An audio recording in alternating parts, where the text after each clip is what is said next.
January 6th, 2020. If you join us in the Pledge of Allegiance. You're good. I pledge allegiance to the flag of the United States of America and to the republic for which it stands, one nation, under God, indivisible, with liberty and justice for all. Thank you.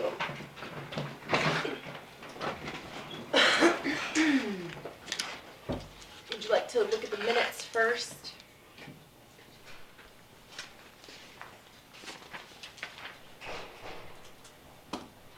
These are the minutes from December 30th, 2019. We did an evening session, approved payroll for $219,159.28.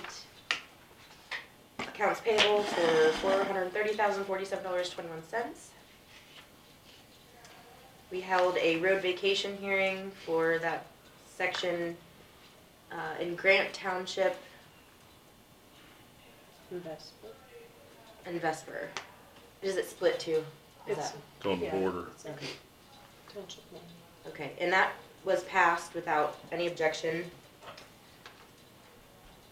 And then we amended the budget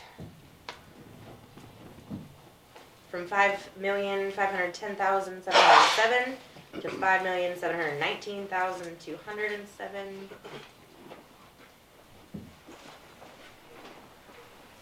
And amended the county general in the amount of $100,000, road and bridge in the amount of $98,000, ambulance $6,500, Sylvan Grove Rural Fire $4,000. We passed resolution 2019-16, transfer of $10,000 to the transportation bus fund, and passed 2019-17, transferring funds from the 19 operating fund of each rural fire district into their own special equipment fund.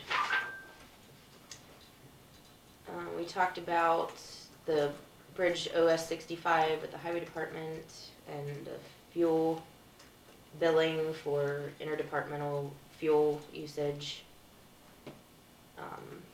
and a stone arch culvert on North 100.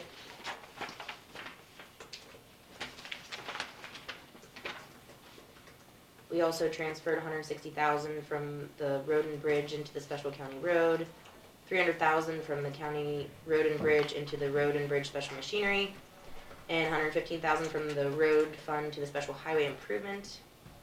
We passed tax abatements for $14.74 and $13.78. We transferred $50,000 from the ambulance fund to its capital outlay.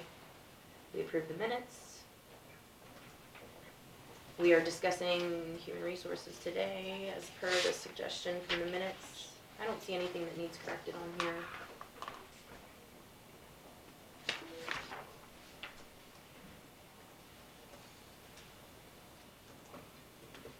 And then we had some public session at the end of the meeting. Any changes? No, I don't know. I would entertain a motion to approve them. So moved. No second. It's been moved and seconded to approve the minutes from December 30th, 2019. Any further questions? Those in favor vote aye. Aye. Aye. Motion carries. Okay. And correspondence from the hospital. Start with the biggie.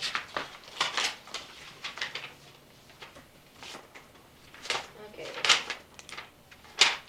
Dear sirs, Article 1, Section 3 of the bylaws of the Lincoln County Hospital Board of Trustees provides that when a trustee is absent from 3 consecutive meetings, either regular or special, without approval of the remaining trustees, the trustee's position shall be reported to the Board of County Commissioners as vacant, and a new trustee shall be appointed by such county commissioners to fill the vacancy for the unexpired term of the vacant position. This letter is to inform you that Ms. Lorelei Dole has not attended a meeting since the regular meeting of the board in September. As of the special meeting yesterday, this constitutes 6 meetings. The board has, on occasion, been informed that she would be absent, but we have never been asked to approve such absence. More recently, we've been informed by various third parties that she had undergone a medical procedure and that may have been the reason for her absence, which they should not be sharing with us in this open meeting.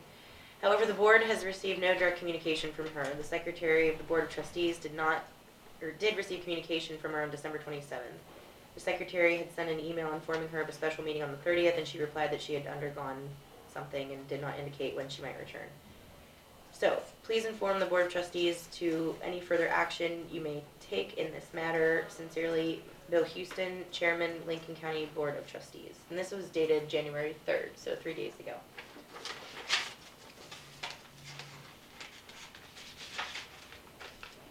I have no problem advertising an open position. I mean, we could contact and ask if there's, that would be yours. When did we That have would be our joint yours. meeting with that board? When did we have it? Over in the board? Was that October? You mean You mean upstairs? upstairs? No, over in the hospital. We went over to the hospital. Well, we attended their meeting, but Yeah. the Yeah, that's the special, one I was at. What day was that? I was like, That was in October because we had a special meeting the 15th, October 15th, 2019. I point that out because they're incorrect in their letter, because she Since was September. present. She was present at that meeting. yeah, October. So November, December. Well, it's saying 3 consecutive meetings, but they've had several special meetings, which they don't normally have, in addition to their once monthly. So technically, if it was just the monthly ones, it would have been, if it was on October was the last one, November and December. and at the last meeting, they brought this up and I asked them, well, why don't you just ask her if she's interested in still being on the board or not, and, if she's, has some reason not to be there, just explain it better. If nobody's contacted her, they just bring this up. Well, you know, you got a telephone. You could call and say, are you planning on? If she doesn't want to be on the board no more, we'll put somebody else on. Sure. If she wants to, but can't make it, well, that's different too. We should maybe, maybe. Well, let her. obviously, as they But I don't indicated, seem there's to think- something going on I don't there, think but- nobody's communicated with her very well on what's going on. Right. These And are just handouts for, we could address that later, maybe. I volunteer to ask her if she's still Okay. interested in Yeah. staying on, Yeah, or if we need to find a replacement. well, yeah, if she doesn't want to be on, or if she's not complied with their rules, and, Sure. yeah, but I would, if she wants to still be on, but has an excuse why she hasn't been there, and I think we ought to, look into that also. If she's not happy on that board, it'd probably be good to get someone else. Sure.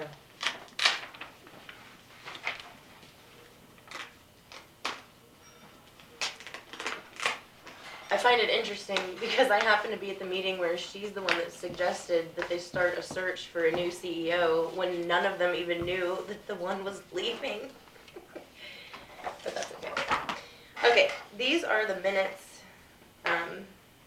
that need signed for the official record, so we can kind of do that as we go through the rest of the meeting. Was there any other correspondence? No, not that I know of. Well, I had a contact, I talked to one of the head guys out at the towers, or not towers, but the wind towers, Enel, the manager. I seen him, I kinda know him, and he was stating that Colt Drive, which is next, hasn't been maintained very well. And didn't, he was wanting to talk to us, the highway department, maybe about Colt Drive, which is next to the wind tower areas out south here in town. That's one thing. And cause I talked to him about repower too. Sorry. I talked to him about repowering stuff, but anyway, he brought that up, so you may wanna look Full into it. drive east of 14 or west? Or both ways? Well, I think mostly, east of 14. Okay. Meaning, what was he meaning? Well, he That- said that they're part of the payment they give us, pilot money. Said part of that is like $100,000, I don't know, Don, if you know, is for actually maintaining Colt Drive. I've never read that. I've read the agreement. I've never read that. Well, anyway, that's what he said, maybe. Yeah, in the RMA it doesn't state. Well, anyway, he was complaining about Colt Drive not being taken care of very well. So I don't know, anyway, he said part of the payment goes to that. Now, maybe he's wrong, Don, you know that better than I do, I'm not, I'm just saying what he told me. And also another correspondence, and I know we're not into this right now, about billing for the EMS. Ambulance. We're billing back billing to Mhm. 2 years. Mhm. And I had a individual come to me, they got billed from 2 years ago, said they were kind of blindsided that he got billed for this, and I said, well, the billing didn't happen maybe back then because of, the way we were operating, and now we're going back and doing that, and they kind of, then they said, maybe it ain't so bad to get billed, but we give them 90 days, and if you don't pay in 90 days, we'll send a collection, agency after them, and that's in the letter from, I guess, our EMS or from our health department, who's ever sending those letters out. And they thought that was kinda unfair, the way we were doing that, they may want more time to pay that back bill for. John, have we given any payment options on something like that in the past, or how? We do have a contract for those that don't have health insurance that will write off basically to what Medicare, Would be paying? yeah, paying? there is payment plans. And if they're Okay. making an effort, or they make a payment and they continue to make an effort, they're not gonna get turned into collections. Well, they got that letter, it said that they were being scared here that they didn't get, they should be paying, of course, if they had a service, if we did some service for them even 2 years ago, and didn't get billed, doesn't mean they shouldn't have to pay it now. It's just they didn't expect it, and all of a sudden they're kinda blindsided seeing it, and they were a little scared, saying they may not have the funds now to pay it within 90 days, and they were wondering what to do about that, and that's why I'm just bringing Does that it up. say to contact Ladonna's office? Is that what's on the paperwork? I have no You haven't seen it? Okay. Maybe we can, and it's, I'm just bringing that up to our attention. Well, we had discussed this, and, a lot of it was an executive session, which technically in hindsight, without having individuals' names involved, it really wasn't executive session material, but I guess it was, because we were potentially, pointing out individuals who may or may not owe money on their bills. But regardless of that, it was the county's position that we would go ahead and send out all of the bills back to when the billing debacle, I'll call it, happened, in order to be able to collect what we may be missing. So if they can't pay, we do need to come, Ladonna asked us to come up with a policy for write-offs, so that we can say, Or at least the payment. 24 months has gone by, and Yeah. whatever we haven't collected is now going to become a write-off. We can't just let it hang forever. Right, and also, I don't know, the person talked to me and said they have 90 days to pay or it'd be turned over to the collection agency. I don't know if that's just a letter we sent out, and that's way maybe something we could Well, work. tell that That person. person, yeah, that, hey, So we will work with you. I think the issue was supposedly the insurance, Delisa's had mailed out 3 statements, then they turned them over to the health department as what they called the naughty list, Okay. that's ready to turn over to collections. So they had already received at least one notice from Delisa's. They were supposed to have received 3, and that's where it's in question, is were they really receiving it, because some people did and some people didn't. And, we don't really know that. So I think what LaDonna was trying to do was give them give them 90 days, so basically 3 billing cycles to at least contact them. Well, here's where Otherwise, they'll I be have turned a over. question. I believe we hired Delisa's before either of you got on the board, and it was stated in the interview process that they would give us updates regularly. So are you getting those updates? Because it was made apparent that the updates would come to the board. I am not getting them anymore. I'm not getting anything from Delisa since I've not.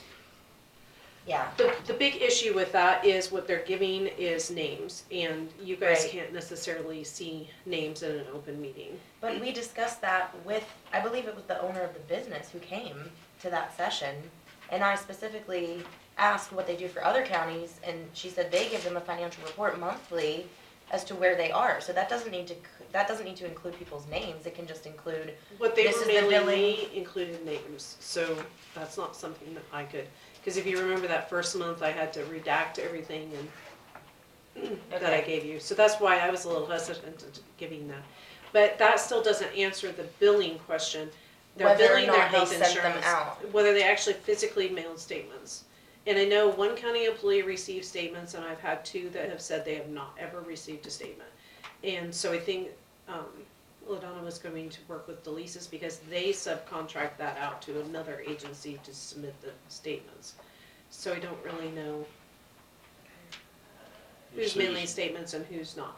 But if they had health insurance, and the health insurance, if we would go back and bill the health insurance, they would probably say, county's responsibility because of untimely billing. If they did not have health insurance, and I'm sorry, guys, I believe that people know that they had a bill that they owe, but that's ultimately up to you guys. Statute of limitations is 5 years. And I think that's why we didn't do any write-offs that were within 5 years period of time, because we can still send to collection. We used to send to a private collection agency that was like What's really, 5 really years, horrible. 72 months, right? Mhm. So, we could come up with a policy internally that back billing would, we could make it less than 5 years, but Well, the I citizen, didn't see 2 years as unreasonable. the citizen that talked to me had a separate issue. They billed the insurance company primary, and they paid, and then they said the secondary, your cleanup insurance, has to pay the rest. They did not bill the secondary insurance, and it's too late now. The secondary insurance company says, We won't cover you've it. waited too long. LaDonna wrote it off, but that's gonna be an issue. Mhm. Uh, But that's the insurance company coming back and saying it's your responsibility. Yeah.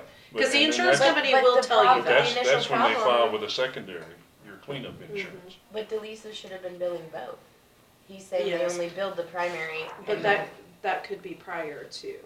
Oh, And prior and to them a lot of taking over times the the claims. companies will send them, like we were part of a clearinghouse, so if Medicare paid, then it automatically went to the next insurance Yeah. company. So it could be But a in this case, it numerous didn't. number of Yeah, things. Yeah, it didn't do that.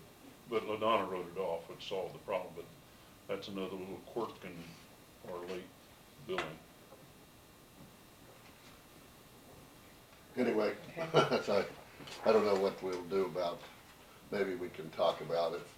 They could, if people get this letter for 90 days, maybe we can work out a payment plan. They need to call in and Call LaDonna ask and if ask they them can that, hey, make- can we extend that out?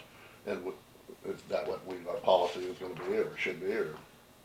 Well, we have a policy that says that we will take payments. So even past the 90 days, it won't be sent to a cleanup, Right, so correct? that's what they need Okay, well, to we need, make I'll get with contact. these people. Well, you might talk to LaDonna about that because apparently her policy is different at the health department than it is mine. And so Okay. technically, we would have never ever, in my office, sent them to collections if they were making any form of effort whatsoever to Okay. pay.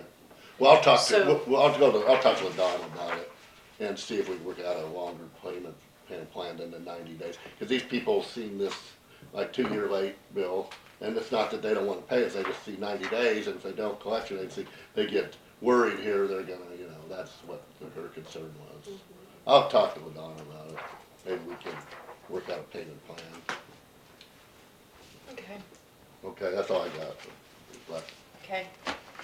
I think that concludes correspondence. We have about 10 minutes until we have department head Do we all need discussion. to sign these, Yes, or did we already? no, just the first page is done, because that's the continuation from last time we did those. I wanted to read, Where do we sign? I have one more, just an information item. sure, I did go with Aljo to the last meeting of the juvenile detention facility, and they've accepted my portfolio, and so I'll be Yeah, the you member sign from them. now on.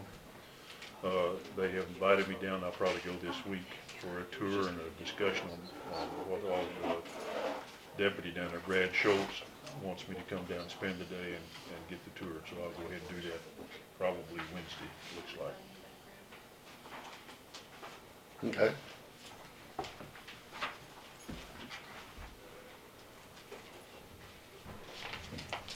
have you put any thought into reorganization of the board? Does either one of you want to be the chairman?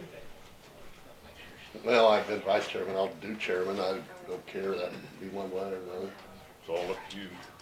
It's, I know you were saying before, you may wanna do it because if your elections are elected next year, I would have it 2 years in a row, and which is up to you. Doesn't Well- have to be. I think you guys, you guys don't know if you're running yet, or if you're gonna get reelected yet, do you, for next year, so. No. It doesn't matter to me, it's not that big a deal to be a chairman. It's really just running the meeting and being the primary contact for Dawn if she Right. needs something, and there are a few things we had handed off Right, as designated to, right, and it's and if an not, emergency event happens that, would you want to be it? No, you're fine. Well, you can be, I would nominate if you want. Because then I can do it next year, I suppose. Well, if we don't show up, you'd either have 2 in a row or you'd have a newbie. Yeah. That was the That wouldn't work too consideration. well, yeah, a new person wouldn't. I don't, not that There's big. nothing, there's no reason you can't have it 2 years in a row. Yeah, Yeah. no, I mean- I understand that. Well, and you guys may run and may get elected, and then I would be the first to nominate either one of you next year to be chairman at this time next year, if you get reelected. So, If I doesn't get- matter to me. If I get reelected, it'll be from the Alzheimer's unit at the nursing home, I can tell you that. You don't have no support, support base, Jim? If you raise your hand in my outfit, you'll be commissioner. We tend not to do that. The chances are pretty slim that I won't be running. I think, Ray probably gonna be a candidate, Yes, funny. Dennis. No, we don't have to decide that now, but Okay. we should That's- talk about it at this meeting at some Yeah, point, so. okay. You're I- running a good job right now. Did I have a- When, do we have to decide by a certain date? No, I mean, I'll do it until we change. Last year we didn't. Yes, you have to reorganize next Monday. By Next next Monday? Monday? Next Monday. Oh, I'm Yeah, sorry. that's Well, it. what That's can- good. Whatever. Okay. I would do it. Second since I- Monday of every year. I'll do it since I've been vice If we don't do chairman. anything, she But- stays as chairman, right? If we sit on our hands, it's a done deal.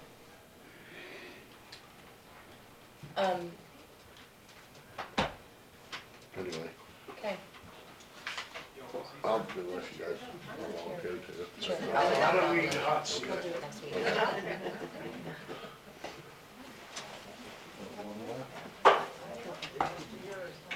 Yeah, I got this. No one wants to take the front seat.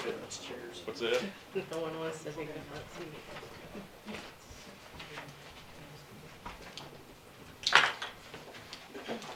It's a little bit before 10:30, but I kind of sent out an email, and probably if you opened up the email, I think I CC'd you guys on that one, but starting the new year off on a different foot, and I will no longer ask for raises, holidays, Christmas gifts, or anything like that. I'll put the department heads on the agenda to do that on their employees' behalfs rather than me Mhm. all the time. So that is what all the department heads are here for. Okay, So I hope that is okay. I also told them that I would start putting them on the agenda to answer their payroll, your guys' payroll questions and accounts payable questions at the end of the month prior. If they didn't show, you guys had a question about an invoice, that check would be right, pulled, and the vendor would be referred to the department that sure, has the holdup. So sure. I feel like I try to answer questions when maybe I probably shouldn't. Yep, sounds good. Can you pull up the time clock policy too? Yes.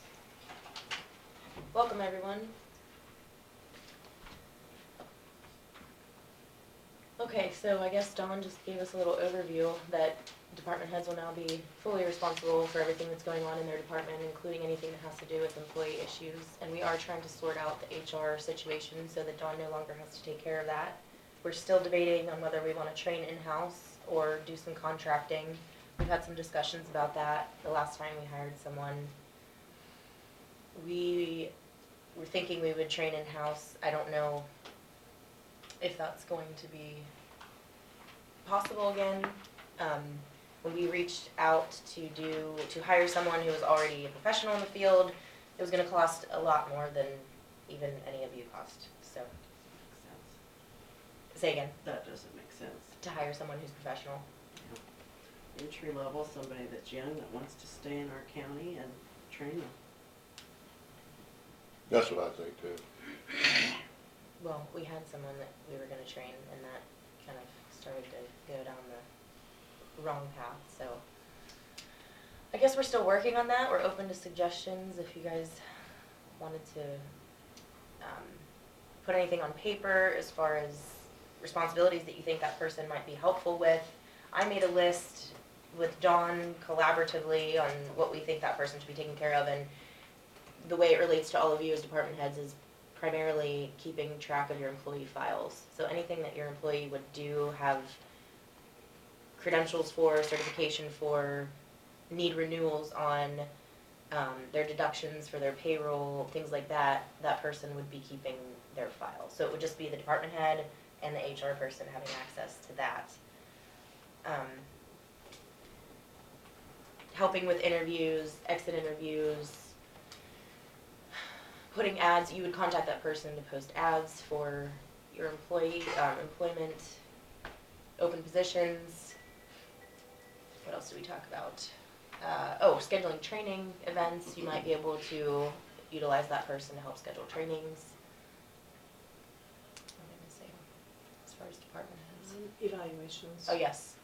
Scheduling evaluations, we talked about changing over to, I think you guys had decided in your department head meeting, you'd rather do it on an anniversary date for each employee when they're coming up on their regular yearly date, you'd rather do, instead of a time slot for the year for everyone, is that correct? I don't know if we ever really concisely decided that. It was an option, I think. I feel like it would be easier, but for the departments that don't have very many people, it might be easier to do it. Yeah, I mean, I guess highway department and sheriff's office have the most employees, so it'd be up to you to decide what's easier. The rest of them should probably be less hectic. One thing I want to bring up is the time clock policy. We're having some issues with the time clock, and kind of abiding by the policy. The reason why we did this is to make it more uniform. We had discovered some issues last year, you know, when you can kind of write down that you've been here when you're not, or exchange leave time that might not necessarily be leave time, things like that. We decided that the time clock was the best way to go. It really does cut down on the workload of manual entry for time cards for payroll, so that's very helpful to the HR. But it appears that we still have some issues with amending time and things like that. The other thing is, did we state on the policy, do you have it pulled up? Is the department head changing their own time? Is that, I don't think that addresses that. okay, I'll read it really quick and see. Well, who else is gonna change our time? You know, like Friday, I started at school at before 8 o'clock. I didn't drive, I live 2 blocks from the school. I didn't drive all the way to the health department to clock in. I don't have the ability to clock in on my phone. So who's gonna enter our time if it's not us? well, I think it's just the idea that, well, it depends on how frequently that's happening, obviously, that would be the main issue. But it's also, is it tracked anywhere? You know, I mean, your employee, if they were to do something like that, they'd have to turn in that time slip that says the reason why. Right. And get approval beforehand or after if it was an emergent situation. So, you know, the department heads may need to start doing that to have Tying record it of to it. who, since there is no HR? Well, that's what we're here to discuss also. I mean, I just think we keep getting mixed messages, so just tell us what to do and we'll do it, but we gotta have a clear and concise well, the time message. clock is relatively new. I mean, you've worked here for how many years and didn't have a time clock? So Right. obviously for the first time, you have to be accountable to something that's electronic. So it is a work in progress. Right, And we've I'm had sorry that quite it's some- confusing, but It is, it's also, because it's not clear. well, it's also a necessity. So, Okay. So I have one department that's turning in the time clock slips, and that is Leanne. So anytime her employee is making a change, she turns it in at the end of the month, but she's made the change for her employees. I have John Paul's. Other than that, I don't think anybody has, because nobody really knows what they're supposed to be doing. I guess we borrowed the policy from somebody else, so I called them, they told me that the HR person changes every single employee's time cards, or time things. So basically, that time sheet that we asked you to do, you would approve it, and then it would come to payroll, and payroll would do it the same day that they receive it, and change in the time clock system. I don't know if that is, you know, right now, I don't have time to do that for so everybody, for the so other I'm relying on the departments, who's department keeping heads. track of your time change slips? Well, we're kind of unique because our deputies, when they go in service, they're 15, 20, 30 minutes away from the time clock. So what we usually do is have the dispatchers clock them in and clock them out. And if there's any discrepancy there, the undersheriff and I get together and go over and if we need to tweak it, change it, do that before we send in the timesheet. And I keep a copy of the timesheets, and I keep those white sheets Mhm. with my copy of the timesheets. I don't turn them into Dawn, but I keep them. We keep them all in the employee's individual file, the time off or time sheet. Whatever they're tracking, okay. Well, that comes back to the lack of an HR person. I mean, I think we had been operating it out of the clerk's office, of course not with a time clock, and so really the whole point last year, what we tried was to establish a separate fund for HR, a separate office, and of course, as you all know, it's empty. So I think we really need to get a move on that. I mean, it would be the board's responsibility to get that position filled, and that way there's some accountability there. Not that the HR has authority over your employees, but that HR is responsible for tracking the paperwork, because it just needs to be, it needs to be filed. It's not consistent, Right, and it's and not their fault, it's kinda all of our faults, because we're just kinda learning. We're learning things with the time clock. The only time that we can find errors is when the errors actually occur. So, And every department's different, the way they operate, like you sheriff's department have your own hours and system, and EMS has got theirs, and highway department has theirs, so everybody's a little different. We're not all the same here, so we all have to kinda, I think, figure out how to do it in your own department, And- what's best. and technically, I probably should say this because I got blamed for something this past week that's not my fault. But you are responsible for the entry of your employees' time. When it comes to my system, all I'm doing is pulling. So when you bring me your time cards and say your time cards are done, I'm pulling that information and that's what I'm paying them. So if somebody is short, somebody's not included, somebody's leave time got left off, I'm not looking at that. Because I try to go back through, like if I know it's a 176-hour month, I'll go back through any employees that are supposed to have 176. But there are so many employees that are taking time without pay because they don't have leave time to take off, that it's impossible for me to do that. Law enforcement, it's especially impossible because of your different schedules. I am going back, which I shouldn't have to do, and hopefully Derek's kind of up on top of it, but I'm checking to make sure every ambulance employee has 48 hours every single week, and if not, I'm asking why.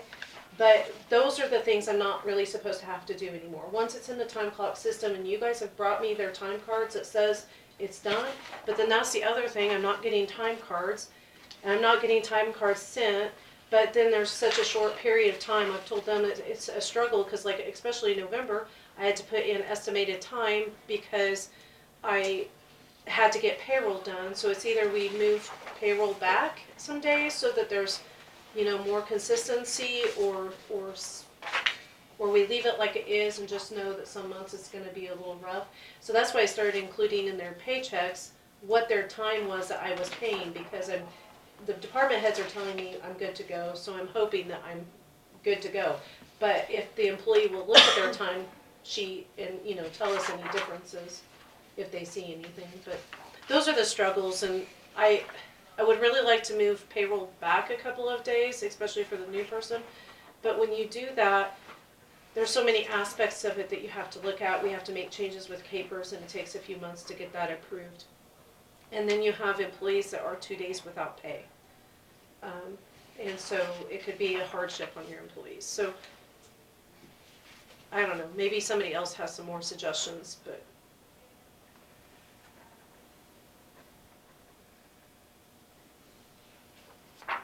So, what I heard you say is if somebody has a problem with their time, they're supposed to share that with you, but don't you want them to share that with their supervisor, and their supervisor should share that with you if necessary? I don't know who you're talking to. You. No, I You think, just I think, said if somebody has a problem with their check, they need to come in and talk to you. Who do Monthly, you want yes. them to talk to, you or their supervisor? Well, I'd like them to talk to both of us, but the reality is some, they just don't. So I'd at least like to know until I get 2 months down the road and they're coming back in yelling at me because they haven't been paid. So yes, when I send out that end of month, I mean, you can change, I'll send an email and say different, but, or, send them another little flyer, but they have to let payroll know, and they really should be letting HR know that something's wrong with their time. Because then the HR director could go back to the supervisor and say, if this employee came to me and there's discrepancy, can you help me research and figure out why? But if I'm wrong with that, I'm sorry. Oh, I don't know, I just, But isn't the supervisor supposed to be the one signing off also on that? You know, you have to have your employee sign off, and the supervisor needs to sign off too. You know, we sit down and check it to make sure it matches before anybody signs off. But, so, it should be both persons' responsibility, not yours, but the employee and the supervisor to make sure they all match. I think what she's saying is you have your double check system internally because they're turning in whatever changes they need, you're approving them, all the hours go through, she just data entry. Because I've seen what she was doing prior with the time cards, she was actually calculating each time whether that person was leave for, I mean, I know there's no difference right now, it's just all PTO, but she was keeping track of all of that independently, which at least the time clock alleviates some of that pressure. But what she's saying, I think, is if the data gets entered and it's wrong and the paycheck gets spit out, 2 months later, it's harder to fix that than if the employee got their check and said, excuse me, supervisor, this isn't right, and then you guys figure it out what's wrong and then report what's wrong. But if the employee's checking it and the supervisor's checking it, There should be very few mistakes, The right? problem is not necessarily your department or the health department, it's law enforcement and ambulance where there's. who are off-site, or, forgive me, but the highway department who you're doing it on Friday and nobody's present. So who can you call and ask? So you're taking their words for it. And you're running, and like, I know, you know, Derek had said, well, I have employees that are done on Tuesday, even though the pay period isn't until the end, we'll say Friday, for example. So how are they supposed to get them in to sign them? So that's why I thought, well, if I send in their paycheck stubs, their time card, then at least they're seeing their time card. Because I get that, how are they supposed to? You know, if he runs them on the 25th, does he make somebody drive 30 miles over just to sign their time card? And we're trying to get emails, it's a possibility that eventually these time cards could get emailed out to them, and then send them back, yes, this is okay. I haven't figured out a good way, but Yeah, some They sort gotta of start someplace. electronic verification or something. What are your departments having problems with? Are there any particular problems with the time clock system at this point, since it's been a few months now? mine is only just, we're not always on site when time starts or ends. And, I mean, I could call back to have one of my other girls clock me in or clock me out or whatever, clock me in and out for lunch. I didn't know that was allowable, so. Well, I think the exception, we didn't even do that for the ambulance because they're supposed to come to work at the station. I think with them, since they take the patrol car home, they were starting from their destination, wherever that is at that time. So they're the only ones that have that exception. yeah, that was just the sheriff's department. Otherwise, then we get into the issue of, I think what we've had are some problems like clocking in and out for lunch maybe, like just not doing it at all, and then going back and saying, oh, here's my lunch hour for the week, and then putting it in retroactively, which that defeats the purpose of making sure that we abide by the law, which is for every 8 hours you have to have a half an hour lunch and 2 15-minute breaks. But we're not tracking the breaks, but we need to keep track of those. It protects us as well. If we're keeping track of all the lunch breaks for every 8-hour day for every employee, then we're doing our job. Then we know the employee is also only taking that lunch when it's appropriate, instead of going all week, clocking in for work, clocking out for work, never registering their lunch break, and then retroactively having the supervisor go in, or themselves. That's why I asked if the supervisor's been doing it, and say, oh, I'm just gonna go in every day and do 12 to 1 lunch, or 12 to 12:30 lunch. So we don't really want that. I mean, we know it's gonna happen sometimes, but that's why the slips are necessary. The white slips indicate how many times you have that edit. So if that's happening every week, multiple times, it's not just a mistake, it's a pattern, so we don't want that. Were there any other time clock things we had Well, and I discussed? think, like if someone, like what Don was saying, if somebody's out on site, I think if you're not there, they could call in and you could clock in for them. But I would write down somewhere on a slip saying you did that, and not have that be a regular policy. The trouble is if we allow that freely, then it could be abused, and that's, What if because I'm at you a could call in 3-day anybody. conference? I can't do that. Right, and that's right, but if you But write you out, have pre-approval for that. You know that ahead of time. we know you're not always gonna be Right. able to at your time clock, Right. especially sheriff's department and EMS and the highway department. But I'd say if I could call in, like if highway department employees at Westfall, they'd call Brandon, he could clock in or out for them. But I would make a note saying I clocked in for Joe today at what time. And now if that's only done once in a while, that's okay. But if that's done all the time, it looks like it's being abused. Right. That we don't have the system abused, where anybody can call in anybody, now clock, your buddy clocks you in, and you don't show up for work a half hour late every day. We wanna avoid that. That's all we're saying here, I It think. says And I think that's, It says in the policy, department heads are required to notify the human resource officer in writing of anyone that is allowed to clock in an employee in or out that has telephoned or radioed in that they have begun their, or ended their workday, and that's what the sheriff's department did. I'm not sure if I required them to put it in writing, but they've told me profusely several times that's how they were doing it. So, Well, we I can mean, discuss I that. guess you could put in writing request to, Because it was either that or do the app thing on the phone. And I think you guys decided you already have a dispatcher at the desk, so that person is in contact with him or her anyhow. And it makes sense. And you guys are the only ones that are really on the move constantly.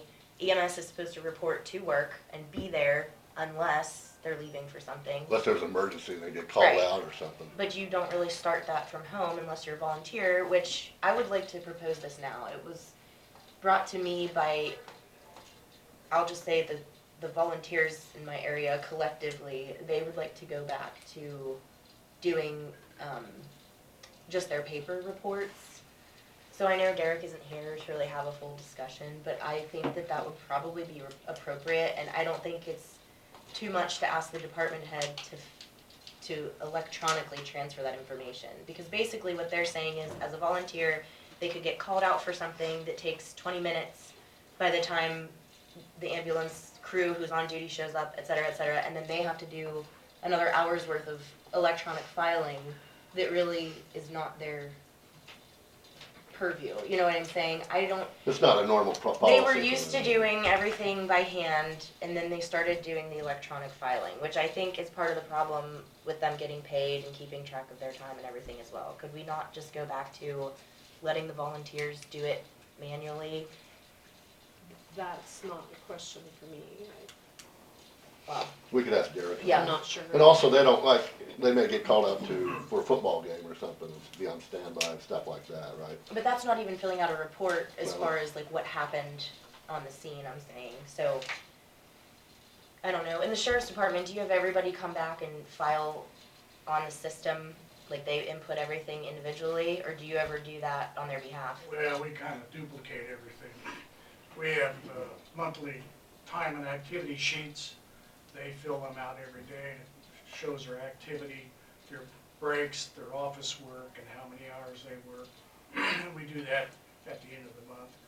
And then we have our time clocks that dispatchers log them in, log them out. And then we also have GPS on all the vehicles, so we know where they're at when they're in service and when they're not in service. Are you talking about reports? Mhm. We don't enter, they have to enter their own reports.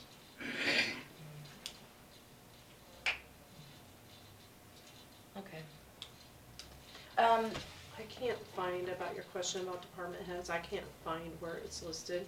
So I think that's part of the reason why I was having a department head bring it, and I was bringing them to you when they brought them to. Right, well, we were doing a couple of the department heads before, and we haven't seen any in a while. But I think it's more or less like maybe a monthly thing, just to coincide with their paycheck, that they should also have the paper trail. I mean, like I said, LaDonna, I don't think it's so much of a concern as what you were saying when you have this conference for 3 days that happens twice a year or whatever. It's the, oh, I didn't take my lunch break yesterday, today, and tomorrow, so I'm gonna do it all at one time on Friday for every day of the week. We don't wanna see that happening, and I think some of that's been happening. That's all I had for the time clock topic. I wanted to move on to the handbook.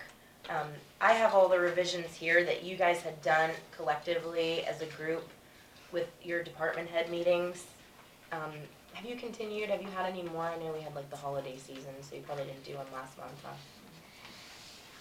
So specifically, before we pay to have anything reprinted as far as the handbook goes, do you have more suggestions, edits, or anything that we need to consider?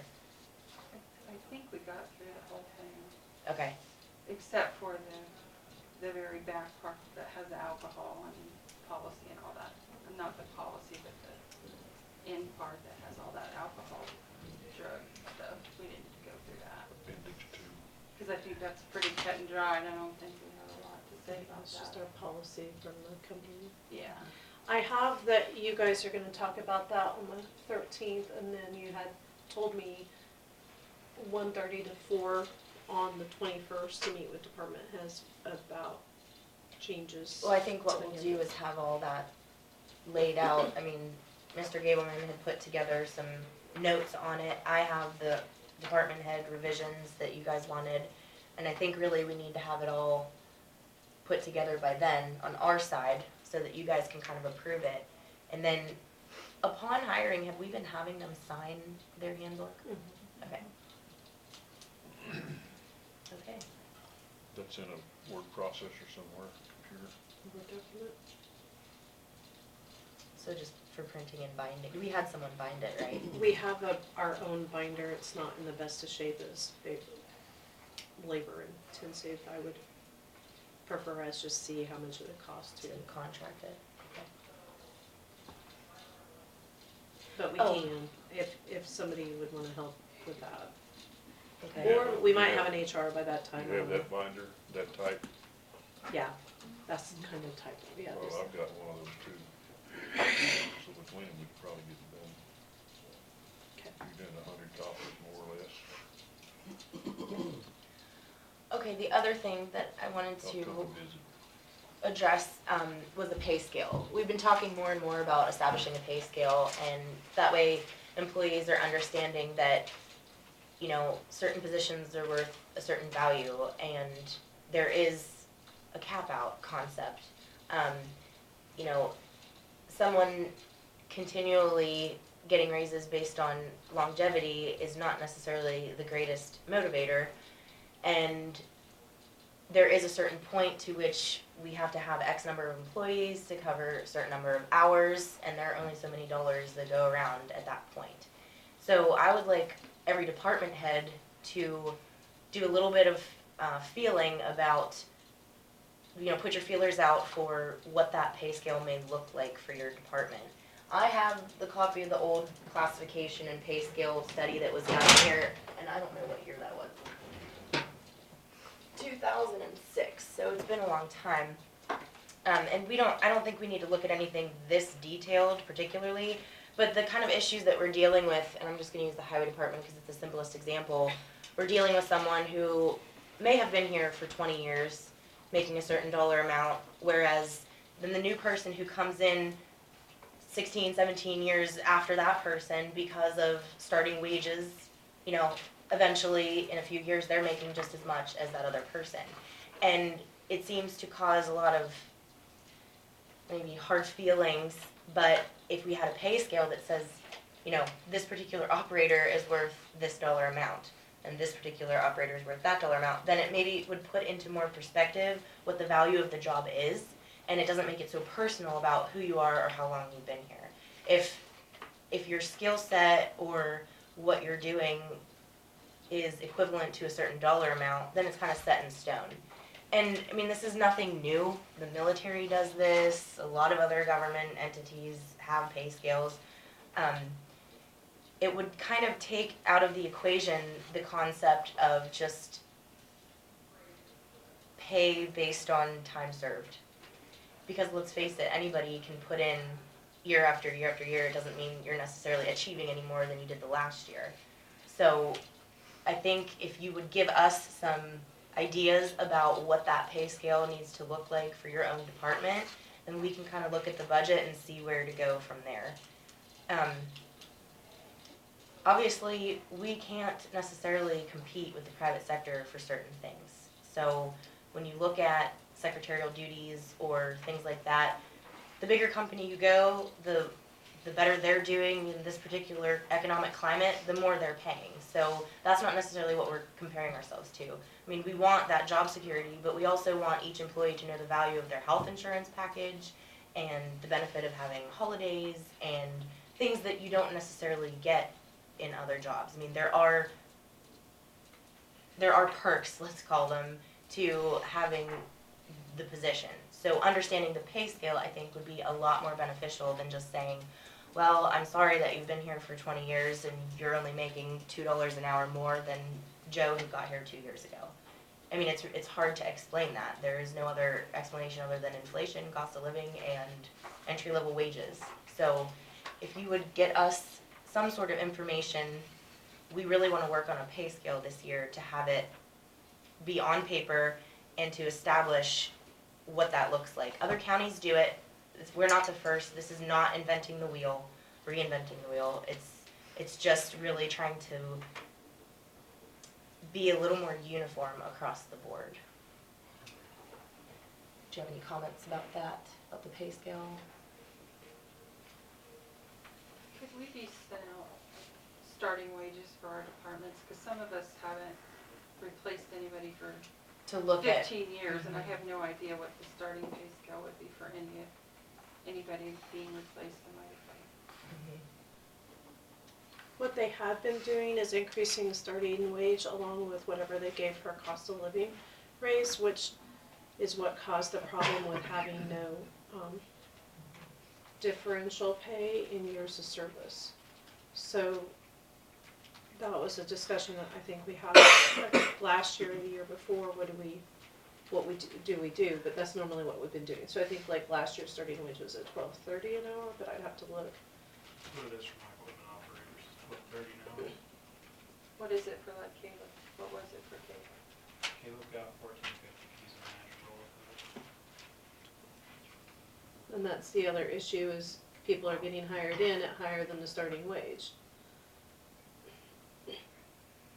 But what do well, you? that's the whole purpose of the pay scale, to say that if your duties are X, Y, and Z, then it's equivalent to this dollar amount. You know, and if your duties are A and B, then it's equivalent to this amount.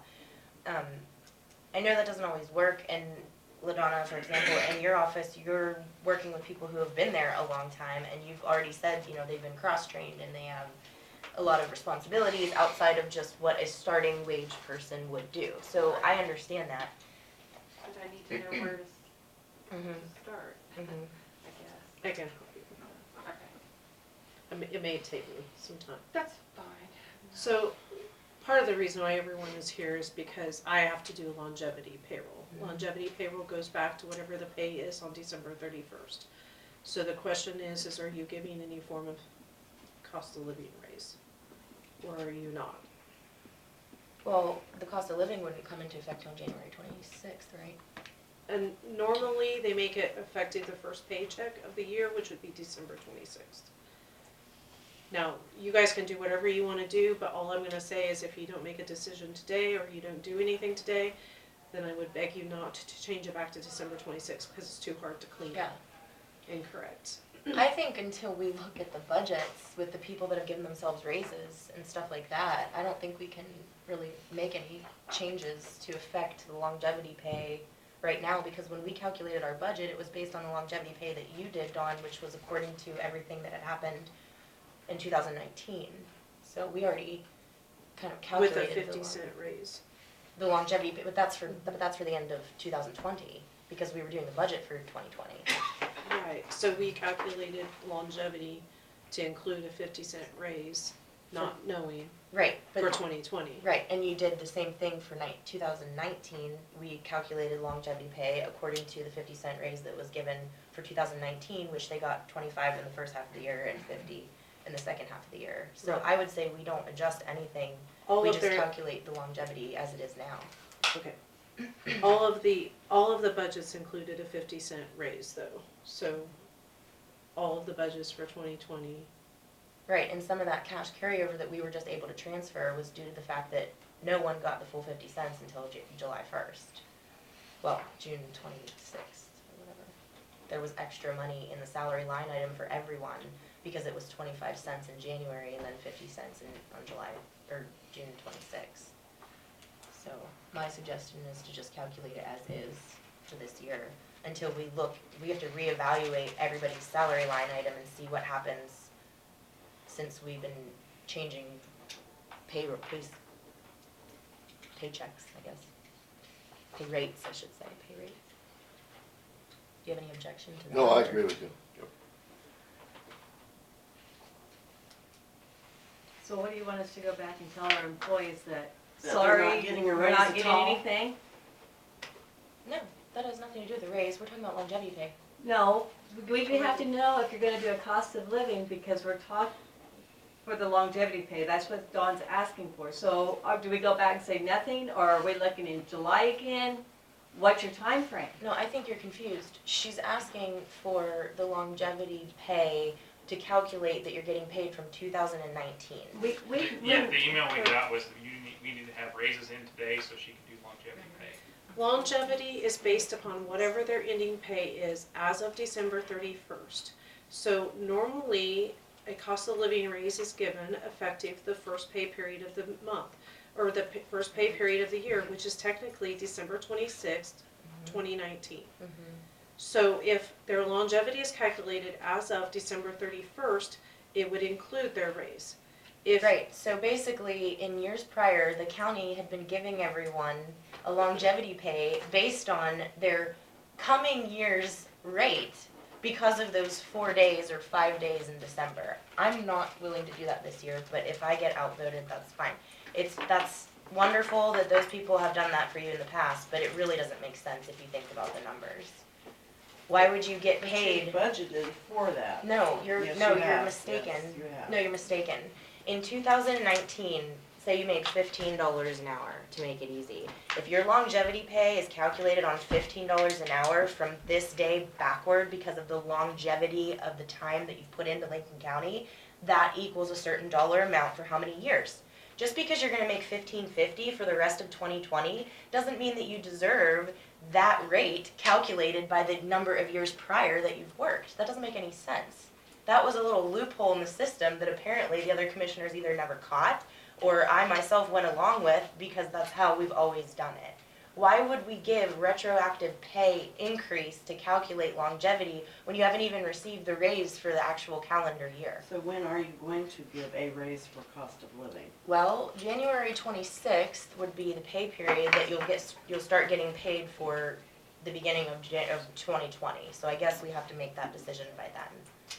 But I'm sorry if that was But confusing. January 26th Is actually would our second include pay December period. 26th pay period, which that longevity pay is calculated on December 31st.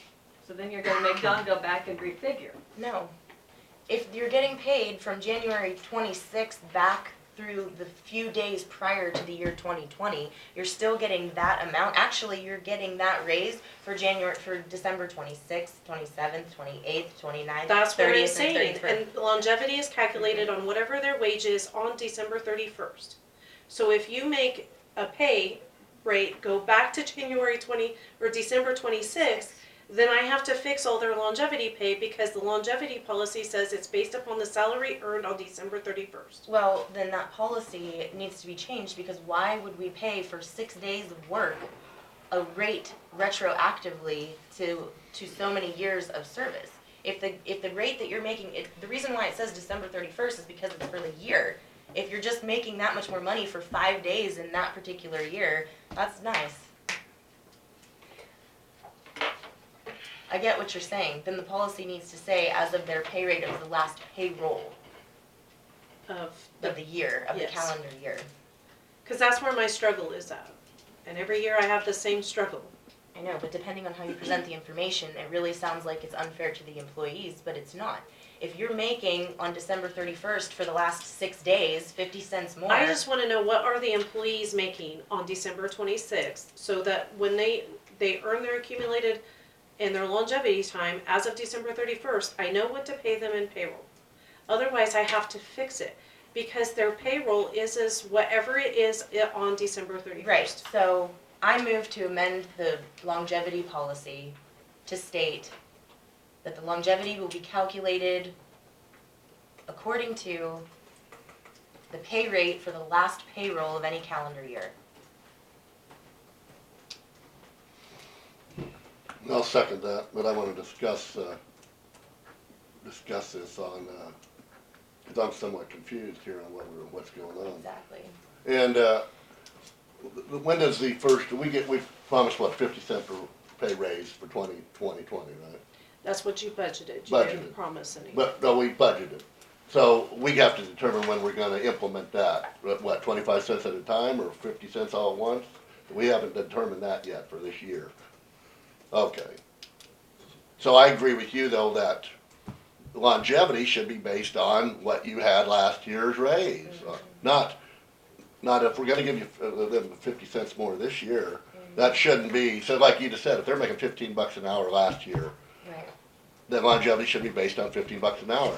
Now, not that we're gonna give another 50 cents an hour this year, should go $15.50 for longevity, cause that ain't even applied to them But yet. that's what they've had done for them. Well, for I years agree with you, because that's of how not- the I agree with you, that's- payroll is I rolling agree to with you, the that's not 26th right, of the month. It's Because longevity is based on what you've done here in the past, not what you're gonna get not in your the future. future raise. Yes, that's common sense to me, now maybe people may disagree with that. But it's all about how you present the information. If someone comes to you and says, well, I need to know what it is on the 31st, but you're actually giving the raise as of December 27th because we calculate payroll on the 26th, then you're giving that 6 days of working in the last year, 50 cents for every year worked prior to calculate the longevity, Yeah. which it's 6 days. I mean, No, I agree. then we just change the policy to make sure that she's not confused. When you calculate it, it's based on what their ending payroll pay rate was. Yeah, So you already got the 50 cents And for then- the whole year. and then we will decide, we budgeted 50 cents an hour more, For so the we will year decide when 2020. we implement that, what time Exactly. frame and when, okay. Exactly. So I understand it better Do you have any now. further discussion? I'm good with it. Okay, motion and seconded to amend the policy to change it to say the pay rate for the calendar year as opposed to December 31st, which is 5 or 6 days after the payroll is calculated. All those in favor vote aye. Aye. Motion carries.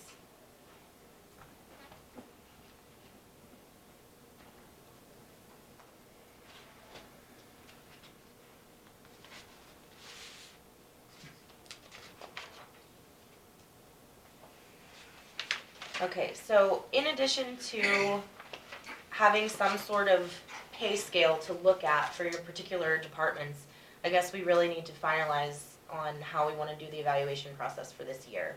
Because we had asked for them in the first quarter, I believe, last year, and then we ended up really, we got quite a few in that first quarter, and then there were some post that. So how would we like to go about collecting the evaluations for the year 2020? Job is Well, the evaluations that we receive from Dom and the ones that we come up with are different, because our job specifications and everything is different than another county employee, so we're trying to get together and come up with an evaluation that will suit our agency or our office. I think that's one thing we have to take into account for. The sheriff's department's a lot different than Madonna's office, and that's a lot different than the highway department. Even though they're all county employees, they got totally different types of jobs, so I think evaluations are gonna be different for each department, based on their work. You know, you can't judge a truck driver the same way, I don't think, as you can an office worker, because it's not the same thing. So I think maybe on our evaluation, we need to take that into consideration. Now, I don't know how to necessarily do that, but, Well, No. all the major factors are the same. You have to take each individual job for which we have standards, and the supervisor then has to measure the performance of the employee against those standards. You can't measure a truck driver against a deputy or an ambulance person. You've got to compare them with what they should have been doing, and that's what the department head has to do, is compare employee performance with job standard that is spelled out as that particular job. I see no other way you can do it. So we almost need a specific evaluation for each department. Uh, Per that, department head, they should almost come up with an evaluation for almost each department themselves. Right, but the measurable standards are still all the same. Timeliness, cleanliness, work attitude, ethic. I mean, those are all Well, standard those things measurements you are. Yeah, find that's across the the board. boilerplate part, but Right. the biggest part's gonna be Specific how stuff, many, specific stuff to each how he department. does exactly in the job. That's what we hire him for. Well, but I would like to say the evaluations that we did get were very insightful because, and I would encourage you to have the individuals fill out their own self-evaluations because I wanna say, sitting on this side of the table, when you read someone's evaluation who didn't even take the time to comment or used one word to describe their own position, it sheds a negative light on that person. So the people who took the time to write out things like their own personal goals, what they do or do not like, it's much more insightful, and then since we have 1 year started, you can actually, the comparative is there. When you have the next year and that person says, I wanted to do more of this, this, and this, and then you see what they say the next year, that's where, in my opinion, the individual aspect of the evaluation lies. When you just have the check marks, you know, how well do they attend on time, use their leave time appropriately, yada, yada, yada, that is across the board. I mean, that's standardized for any job anywhere in the world. When you have those individual aspects of things, I like to read when the person says what they do or don't like, or what they want to accomplish, you know, maybe some people have more goals for educating themselves within their field of work, maybe other people have more goals of just learning more of the dynamics of what the other people have to do, taking some of the responsibility that maybe is not even necessarily theirs to take, but they have initiative. Those kind of things I think are more of the individually measurable goals. But you're gonna have to depend on your department heads to ensure that each individual presents that, because you can have a well-educated section, as some of them are, people know how to read and write and express themselves, and you have other departments that they don't, and we're not hiring them to read and write, we're hiring to do other kind of things. But I'm not So the department head has to asking- make sure that those fit. Right, but I'm not asking for a description, I'm talking about people who literally didn't even comment. I mean, it sheds a negative light on how they view it, or how seriously they even take the Well, evaluation. The ones that you received, the ones that we talked about in September, when we had a department head meeting. We shared them. Yeah, So I looked through those ones, if it was the one I looked through. In there's nowhere for any supervisor to ever build up their employee. It's in the back where you could actually do right, and it was only negative things. Yeah, we talked about Yeah. that needed to be That- changed. You can't build someone up by just breaking them down all the time. okay, so are you on the overall assessment, I think that was what we had gone. like the handwriting part? Because Yeah. you do the performance evaluation, Yeah. so like it gives you the scale, unsatisfactory through outstanding, and then it gives you the ratings, like 1 through 5. Yeah, And then there was like 2 or 3 lines there are in there. 3, it and says was- overall assessment, Yeah, areas that require improvement, and goals for the upcoming year. but it doesn't show anywhere that I can work my employee and say where they've exceeded, where they've done good on. Yes, you can circle in the numbers, but that doesn't mean as much to someone as actually the writing part where you're building the person up because they've exceeded in one option, one way or another. Is that a new example that I gave, or is that the old one? This is the original. No, that we gave you We new did. examples. And realistically, they should be done twice a year. I know I've got the most people in my department because you need to be, it's how you work with your employees to build them up. You find a deficiency, you note it, and they're there. 6 months down the road, you go back and redo Resend it. those. Ow. Maybe I didn't print it. I know, did you email it to us? I know, I think I gave you a printed copy. But I can email it again, I think This it's is- just save them. Okay, I have just the originals of the department heads and then the employees under the department head. Oh, so we got a different one. Yeah, I will email them now I again. probably have it, but maybe I didn't file it in I this. think we changed that. Yeah. Yeah, I'll just send it out to everybody. You changed the question part? I think I changed the question part to include a positive Yeah. statement. Okay. So then, using the foundational evaluation, I would encourage anyone to have any additional information that you wanted specific to the job in particular that you're evaluating. I mean, I don't see how any more information can hurt. And I think when we look at the pay scale, that takes away some of what the criticism was from the department heads about the idea of doing a merit raise. If that way the merit raise is not solely based on the evaluation, it'll be more based on the pay scale, because really in any position you have like position whatever tier A, B, C, and some of that has to do with time served, but some of it also has to do with the individual's propulsion on their own expectations and their own, trajectory, so they can get from an A to, or let's say, scale CBA, and they can enter scale C and get to an A faster than someone else. But then there's also that knowledge that maybe you've tapped out all of your resources. If you get to the top tier in a specific job position, you don't just automatically make more money. I mean, it's kind of I don't know where that idea comes from, but every position has its max value at some point. And if you're not happy there, that's when you actually invest in yourself to get another job. And I'm not deterring people from wanting to stay long term. I mean, maybe that sounds like that's what that is. That's not the idea. The idea is you either take the job because you like the balance that it gives your life with the schedule and the, working close by and things like that, or you entry level and you work your way up, and once you've reached the top of that ladder, you are now more educated to go and get another position. I mean, it goes both ways. Any comments on the evaluation process? I mean, we do need a time frame. Well, I do so- think, like they were talking about, putting down positive remarks is good, maybe a summary type of a essay that the employee It could just, put down, and then the negatives are fine because it gives you a building block for what the employee and you talk about, that they're aware of a deficiency or something that I feel is a deficiency in my employee and how we can work on it. But then if all I do is beat up my employee, I beat up all 20 of my employees, and I haven't said a positive thing about them, and I give this to you, it looks to you guys, you can only see the negatives about my employees. There's nowhere on there for you to write any positive information. yeah. Things No, I they've agree. exceeded on, things they've done well. So if I just give that to you and I can't explain the entire document to you, the three of you would look at that and say, well, they don't do this good, they don't do this good, they don't do this good. Well, this person doesn't do this good. It has to have a positive in there, because that's only fair to everyone, because They always Hey, tell you read you it. need to have 3 positives to every negative that Yeah. you state, Yeah, I in order agree. for them to listen to you.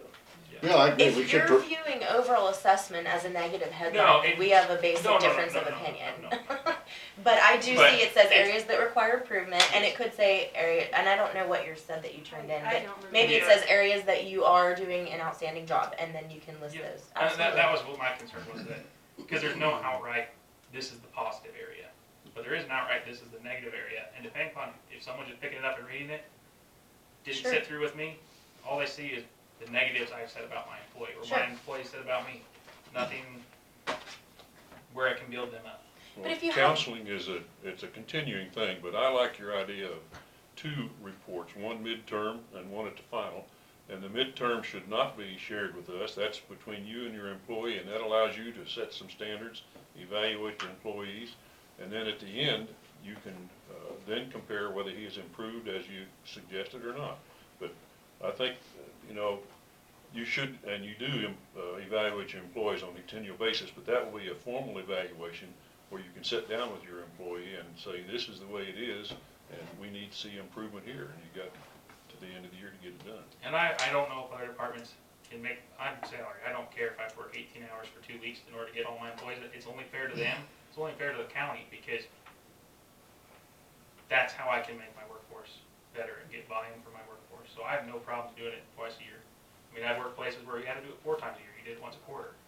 That may be a bit excessive considering it's only been usually done maybe once a year, but I have no problem with in my department doing it twice a year. Well, you're gonna be talking to them continually anyway, but I think a formal report will kind of bring a focus into the employee on what you expect and what you need to get done. Yeah.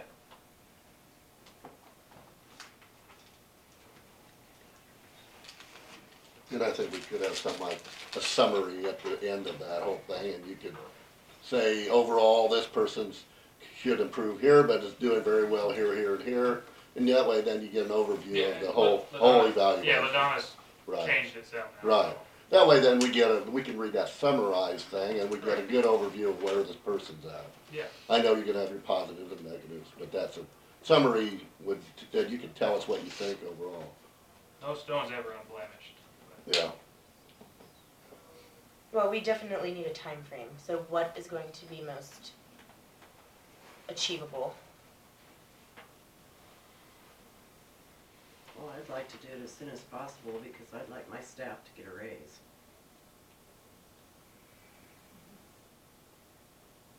What are we talking about here? Have an A evaluation? time frame to have the evaluations. I mean, because it. Have them being given by the department heads to the employees and then given them to us and we review them?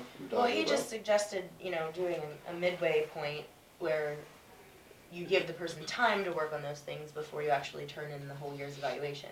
But given the nature of budgeting and starting our calendar year, same as our fiscal year, I mean, if we're tying any part of our budgeted increase in salaries to the evaluation, she's saying the sooner you do it, the faster they can actually start collecting that per dollar an hour increase. Just, you were talking about the 50 cents that we've budgeted for, or other? Yeah, I items? mean, right, so if you take that 50 cents times 2080, basically it's $1,040 for the year.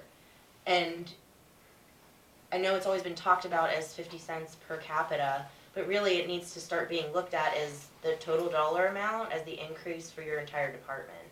So if you had 6 people doing that, if you're budgeting an extra 50 cents per head, let's say, just because that's the way we were calculating it for the budget, really what you're looking at for 6 people in your department is $6,240 available to increase salary line item for that particular year. Now, however that gets distributed, I'm not in favor of across the board. I mean, I just don't see the value in that. I voted against it, you guys voted for it this past year. I really think that just continues the problem of people not understanding where the dollar value lies in the job that they're performing. I mean, I can stay somewhere for 30 years and say I'm more valuable every year. Does that mean I produce more for the company? Not necessarily. So, and there are things that can be changed. The longevity pay can become more financially profitable for each individual. If we wanted to increase the longevity pay rate so that we are retaining employees, then maybe that offsets the idea of being on a pay scale that is capped. Capping a pay scale, there are counties that are going through this right now. They've had elected officials just raising their own salaries as they see fit, and the only way to stop that is to create a pay scale so the commission can reject the self-increases that are happening. Because anyone in an elected official position can budget a certain amount, and they're allowed to personally take out of that certain amount for their budget whatever they want. So if you really wanted to be an elected official and absorb all of that $6,000 increase in your salary line item, you really could. There's nothing stopping that except the pay scale. When we establish a pay scale, then the commissioners can cap anyone. That's Marion County's going through it right now. So if the employees want a merit raise, we need to have those evaluations pretty quick because it's gonna be based on what you did in 2019, since we didn't do a merit raise then. Otherwise, you're going to have to wait till the end of the year to get a merit raise. Now, I'm sure that's not what you had in mind. So if you want a merit raise or consideration of that, I would think that you'd need to have your evaluation done in the next 30 to 60 days. And then we'll be on the regular schedule. Then in June, you can do your interim report with each employee, and then at the end of the year or early next year, we'll have a report based that we can base the 2020 merit raise on. So I would think that if you want merit raises this year, we probably need those evaluations in the next 30 to 60 days. But, I have a question, just to make it easier when Dawn does payroll. You're gonna do that, but are you gonna make it retroactive back to the first of the year where she has to go back and figure back way for No, everybody? we don't have to do that. We can make it effective at that That day. particular time we vote on it, which will give you a little incentive to get your evaluations in quicker. So are you doing the whole 50 cents on the merit, or are you doing We don't know. 25 cents cost of We don't- living, 25-cent merit? What are We you don't know doing? yet. We don't know how we're gonna split that up. I personally would suggest that you look at what 50 cents per capita is for the number of employees that you have in your department. Take that times the 2080 hours and get a dollar amount. Like I gave you the number 2,000 or whatever that came out to for 6 employees. 6,240. 6,240 for 6 employees. So if you look at that and then you look at their pay rate and then you do like a percentage, then I think you could get a better idea if we were going to dedicate all of it, as you said, to tying it to their evaluation. I mean, as far as that goes, a lot of places, they give a raise, they call it cost of living, but when you really ask the employee, they did get an evaluation, and it was a percentage that might be different than their neighbor in the same position. So you might get a 2% raise, I might get a 4% raise, we're in the same position, it's called cost of living, but when it comes down to it, the evaluations done by the supervisor are what dedicated the 2% to the 4%. So you have $6,240 to split between 6 people, is how I'm saying that I would prefer a supervisor look at the situation. Not looking at it as 50 cents per head. It really doesn't make any sense when you do that because it puts everyone on the same playing field, and we're not, just as we said, a bulldozer operator is not the same as an EMT. So if you look at the dollar amount, what I say it was $1,040 Yep. per person. So take 1,040 times however many people you have in your department. That's the number that we're working with. Then you can find out what your percentage increase could be on their pay rate, whatever individual it is. If they're making $12, their 3% is going to be a lot different than they're making $18, what that percentage is going to be. I think if we start talking in total numbers and percentages, it makes a lot more sense than talking about individuals and 50 cents per head. This puts the onus on the department head because they parcel the money out, so the Right. people work for you and you decide what their worth is for that particular pay time. You're saying give so much, that 50 cents per head, say like you said, 6 employees, LaDonna would have, and then, so like you just said, that number 6,000 something, then she could divvy that out however she wanted to the individuals in her department. It would have to be even across the board. Exactly. Okay. So, but you guys still need to approve that, correct? Oh, yeah. Okay, so we come in and say, I want to give X amount of dollars, $6,000 for my department. But yet we still have to tell you how much each person is going to get, correct? Because we don't have a contract with them. We can't say per their contract like you can with Brendan, because you do, basically he has a contract, this is what he gets. So we still have to come in and you have to still approve per head, as you quote, X amount per person. Okay, but again, if you look at it, I understand what you're saying, but you're not understanding what I'm saying. what are you saying that's any different? Okay, I'm gonna come in and say, okay, Dustin here, I'm gonna give my $6,000 for my department. Okay? Dustin here is gonna get 0.5%. So does Dawn have to figure out what it is, or are you guys gonna figure it I out? would hope to high heaven that every it's an department example. can do that math. If But- they but- can't, we have a serious problem. So now I come in and say, okay, Dustin's gonna get 50 cents, Leanne's gonna get a quarter. And everything else is going into me. Is that what you're wanting? Absolutely, Okay. absolutely. Because every elected employee that gives themselves raises out of their salary line item, let's say you gave yourself a $6,000 raise for the year, that's everybody's $1,000 raise you just took for yourself.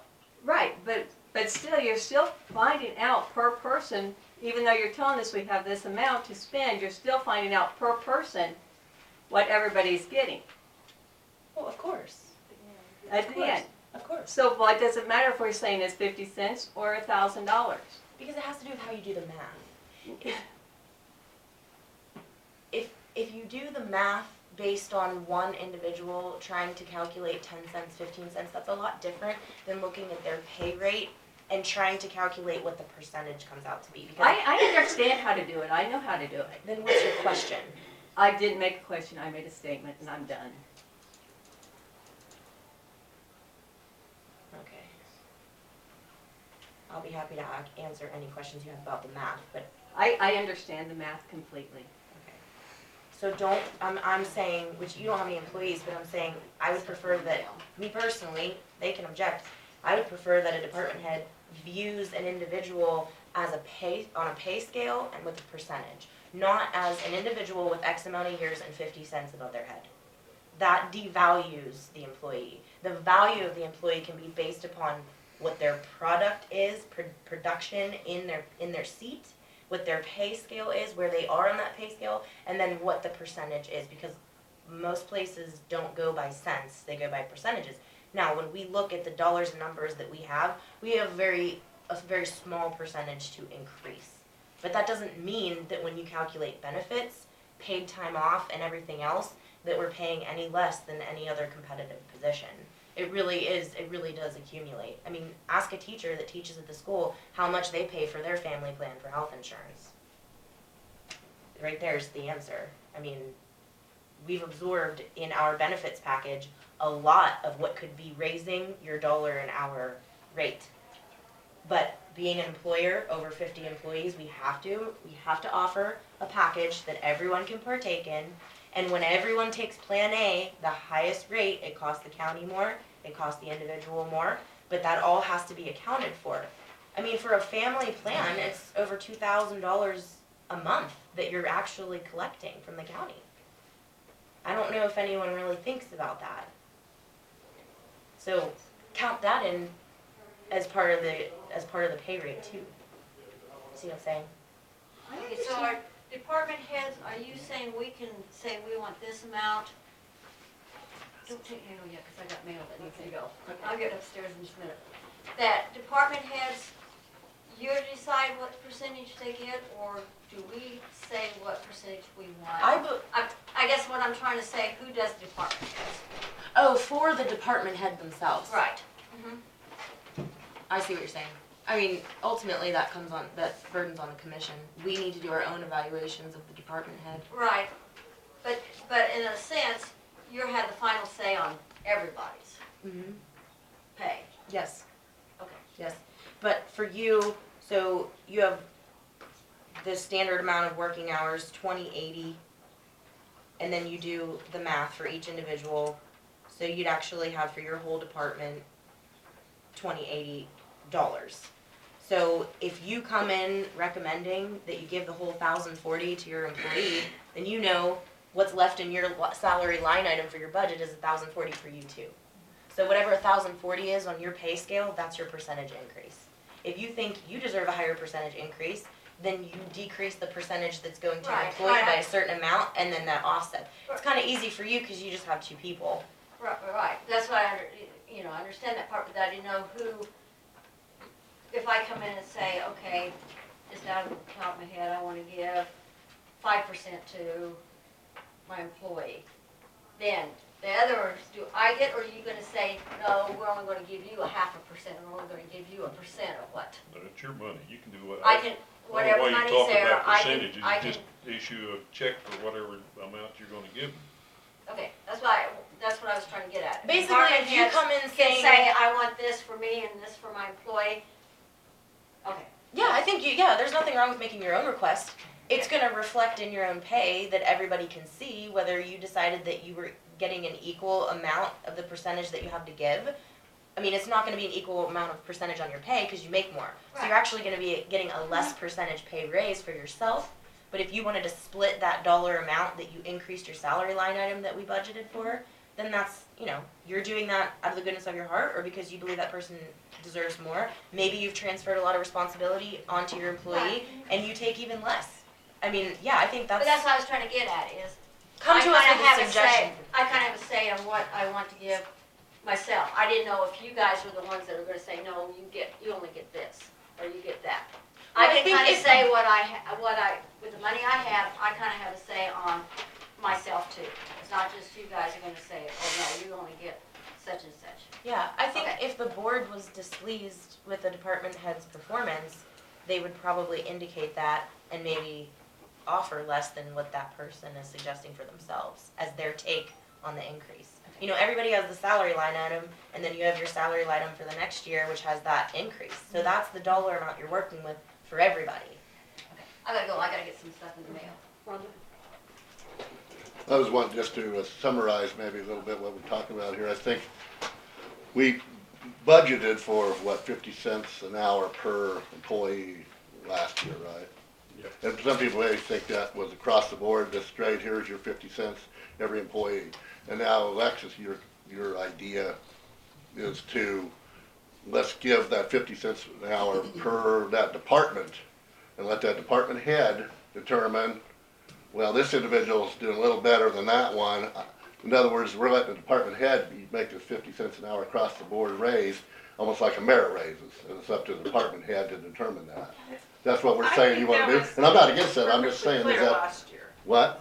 I think you guys made that perfectly We talked clear about last that. year. Okay. That it would be Well, I'm just- merit raises and not everybody getting the same.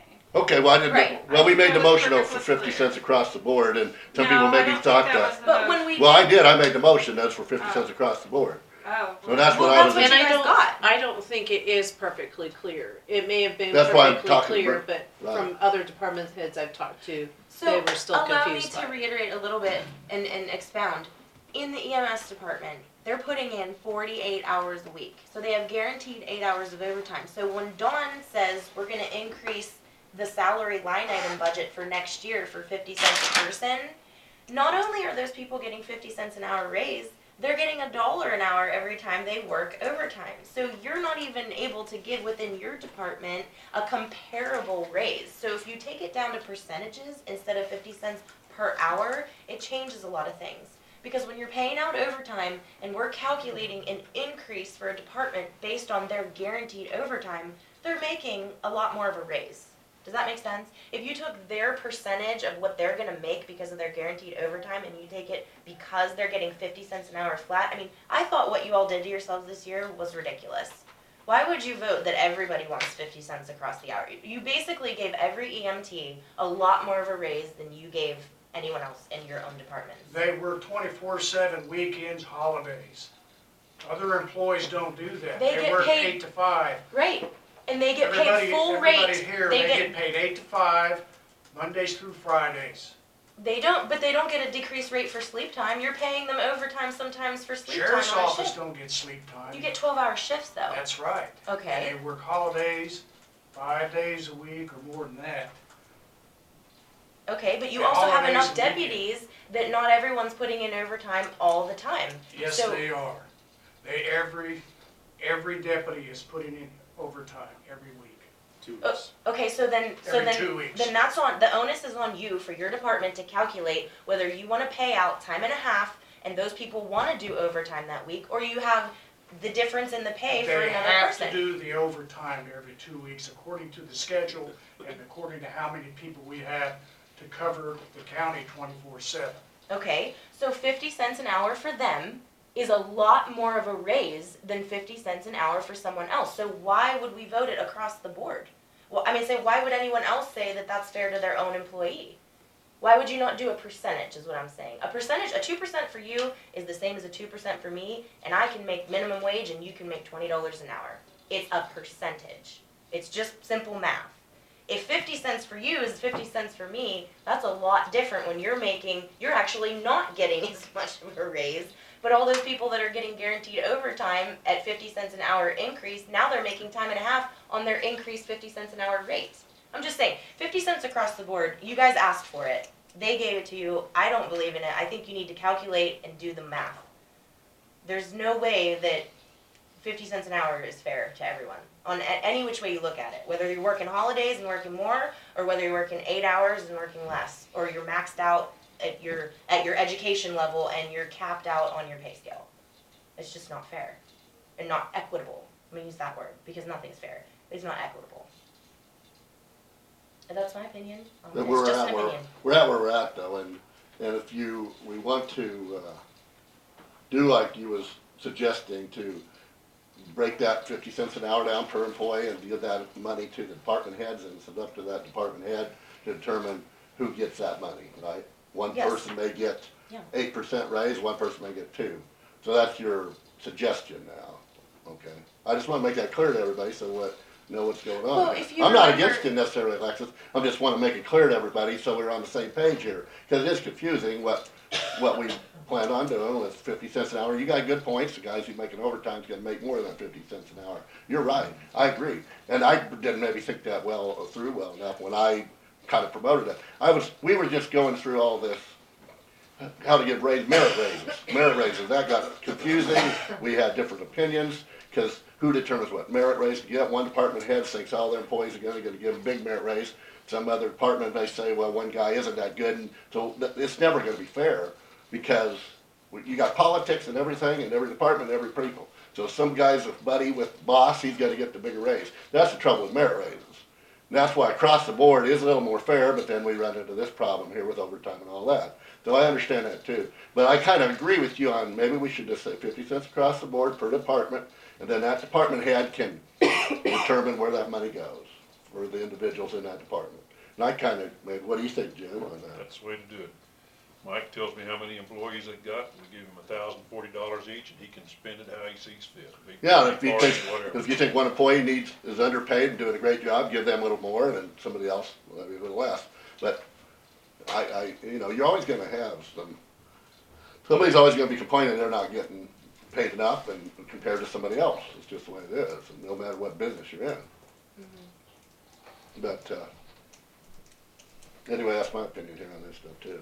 I just wanted to make it clear where we're at here on this, cause Well, I think We're there's kind some of- well, it's confusion on kinda the math, confusing. like some of the questions that, or the. well, we statements or started with 50 whatever. cents across the board. A lot of people thought, including me, that everyone in here was gonna get 50 cents more. They did, as of June 1st, 2019, June 26th or whatever it was, Okay. 2019, everyone got 50 cents. They Okay. had 25 cents in the beginning of the year, and it ended up being an additional 25 cents for the next half of the year. But Okay. that was at request of the department heads. Yeah, okay.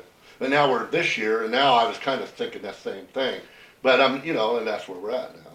But And we when just you- wanna make clear where we're at with everybody, and they understand what's When going you on. approve our 2020 budget, you just approved a salary line item. You didn't approve 50 cents across the board. But that's how we calculated We it. voted on it That's that how way. we calculated, Yeah, but that's yeah. not what you approved. Correct. Well, we kinda That's did, right. we voted on it that way. No, No, Did we? I No, don't think so. you're talking about the changes that were made to people's income in 2019. Yes, you two voted and I said nay when they wanted the additional 25 cents across the board as of the mid-year point. Okay. Yes. But when we worked on the budget for 2020, she's saying you just approve a dollar amount per, remember we started with the same as last year's. Yeah, But then Dawn did the calculations, how much longevity pay everybody is gonna end up getting for the year. We had to add that into the salary line item. Then you have to add in whatever that increase is. The way we calculated the increase was 50 cents per head. okay. But really what it comes down to is 1,040 per person times how many people you have in your department. That's what it comes down to. Okay, well, that's good. That's clear now, that everybody knows that, including me, because I didn't necessarily know that, but I'm not against it. And I kind of think that maybe is fair, because the department heads, I think, probably know best how that money should go to the individuals in their department. Right. I heard you had some questions about motor vehicle compensation. There's your statute. I didn't, I read the book. Did you? It says I can spend that 5,000 any way I want.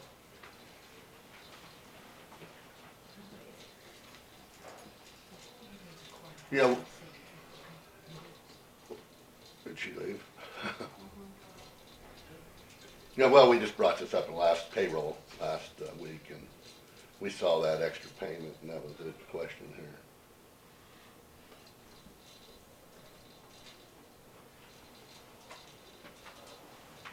So they can receive up to an additional 15,000 per year, determined by a certain dollar amount per registration for the year.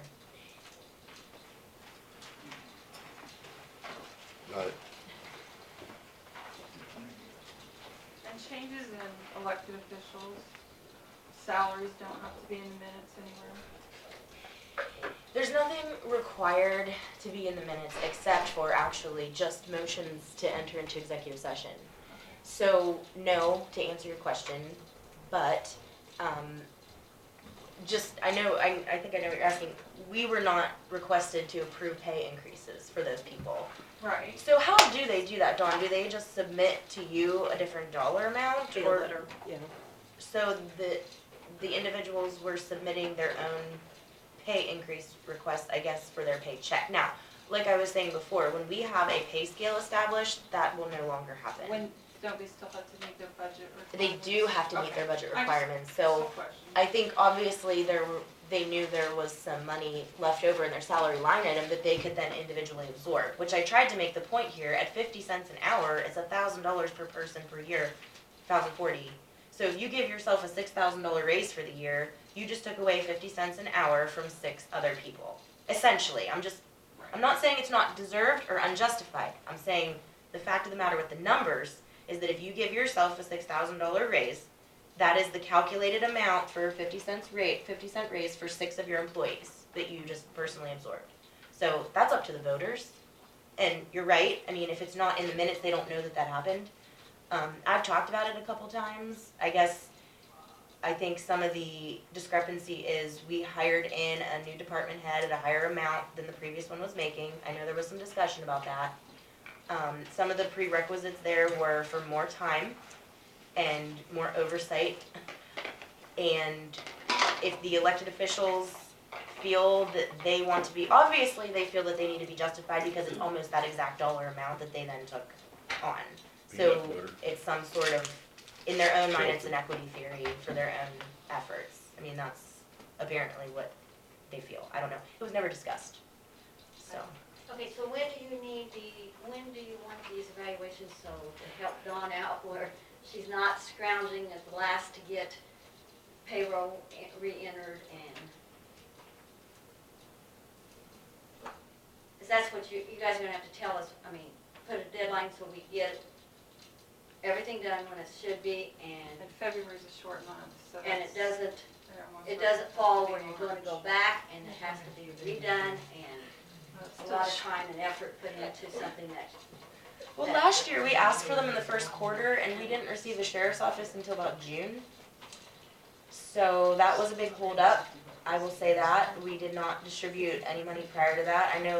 I think LaDonna, you're the only one that had it in on time the first time we asked for it, which was at the end of the year for 17. Then we said the first quarter of, or no, that would have been 18, and then we said the first quarter of 19, and then it ended up being June by the time we had every department. So I don't know. What do you two suggest for that? Well, I think as quick as possible, but within reason. You think most departments could have them in by February, end of February? That would end by the end of January. Well, maybe, it's You've that's got- only, I'm not a big department, so I'm You not got the one to ask. 19 You people. tell me what day you want. You got 19 people. If you did 2 evaluations a day, they'd be done at the end of January. Brendan, do you think you can get the? but we got, first of all, we need to get the evaluation Yeah, form, the new sheet. the new form. Do you have to approve the new form or can we just use it? Yeah, I was gonna say, you guys are gonna need to approve the form we use Right. before we can start the process. Well, I have LaDonna just fax, or email another one over. Okay. Alexis, if it's not here. Yeah, I thought I had. Well, it may copy be, of but we but- gotta, you I gotta, have so to much take paper it there, it's here. hard to find it. Yeah, but I don't have it, what I filed under evaluations is just our original. Well, I would say then, LaDonna, email us a new copy, we'll approve it, or we'll review it, and then if we like it, we'll approve it, and then, we'll go, and I'd say, So by next, Department heads by with a next no if Monday, you want things by next changed. Monday, you'll have By something. next Monday. hopefully approved, Okay. and, Because, you know, Wait a minute, is this Monday- it? With the squares? It's been so long ago. I have that, that doesn't look like the one that we did originally, I have the original.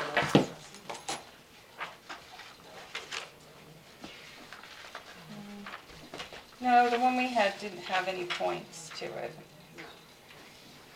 Okay, just, yeah. Okay, then I'm sorry, I only have the original ones that we had from the county, I didn't, There were no points, it was more what, or there wasn't a rating scale, it was more just what the supervisor thought it should be without necessarily. is the- No, that's not the okay, whole and these are all stuff. the original ones that Yeah. came from Lincoln County originally, okay. And I would send them back out to you.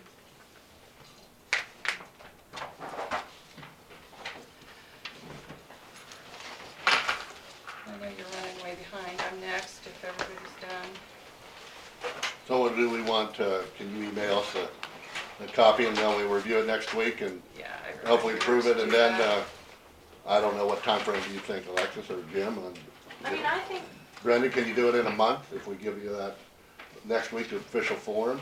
I have to do 78 in 2 week period before, so Okay. I've got 20 employees, 19 employees. All right, I What's get- what would be a cutoff time, Don? the 25th, It 24th. needs to be before payroll. We need at least a week's time to data enter. So Monday the 20th. So we would like to have them then So 2 probably weeks. by the, let's say the 10th of February. That'd give us time to look them over and get back to you by the, middle of February, 15th. That'd give you 10 days, wouldn't it? so maybe by payroll and May I ask a question? yeah, Are we able, Dawn, to issue separate checks if, let's say we didn't have them due until the end of February so that we could start it, they're only gonna miss one payroll. If the evaluations go through and we approve everything, are we allowed to issue a separate check and say, here's a month's worth of the increase, like, No, we're not, because they have deductions that have to come out of them, okay. and that's a lot And more it would, work yeah, than it has to shutting go everything into the, off. okay, And the other aspect of it is if you go back, then you have to figure out how many hours was in the month before. So it just creates more data entry. got it, I gotcha. would suggest then that if we approve it next week, then we would give them till the 10th of February to have them in and on our desk. And then we'll have them reviewed and given to Dawn by the 15th. Then they would take effect February 26th. That's right. gotta take effect in I- February. Or January 26th. That's, Well, yeah, it would take effect as of January 26th if we had them in by that middle of By the oh, February. yeah, Yeah. sorry. So let's I give was- everyone a month, and really they're only missing out on one pay period of the increase. Whereas last year, they missed out on 6 months Right. of the total. I can't see where anybody would have. Okay, well, the biggest department's like Brendan, and the one we have to get, and you can do it, yeah. Yeah, And if we get the sheriff's department, EMS, Yeah, each evaluation takes about an hour, hour and a half. okay. That sounds what we ought to shoot for, probably. Let's see, what's that do for?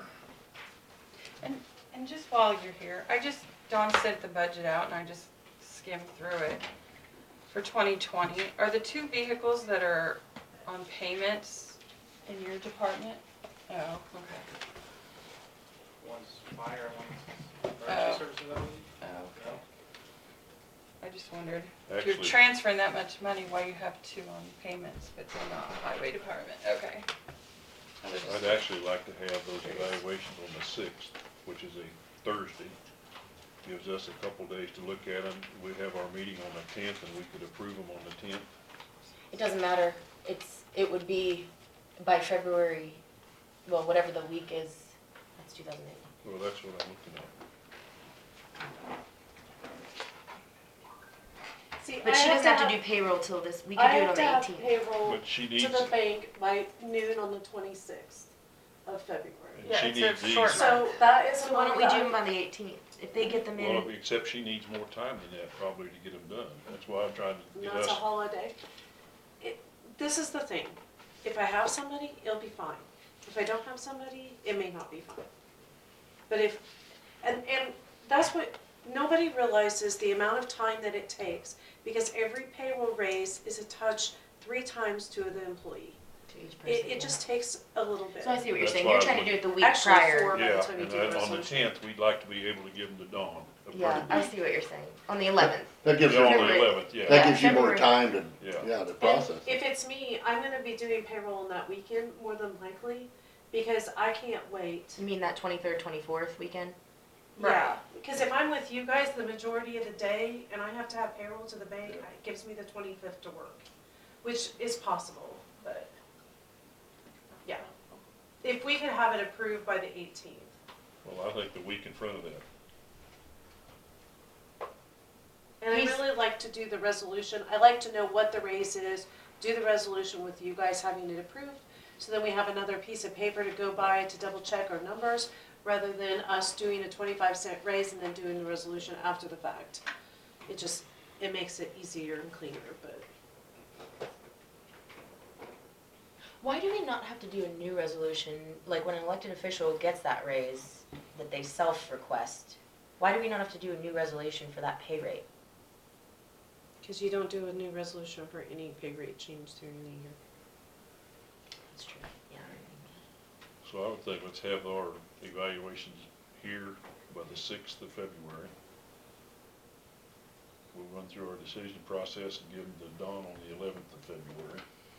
But it's gonna be, we're gonna have to schedule an entire afternoon session on the 11th then, because I think we should do our regular business at Yep. 10, take a lunch break, like get everything done between 10 and noon, Yep.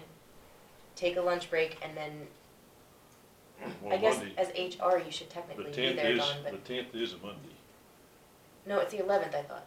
Well, no, this is a goofy calendar. Oh, you started on Monday, okay, I'm sorry. Okay, so the 10th of So we just February. make a long day and do all of it at one time. But I'm saying, I think we should mark off the whole afternoon then, because it's gonna take several hours. Okay. So evaluations are due the 10th? On the No. 6th, do on the 6th. It's exactly 1 month.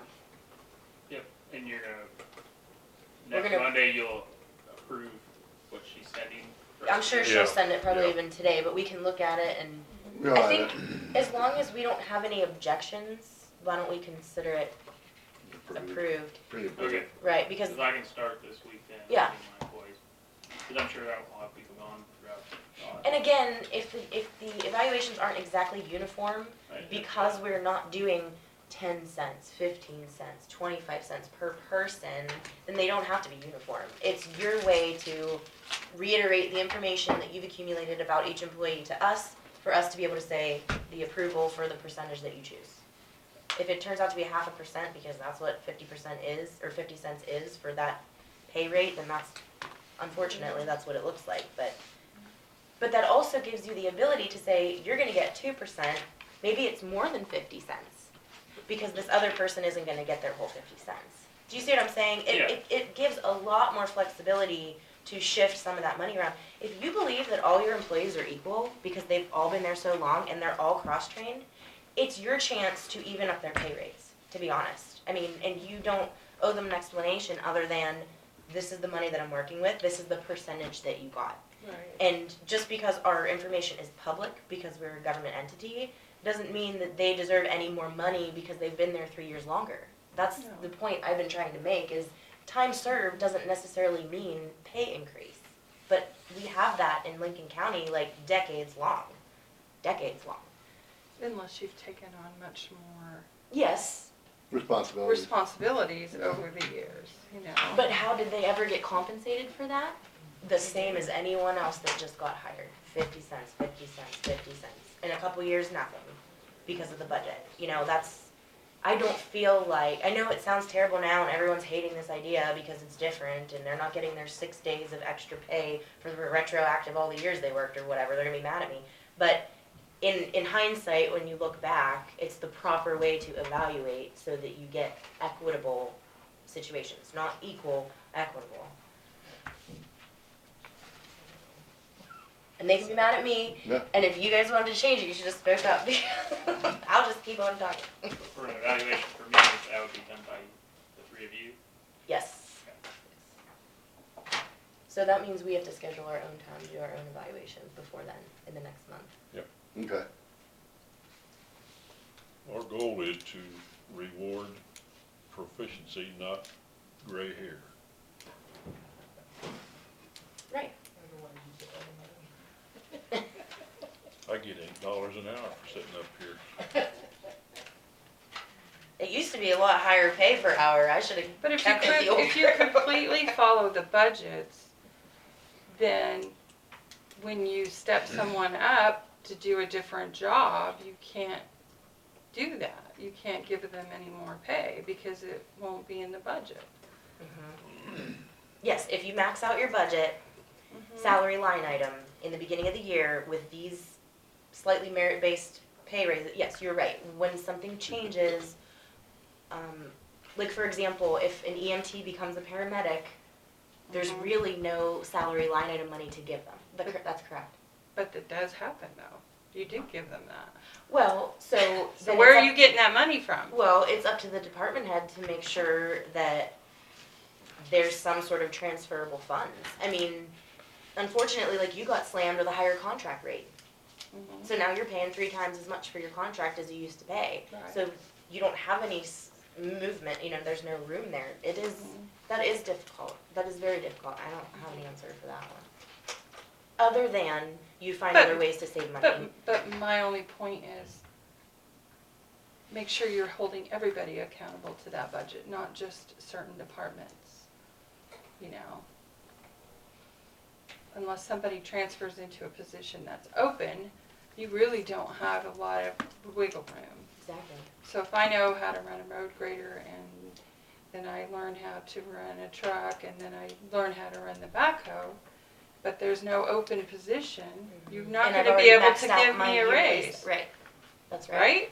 That's right. That's the way I'm hearing it. That's I just right. wanted to make That's the sure way it that. is right now, but we're gonna discuss that. There's gotta be a way to include changes to pay scale for improvements throughout the year rather than wait for the end of the year.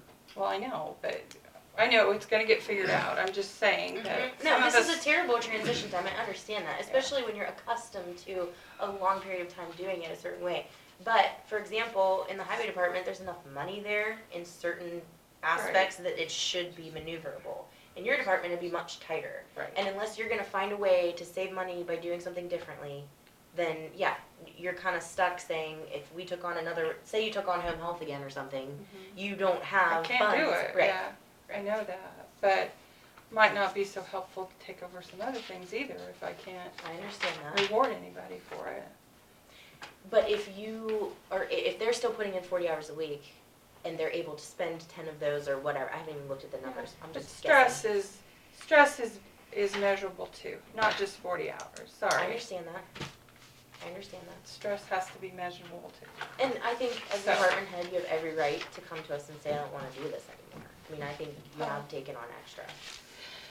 Anyway, I just have a few things to update. We did send out 75 letters. We've gotten lots and lots of complaints. Those are 2 written complaints that came actually today for the ambulance billing.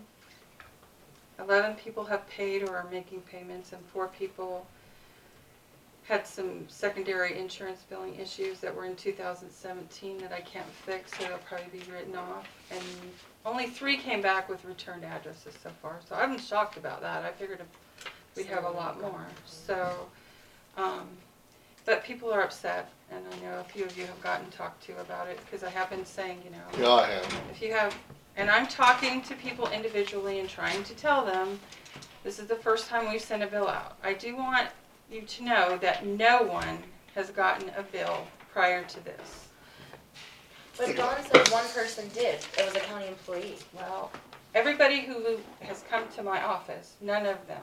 I think she's saying these people, cause we Yeah. had people receive statements 18, that have of paid the when I was 18 taking. people that we've seen, none of them have gotten a bill. And one was a run from June of 2019.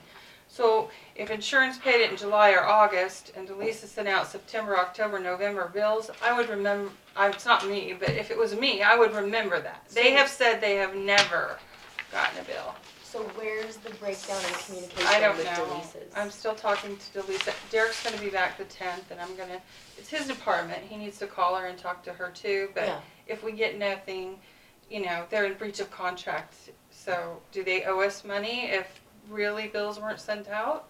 I mean, I don't know, but we are gonna, Derek's What gonna happened? follow up, and then maybe she needs to come down and talk to you guys. I don't know, Has but she been giving you any kind of report, No. other than just forwarding you the people who are yes, Metro? she's giving us reports, but they Where do are they say going? they've been getting built, her reports at the top, when you look at them, if they've been getting bills, it says at the top, and it even has the dates. But that's all post, I guess, I was telling Dawn earlier, I don't think you're here yet, when we hired that company, I believe the owner, was at the meeting and affirmed that there would be regular reports to the commission, because she was doing it for other counties. She said, oh yeah, monthly, we give reports at the end of the month to say how much we've billed for, how much we've collected, what's pending. I haven't seen that at all. They are sending us reports, but But is it up to I date, don't or know you're just the getting the? total. No, it's up to date. We do get, but that is something we haven't had time to do, is sit down and go through her and say, you know, I don't understand what the titles are in all the columns, you know. So if it says bill, does that mean they billed it to insurance?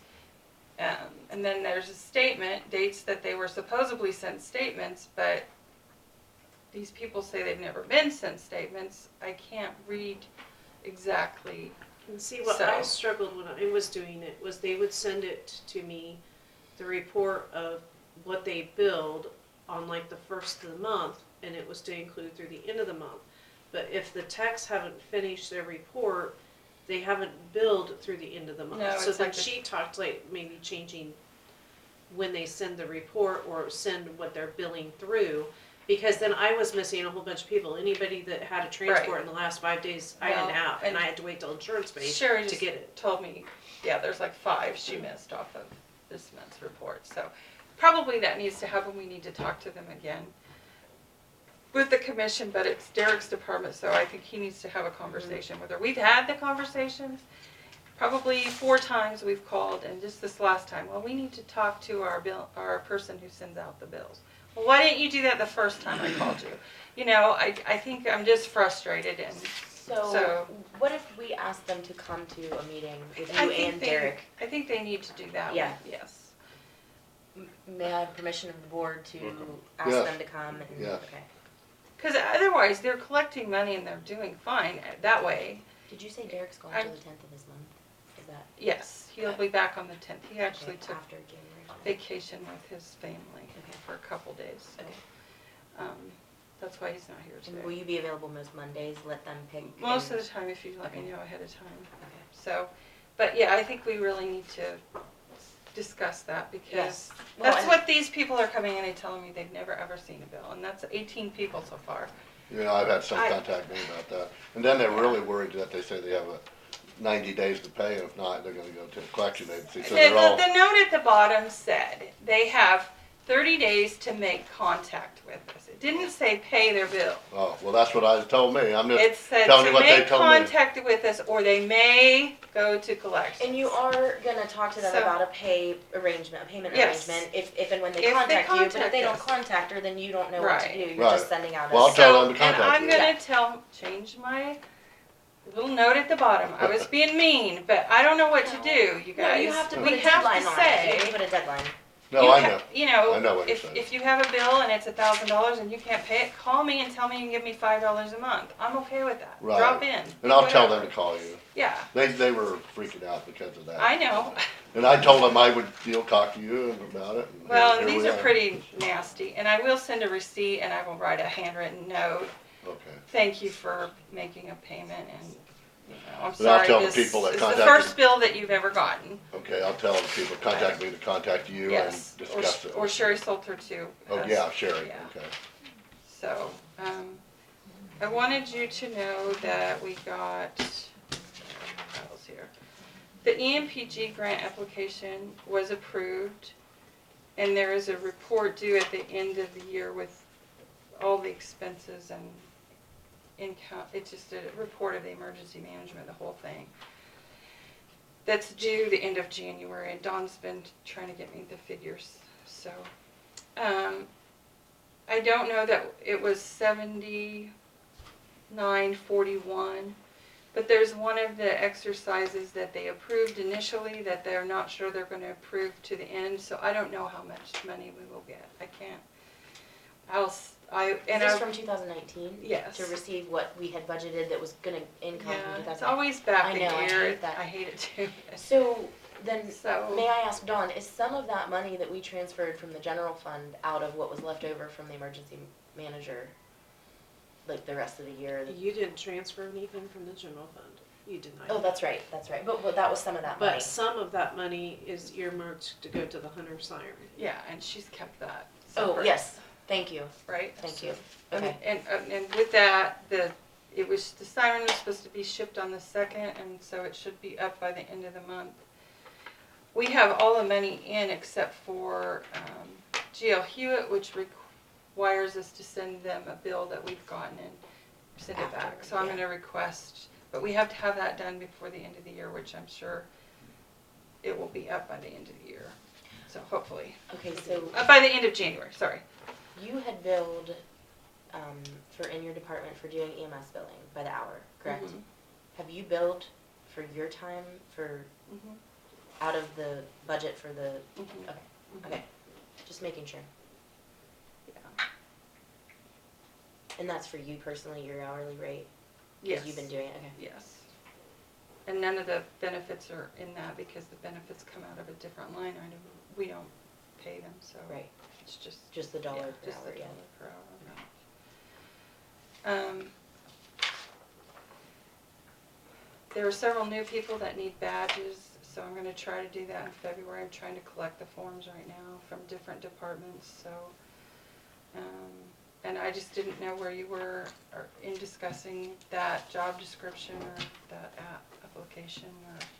Have we ever, Don, we gotten any applications for emergency manager? You did receive one, I don't think it was last week, I think it was the week before, for the combined position, but you haven't approved advertising for anything different. What do you mean combined? With EMS and, We received an application for that. Mm-hmm. Derek told me he talked to an individual that was thinking about doing that, so maybe that's that person, I don't know. Potentially, but I do believe the person that applied, we really need to do a background check on, Okay, because it might not be. not be good, okay.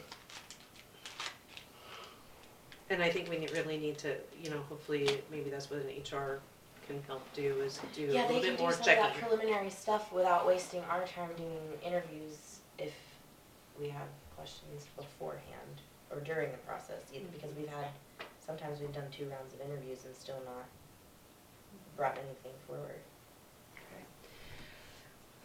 And then the last thing that I had was, I guess I'm just kind of, the transfer thing, I wasn't asked to provide any numbers, so I didn't give any numbers.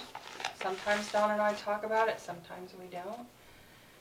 And Dawn, if you're not gonna do some of the things that you normally do, I think it would be nice to have a checklist that this is when we need this is when we need that, like the budget. If any time between March and August, we need the budget, for next year.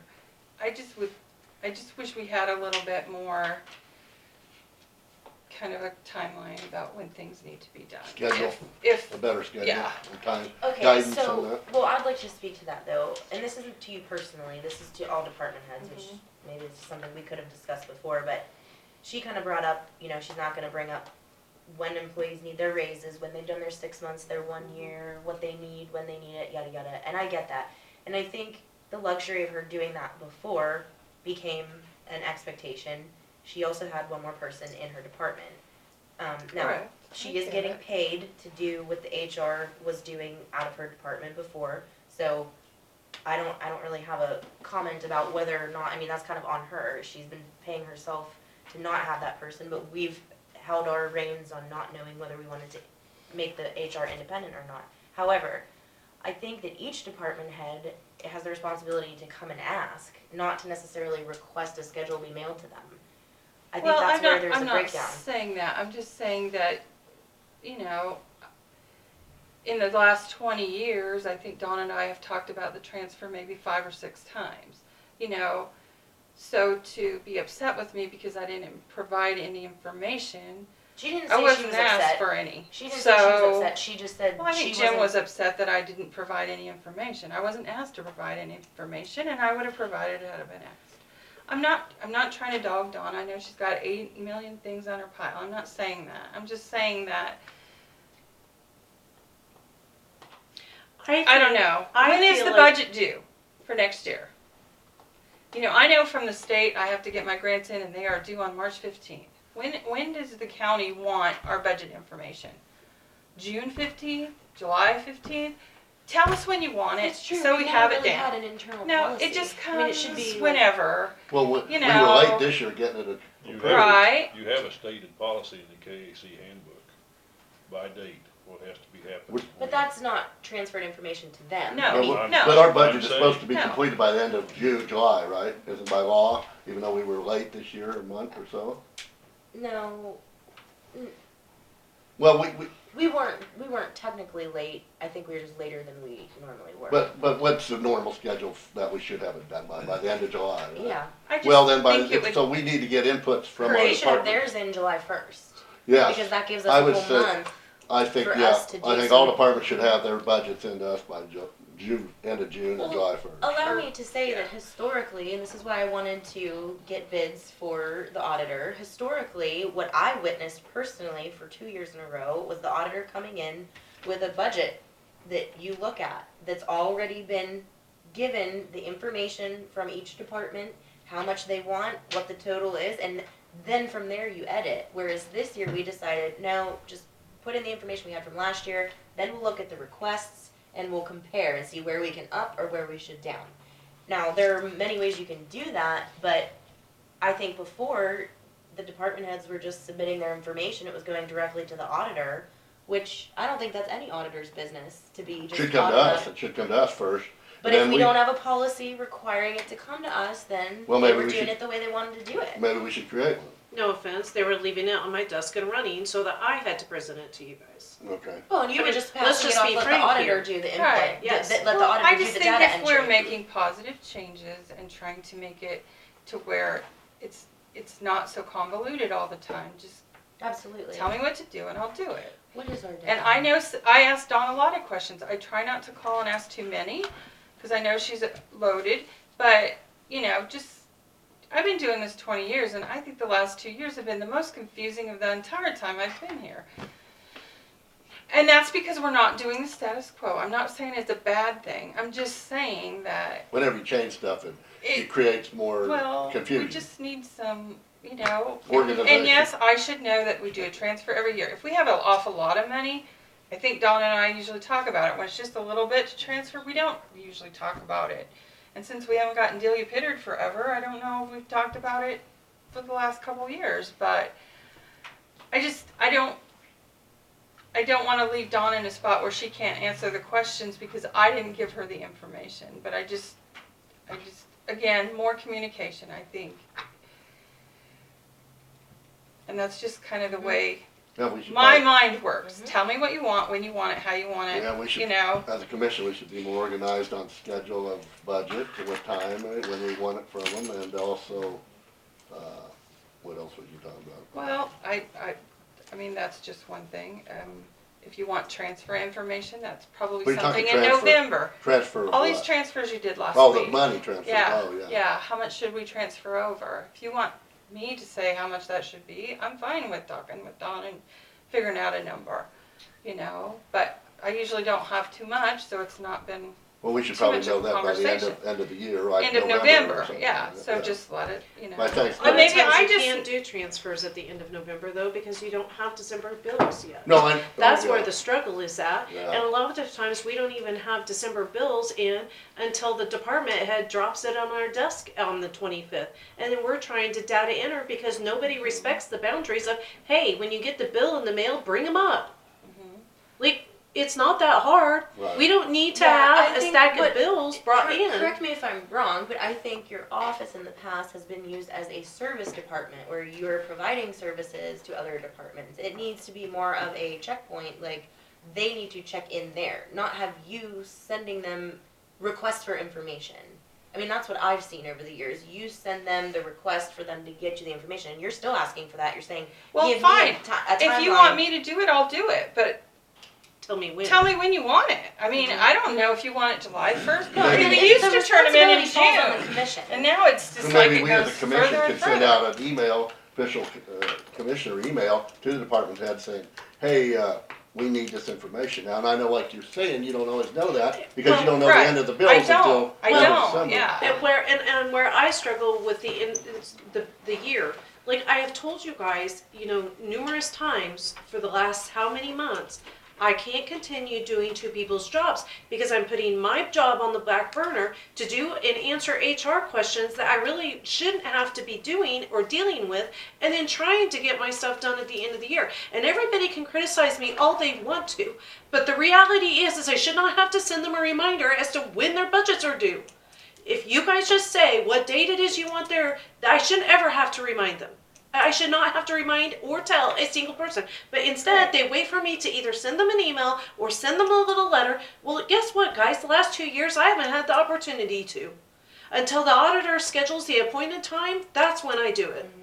It's like, okay, it's time to start thinking about that. So, okay, so I knew it was in August, but it's actually toward the end of August that we have to have a certified budget. So that means during the month of August at some point is when we meet with our auditor. We should really have our ducks in a row before the auditor comes. By July, Not yeah. letting And the that- auditor come and tell us what to do, which Right. I have And this vehemently doesn't opposed. change every year. I don't know why we can't give June 1st, have your budget in. Well, or I whatever. think it can actually be July 1st. That's the halfway Whatever. of the year. That gives the No. whole That gives month us of a July month for to- us to get our ducks in a row, Yeah. then invite the auditor to come in August, and then we don't have to have everything done and have the hearing until the end of August almost. So Well- that's 2 months of budget time, which, and I will tell you, when I first got in here, it was one day. One day. I walked in, they said, oh, we're doing the budget today. The auditor has his stuff everywhere. The budget was handed to me as if I was just approving something that someone else did.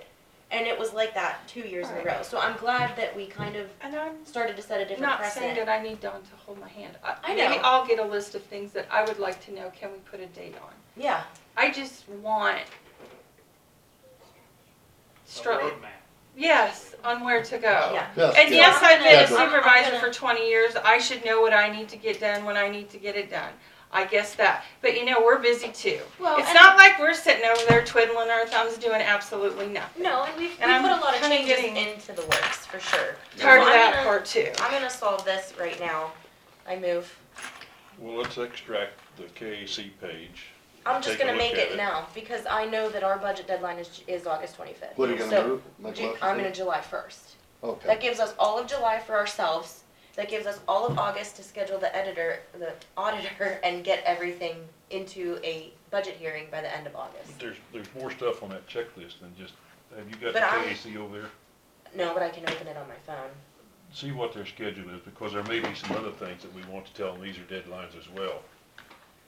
You know, yeah, I think it needs to come from the commission. I'm not saying, Don, that you I don't want know to if we do can that. determine all them yet now. Just a couple things, just major things. Like for the budget.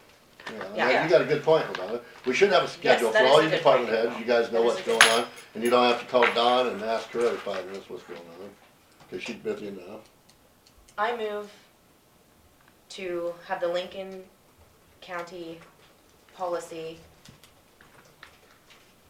requiring budgets to be submitted by every department with a deadline of July 1st annually.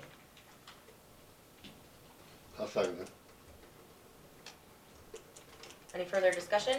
That's in consonance with that, right?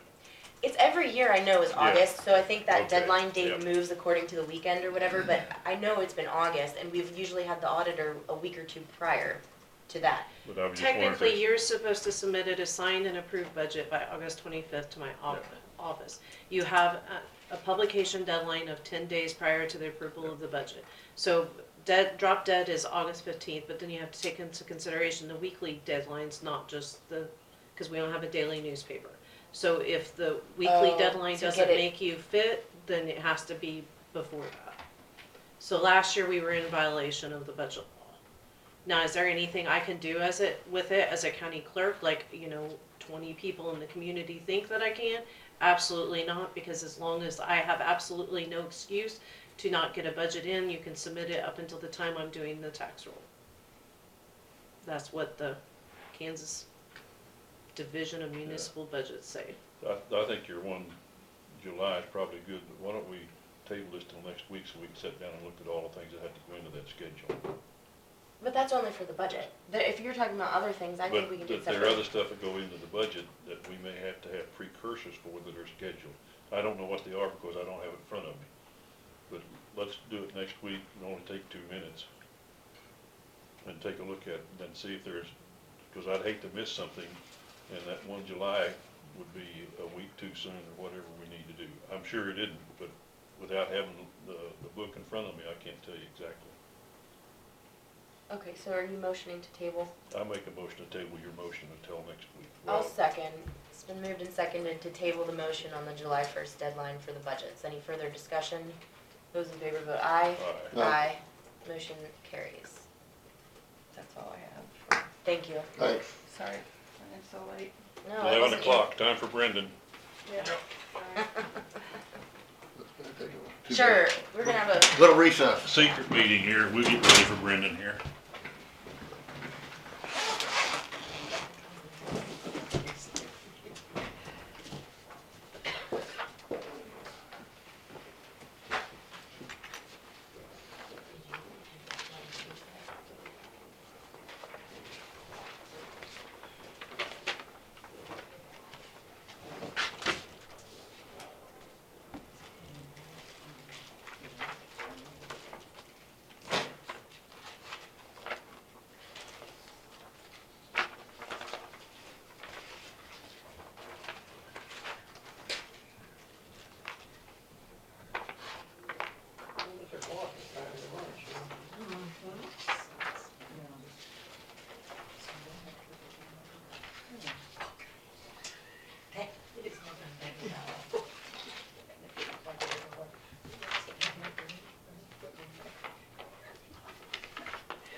Brendan, I got a suggestion for you on that bridge that they knocked down right there by Lance Peterson. Don't build that back high. Matter of fact, take the other side down a little bit. So that actually is something that hadn't, that's already been brought up to me. And that's something I was gonna discuss today with the commission. Because it's 3 foot, three and a half foot off the ground. So a combine header Yeah, that's right, is Yeah. so much wider than it was 80 years ago when that was probably built, yeah. if not older, that, Well, just combine itself. yes. So it's hard to get through there. Yeah, that's Not right. that it's impossible, but it's hard. And you can tell that western side has already been hit once because the stones have been restacked, but they're not remortared together. Yeah.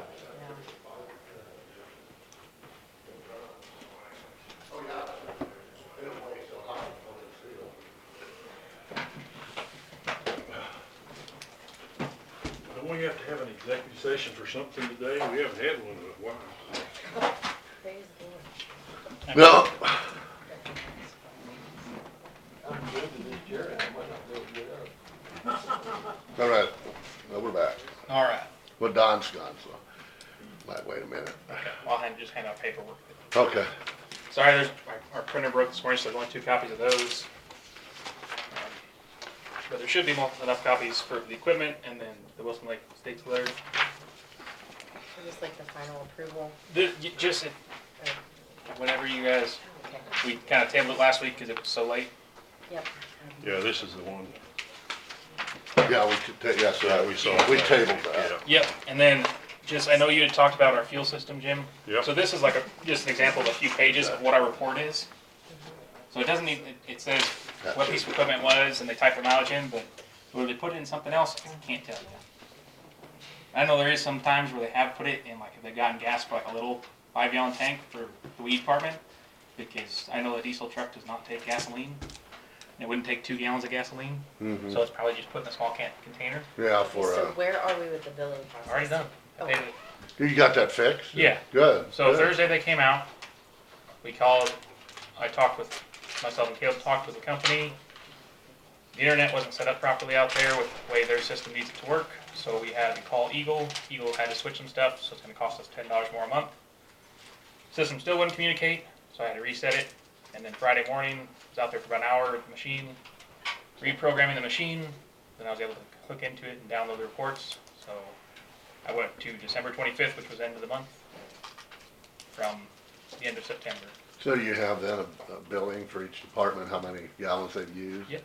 And you gotta bill the department for that. Then they pay you back, the highway department back? Is that We only how- did it one Well, I month don't last know. Do they, how does that work, Don? We brought the invoices to the clerk's office to distribute to the other departments, and then I've got one to turn to the city department, because the city fire department used our. Okay. But that's an example of what it was. I know Jim had said that how do you tell if it's put in a personal vehicle or not? You can't. But I wanted to bring that information so that way you guys could see what the reports look like that we get from there. Yeah, but now you can review them and you can tell if you have an unusual, thing on there.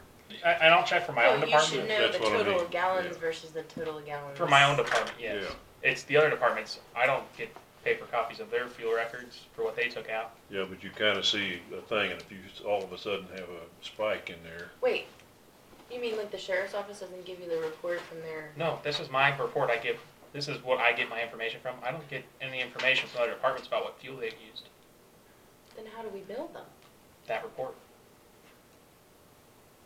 You got I like, compi- you got, I they compile- each have like a credit card or a key, or They each have their And so you know, that's if- programmed for so them. you know who has that, like the sheriff's department, when they key that in, they got a So 100 there, at the gallons. very back there are a few sheriff's department It shows, vehicles. Yeah. So it totals the vehicle. It goes by vehicle. okay, So then I go into the system and I figure out the cost of that fuel for that time, submit that invoice based on that vehicle, not based on the individual user, okay. because it would be way too time consuming. So I submit them the bill. I don't have any record other than this, that that's the fuel they used. Well, that's probably That's all, just, that's probably all so- the record you're gonna get. I mean, I can't check and see if there's. Do they get a But receipt? I'm saying the total gallons that you purchased, you know you know where your gallon, how many gallons you have in at any given time, right? Yes, by looking at the meter out So there. then if you went for 1 month and said, on January 1st I had Yes. 267 gallons, and on January 31st I had 3 gallons, you should know that 264 gallons have been used here. Yes. Yes, Okay. but what it was used in, that's Well, you where I don't know can, that. no. You know the And, department, and it's not, and you know it's, the department went it's, to, it right? takes an estimate, I don't know the individual department's usage. No, you don't. No, I mean, I find that out here, but if they keep track of it on their own, I do not know. Do they get a receipt when they put in fuel? They don't get a receipt saying I got 50 Nope. gallons of gas? But it does track by person. It And could track, vehicle. and vehicle. Yeah. We So do, I run the report by vehicle and by department, because that's how we code it for invoicing. Because if we went by person, I'd have to, I would want, because sometimes someone drives a diesel piece of equipment or they drive a regular truck. So I'd have so many more line items that it's easier to break it down by vehicle. So, for instance, it has an odometer reading too.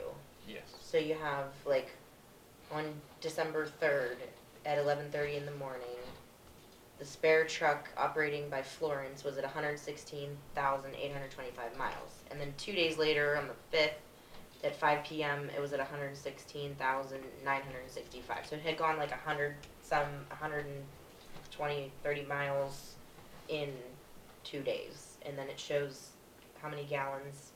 And then who's calculating the unit cost? Because I noticed that it's different. So that's how it's You set up just in that adjust system. it according to We what adjust your it based on our previous purchase shipment. price? Yes. Okay. So they're getting it at cost? Yes. Okay. That's because it was built into the system that way, and I have to go through and change that. That's just how it's been for years. So I take the unit, and then I do the amount. You plug it into our system, and then I get the unit price based on our shipment cost. Most recent shipment cost is how we do it.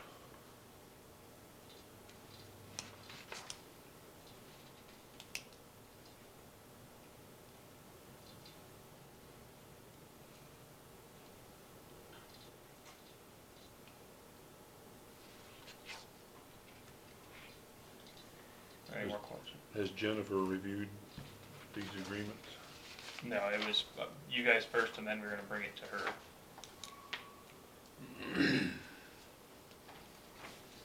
The Russell County one, it was more along, is there any changes that you guys feel we need to make to that Did you document? contact the highway department?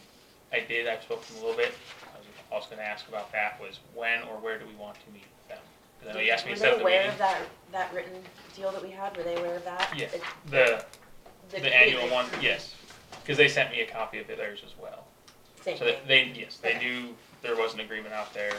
It just, Okay. when I talked to them, that we feel like we need to clean up the language a bit. And that I was gonna talk to you guys about when and where you would like to set up a meeting, for me to set the meeting up, because I don't wanna set up a meeting, then the commission can't attend it.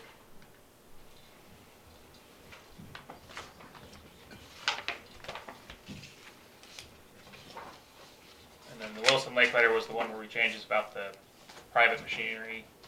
Did So you, I did you but talk to the Wilson Lake homeowners people I about don't have this? any contact information for them. Oh, No, this okay. was, Just- you asked you me to just- write that letter, Yeah. and then You just, the line item with, talk You about just wrote private- this up private- I yourself. would be glad to, like, officially deliver this. I'm probably gonna add in a note that we'd like to have a meeting with them Yeah. and kind of have like just another formal discussion. Yeah. I think they were happy that we moved forward with the project out Yeah. there, and what is the name of that seeding company that we hired? Doug Levine. Levine. So I think they should want to participate, and this kind of just gives an outline of what our expectations are, because we have to have some.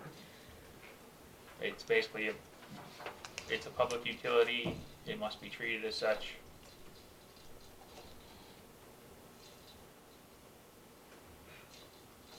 so Alexis, you're gonna have them review this and, I would, yeah, And, I would be glad to contact them. yeah, and we can discuss it with them. It looks good to me what you have here now. And Now, when I you think it said looks there good. were two, does that mean one for Russell County in their There's portion? apparently 2 homeowners associations out there. Not for the Lincoln County portion. Not for the Lincoln County side, but the other side that we maintain, Russell Gotcha. County has their own.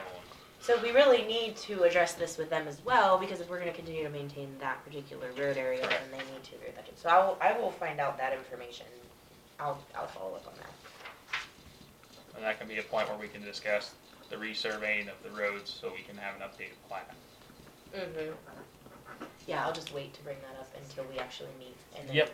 Well, I meant it Yep. could be when we are at a meeting with Have them. you- if they Sure. meet. Contacted the Russell County Commission or He they're, said he No, wants we're to. waiting. Oh. I don't wanna set up a time and a date Oh. and then none of you guys can attend Right. it. So that's why I'm wondering what date and what time, if you're all right with that agreement. We tabled it for about 2 weeks now. That's essentially the one that we've had in effect all along Essentially, with the minor- except it's fixed spelling Yeah, errors and yeah. it's more fleshed out certain things. No, I think, Because the old agreement just said snow removal, so if there was a tree in the road or a house Yeah. got blown over and into the roadway, it didn't Yeah. specify who's responsible for it. well, I think that'd be good to meet at a meeting room somewhere, not just out in the open. Cause we, you know, Do we wanna have them like come here, or do we wanna I have them think, come out there? if they wanna come here, or, don't they have a pavilion out there? oh, you mean at the lake? Yeah. Sure they have something out there, we could, If nothing else, the Corps of Engineers probably let a meeting room be available. I'd like to meet out there, and Well, I that'd don't be- mind work, meeting inside, but I'd like to have, if a question arises, we can hop in a truck and go down there and see about what we're talking about. See the road or the ditch. Yeah, I don't I mind think it'd be sitting- beneficial for all parties to Yeah. actually see both areas. That's fine. But I just it's- was thinking to maybe discuss things, it'd be nice to have a meeting room and not just out in the road somewhere. We've got, the Boy Scout camps out there, the engineers have their thing, I'll bet you we can borrow one from somebody. Maybe Mr. Enfield will let us use his house. He may. Well, it's our house if it's 38 feet in our right of way. There you go. Well, the living room might be in the right of way. Yeah. What do you wanna do? It says the Board of Russell County Commissioners meet in regular session at 9 a.m. every first and third Monday. So they don't meet every Monday. Anytime I'd meet with them, out there's fine too. I'm I saying- think this road agreement looks fine to me right now unless someone has an issue with it, but. So this is the first Monday. If they only meet the first and third Monday, maybe we could get to ask them on like the 27th. We could do an afternoon Out there, session, do our regular. they only meet twice a month. That's what it says on their They website. have no business in Russell. They're just that much more efficient. Kidding. That's what it says. First and third Monday, unless a holiday, then it's Tuesday. So you wanna set up the 27th as a tentative? Yes. Works for 3 me. PM, 2 PM, 27th of January, meet out there, Yeah. Yeah. which is our normal meeting, so we'll meet here We'll first. meet here first, and and then then we you- will then go move out that there. way. About 3 or some 2 or, I think 2. We Yeah, should I'll make shoot it for by 2 o'clock, why don't we? okay. yeah, ask Because them if then they if we can run do it. late over our lunch, we could still have a little bit of time before we have to be out there. You have their, phone number and all that. I can find it. I Yeah. know I have the number of You the have highway it. department and You Okay. should be able to get me in touch with people I need to, if not. Wonder if that's the commissioners and the highway department people both, right? Yep. Okay. That's what you Yeah. asked for. Yeah, that would be great. Yeah. And then Wilson Lake, you're gonna bring that to them. I will. So our north lot, this is just overview shot of it. We have these old millings, very old millings right here, and somewhat fresher here. So our John Deere excavator, and as you can see right there, our plow trucks. One of our plow trucks, the money that's needed to make it, a lot of that comes from because it sits out in the tall grass for 8 months out of the year. I'd like to use our millings that are here that are not good for anything and build pads out here to park our equipment and stuff on. So because if it's on some sort of pavement, How all much of do we this. own? Where is that exactly? Our north lot right up here, right. Sorry. 14 would be right here, 18's right there, KDOT yard's right there. Oh, it's by KDOT, yeah. Yes. Oh, okay. So there's our It's fuel on the barrels. south, or is that South side of yeah. KDOT South- yard. oh, okay, I didn't Yep. know, I wondered where I was, cause I Yep. knew KDOT had that lot. Yep, so we're just That south of them, Ninth- and those are our and fuel that barrels. Ninth Oh, That's okay. 9th Street. Yeah. Oh, okay, okay. So I get all of our equipment's parked out generally in this grass. Well, like the plow trucks, for example, they sit 8 months out of the year up there in the tall grass. Every time we go to pull them out, apparently, I know this year we have to rewire large portions of that truck. Because the pack rat's eating on them? Yes. So I would like to use the millings we have up there that are not good for anything to build parking pads for equipment to keep the rats, because if you don't have grass there, pack rats are less likely to make their way into it. Do you have enough, Yeah, we're Millings? just using what we have on here. I see no reason why not to have them do that, do you? Yeah, Uh, Best engineering judgment, go for it. Okay. fine with me, I know you guys. We don't need a motion, do we? In-house at no expense. And that's what it is. It's a winter project for when we can't be on the roads, Yeah, and it's something that's going to be productive work that's going to be beneficial in the long run for us, Sure. for our equipment. have you tried that new excavator? Yeah, it's How's in it use been? right now. Is it working good for you? Oh, yes. People don't learn how to use it? So to switch it from backhoe controls, which all my employees are most familiar with, to excavator controls, on the John Deere, you have to swap hoses. Now With the just Volvo, Push a button. it is a lever you turn. Oh, so it makes it handier. huh? So about all of my employees are trained on it Good, because they run backhoes. okay. And if I'm more comfortable in an excavator, I can run either. If I need to hop onto it for a moment, it takes me about 3 seconds to pop the side panel, move a lever, Just and be, I'm in my most comfortable. just tell position. everybody, and including yourself, be careful with it. Yes. Cause you're swinging around a big arm Correct. out there, you know It's that. actually in use right now Okay, on that culvert south of Sylvan. okay, So I decided not to put a shoe fly in, because to put a shoe fly in, we would have to move a fence and reestablish a fence. And it would add 2 extra days it's gonna take us 1 to 2 days Would to you replace that. be on private property to boot? Yes. So to put a shoe fly in, it would have taken us 2 extra days in order to install a shoe fly, take the shoe fly off. We'd have to get permission, so this was the quickest way to get it done. And we told all adjoining landowners that this road's gonna be out of commission for 1, possibly 2 days. okay. If it's gonna be for a longer period of time, we would put a shoe fly in, but because it is 1 to 2 days, we are not. How's everything going managing as one person yourself, okay? Yeah. You, I've got Caleb don't and I seem got to Steve. need another management person with you No. right, for right now? Nope. Okay, I've got myself, and I've got Steve, and Caleb there as well. okay. When you're gone, who's running it? Steve. Okay. And then if Steve's not there, Caleb's there. So one of the things I'd like to do is start bringing Caleb to these meetings. One thing, Means well, you- that's one of my issues was, is if you were gone for whatever reason, who's gonna give management, Yep. decisions? That's the reason I Yeah. was wanting just more And management. I've already had Steve Yeah. get the guys rolling once because I wanted to go out to a location I had a complaint about an equipment operator. Okay, So I went out there to see actually when they were firing up, when they were leaving. So I had Steve start the day off with the guys. No grumbling from them, no complaints. They understood it. So it's working out with the 3 of us. We need to talk about the 410 too. Yep. Over the Christmas and New Year's, Yes, sir. it looked to me like perception is that with some judicious leave and scheduling and stuff, people were getting 6 and 7 days off the whole department. There were several days that should have been work days that there wasn't anybody there. And I think that when you have a work day, if there is a work day, somebody ought to be there to work. But one day, I think there were 6 or 7 people there. Well, that's probably not enough to get anything done. That's just out there marking time.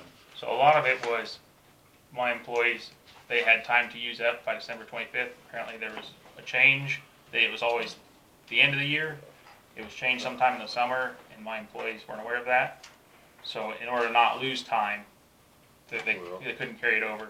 But employees should be more cognizant of that because we need to have. They were that place planning on work. taking off after Christmas break, Yeah, but because it wasn't until, I didn't know it was only till the 25th, till the beginning of December. And my employees, apparently that was the first they had heard of it, whether it was or not. well, they're smarter than that. They took you to the cleaners on that. Well, in their defense, we did change that last minute because we had talked about, the idea that if they made sure their time was off before the payroll. But when But you changed that in the When- summer. every employee did? takes off, the Yes. building is closed, and you don't have a highway department for 6 days, that's not right either. No, I'm not defending that at all. I didn't realize it was that long ago. That's yeah. Okay, then they should have known that. So you're the one approving their leave, Yes. so you're gonna have to crack down on that. Yeah, it was just, they had earned it. I didn't feel it was fair to make them lose it when they didn't understand it, and neither did I until the beginning of December. Because otherwise they would have taken it out and staggered themselves, and I wouldn't have allowed them to all take it off. Well, that's where having an HR person to do some check back with on that is needed. Because I had, myself and Caleb, we had a running tally sheet for who was off, how many days they're going to be off, so we could plan our projects accordingly, so we didn't get started on something that we wouldn't be able to And then finish. not having one there, yeah. Correct. So it wasn't like they all called in sick that day and all took off. It was, I was aware of it. And I didn't think it was fair for the employees to lose hours they had earned that they would have taken off earlier in the year, but were planning to use after Christmas to spend time with family.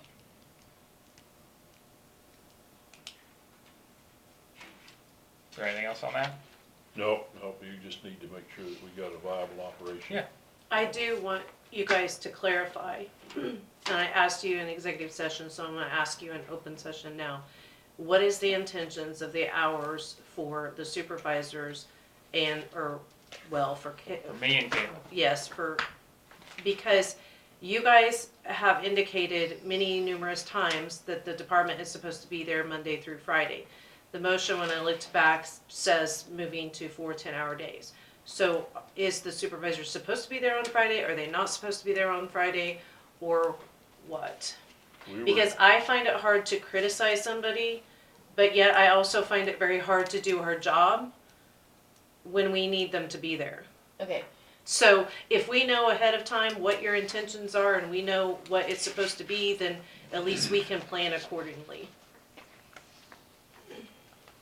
Well, I think, that we should have somebody there 5 days a week, from Monday to Friday. You want 5 days a week? Well, Caleb, I think, and maybe you, Well, because what we had Caleb doing was, and myself, was 4 days and then a half day Friday. So Caleb will get his 40. I'm there when an employee's there. but when did you start deciding that? Because we never really had that discussion. We didn't.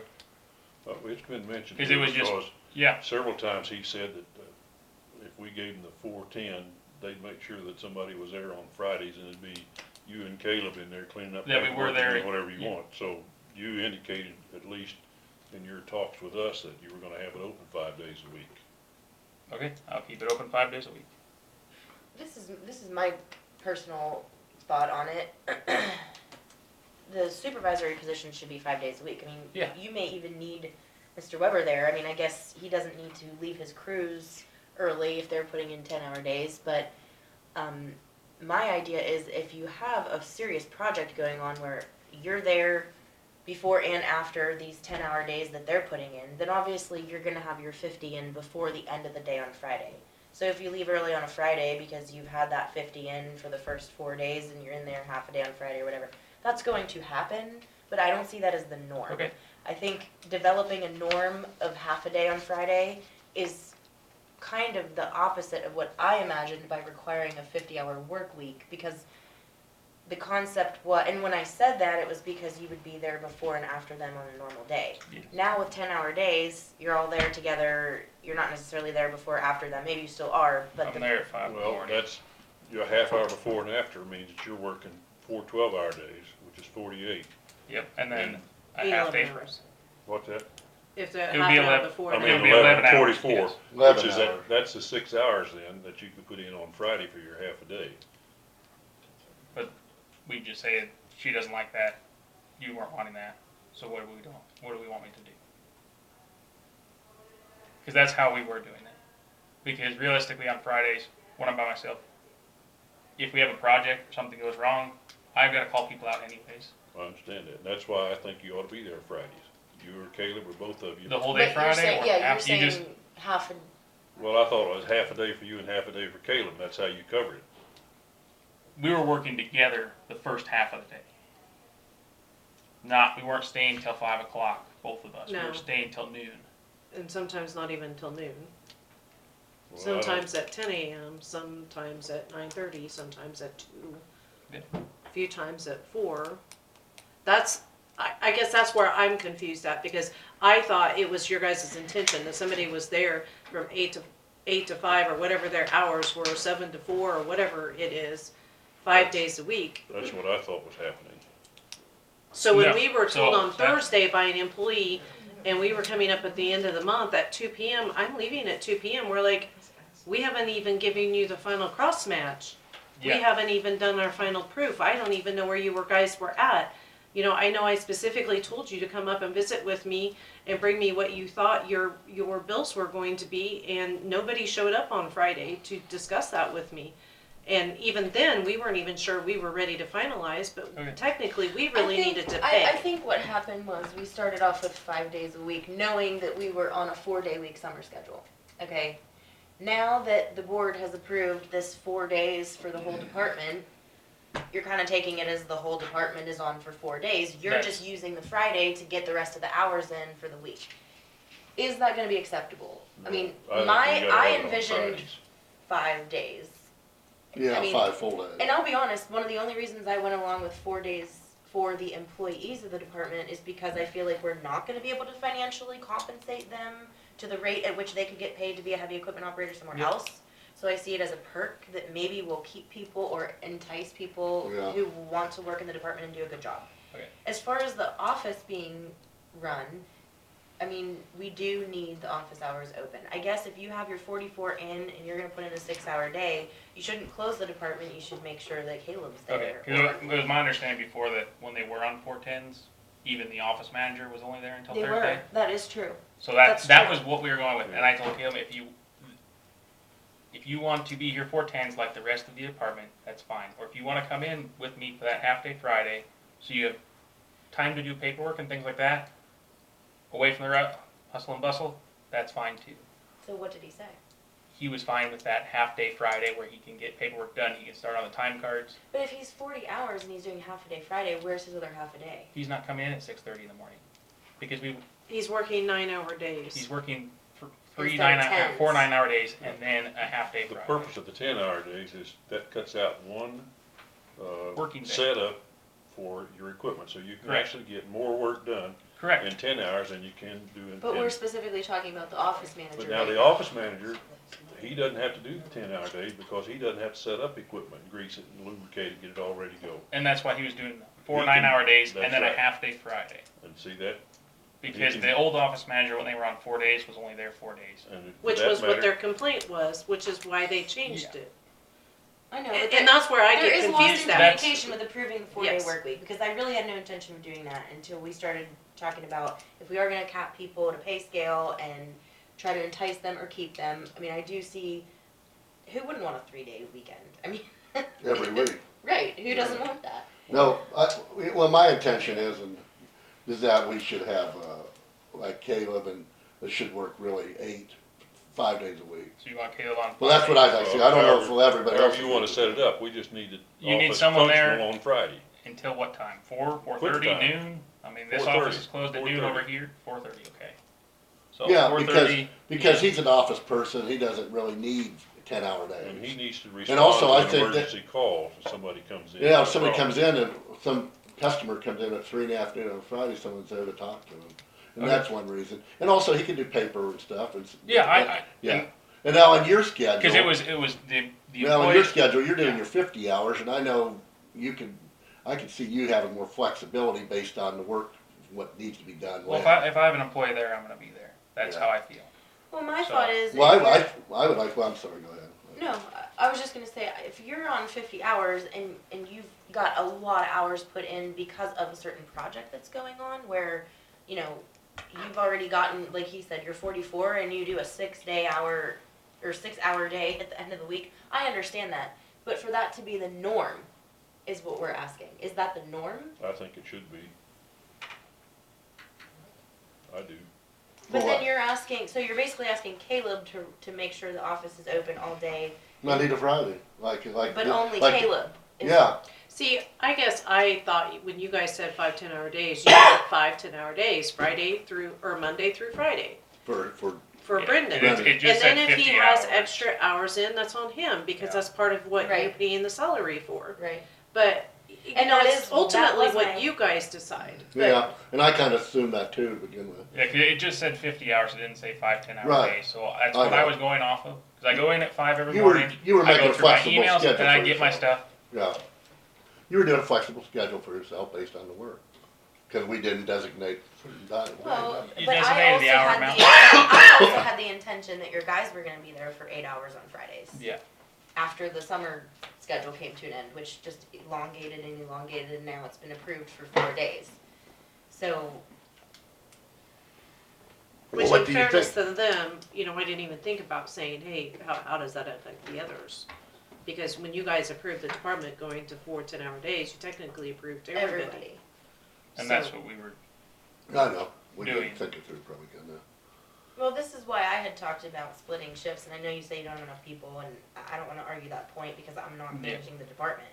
But it's just the idea that other counties do a Monday through Thursday group, Yeah. and a Tuesday through Friday group, and then you have every Monday off, or you have every Friday off, but there's still a working crew 5 out of the 7 I think days. it'd be hard to schedule though, it's limited. It is. Yeah, We cut back on personnel. Right, we which- don't have the people, they couldn't do a project maybe on a Monday, cause some of the guys ain't there, gonna be there Friday. I would only have 3 days to do a Right. project a week. I instead of don't 4 think we could currently do show. that. Instead of 4-day work week, have a 3-day work week. And that, we need a 4-day work week. The 50-hour week, open all day Friday, would just add 2 more hours, so it'd be 52 instead of 50 that you're working. No, it's 5/10s, because they're only doing 4/10s. He'd be doing 5/10s. He could do 5/10s, that way That's, it's, he If could. that's what you want me to do, that's what I'll No. do. The reason he's doing 11 hours is because he's there half hour Coming in before the before and start and a after. half hour after, which is, management should be doing that.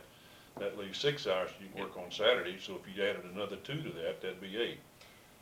So, I come in 5. I don't always clock in right away. I understand So all it that. maybe shows up 5:15.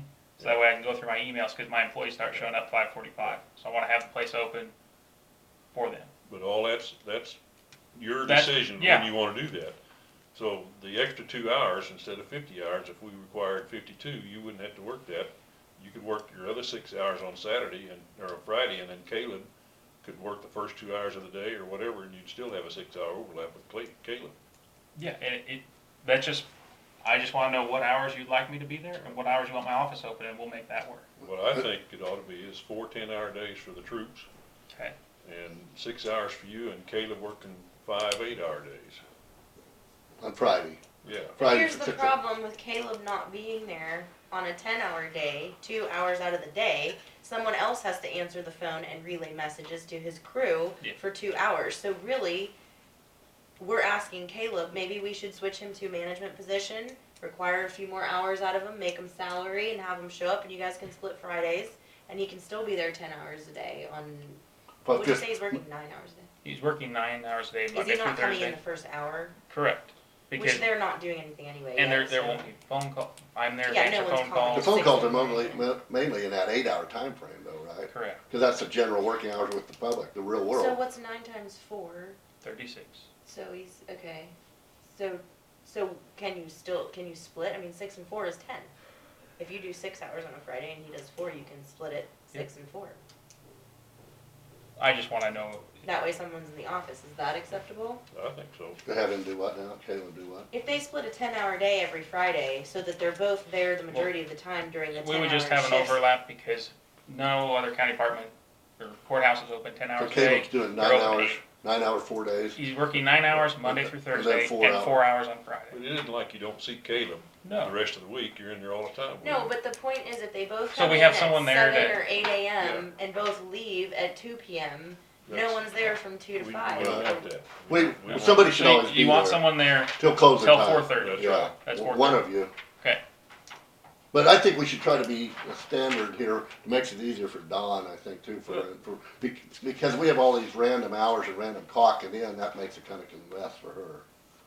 Especially, isn't the But policy too for your crew, that they're supposed to clock in, they're supposed to clock in 15 minutes before their regular time, right? No. No, they don't. They're- On time, on Yeah. time. They clock Right, in right. on time. They are, okay, They good, can clock cause we in had up some to problems. 15. I have a Didn't we, look- Don? We yeah. had some problems with that. We still have a location that, Okay. because I've tried on their systems too.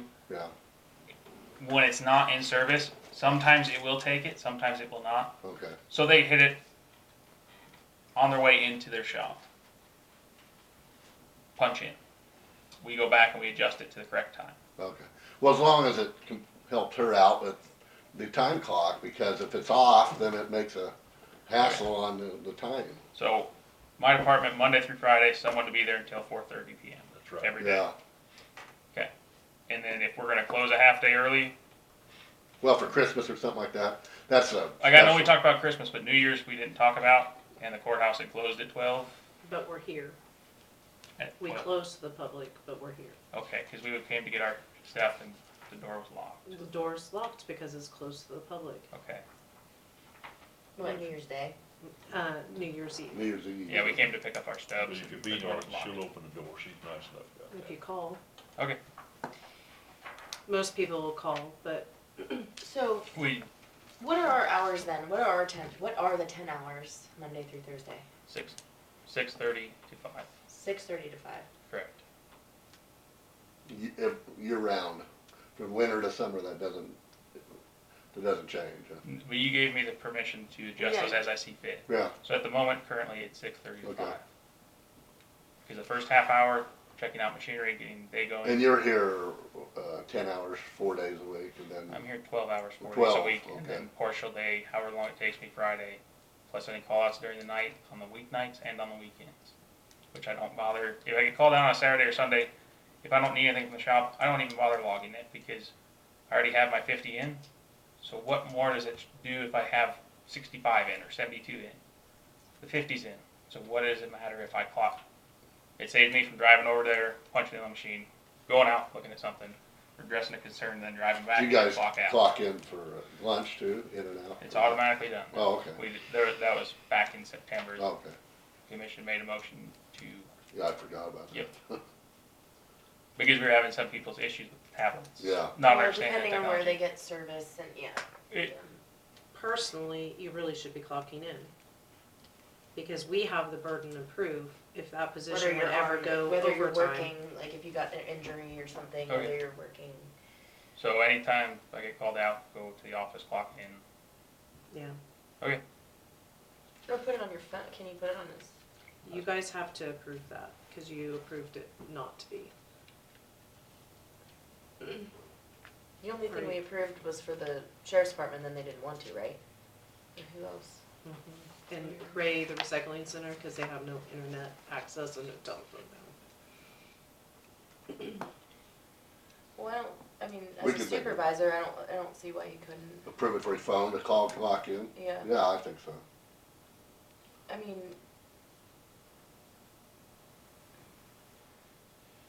Just him? If Or you're gonna do it for any department head, you have to do it for all of them, pretty much. but We better think It's all about the, that. yeah, it's all the, Let's like just with think Donna, about that. where she, Yeah. I mean, it come might in. be, yeah, I mean, I And guess it's- you live in town. If you lived out of town, it would be Yeah. much more inconvenient, but. And Yeah, I well- live 2 blocks away from it, so if we want me to, I can. I figured I'd save the 10 minutes and just go address the situation. Well, what you can do is fill out one of those little slips, so that you But can then I'm edit, putting it in myself and editing it myself, which I guess is a I know. problem, so. but not if there's a paper trail. Okay. There's not a But- problem. but there's a I rec- want the paper trail. Yeah, As okay. far as But- you editing time, you're gonna be allowed to edit time. Right, there's a That's record kind of what of it. LaDonna was saying today. Well, who's supposed to edit our time? Yeah. Well, I still think you're supposed to edit your own time, but you have to log it as the reasoning instead of. I Let think me- we're having an issue. Like some people are just going to lunch and well, I didn't clock out for lunch, so you end up taking a 2-hour lunch. Well, where is it tracked? You know what I mean? Not you. Well, just, and there are other people that are saying that they aren't going to lunch when the policy says that they are you supposed to have go to lunch. take a lunch, right? So, Even if you're sitting. That's me. I don't clock out for lunch Yeah. because I don't go to lunch. well, I but go you when, need to do that. Yeah. What Don is concerned with is, an insurance liability. If something Yeah. happens to you and you're working on time, but you haven't logged that in, Okay. then there's gonna be a problem with that. So we need you to So even if you keep do up it with all manually. your hours. Okay, And yeah, and do a slip, just so we have a record of it, say a paper trail record. That Okay. way then, when they audit us a year from now, they know, oh, yeah, this is a slip of what you did for some reason. Yeah. You know, that's all for a record of that, and then my mileage report, do you guys see that when I turn it in? We don't. Okay. I know. Do you want me to, on there I write down like what locations I went to explain my mileage? That's fine, yeah, well, that'd be good. Continue doing Like, that? if you gotta go to Okay. Salina and get parts. Yep, write because that down. I track my Right. starting mileage, my ending mileage, and mileage for personal use. Right. And then in the column next to it, I keep track of Now, major locations I went to or what I was doing for that day for my own record. yeah, I didn't know if, that'd guys be good wanted for us that to or not? review it too, that way we Okay. got an idea what you're doing. I would continue to do that because Okay. that's actually public record. that's You why want I was that doing on that, your so record, I, yeah. That'd be a cause public I keep a record, mileage yeah. book in my vehicle and then I transfer it And to we an could Excel turn it spreadsheet. on us, and we could give it to the clerk as a, Well, I give it to the clerk already, Yeah. cause she has to Okay. take it out of my paycheck. right, that's fine. I just didn't know, I didn't want it to make, Well, I didn't know if it made more work for her if I continued to do it that way, or if you want me to stop. I just look at the personal use miles, I don't look at anything else, so. Okay, I I would didn't, do need to it keep because up you're with it. subject to scrutiny if someone requests your records. Yep. Which they can, so. I'll continue And that this way. is just your updated Equipment machinery list? list? Yes, so the what's in orange is what I plan on getting rid of already. Okay, So I went through it, I Okay. cleaned it up, I put things numerically ordered, they were all jumbled around before. And I put the years of manufacture, if I could find the years of manufacture on it. so just this Komatsu, Possibly a bad transmission, I'd like to take an oil sample of it and send it off for testing before we decide between that one and the Cat. Just to be, the Komatsu is a newer machine than the Cat. Has less hours on it, but I've been told it possibly has a transmission that's either going out or has gone out. I think it would be best to do an oil sample. do we Yeah, need test of 2 it. spares? Do we ever use 2 spares at the same time? Is that something we need, or One spare would be, should be if we fine. had a decent one spare, Correct. it should be. Like right now, our spare, the Cat is actually being used right now because the John Deere from Barnard is currently in our shop getting a new turbo and intercooler. Okay. So they changed the turbo in that a year and a half ago. They didn't change out the intercooler when the seal went.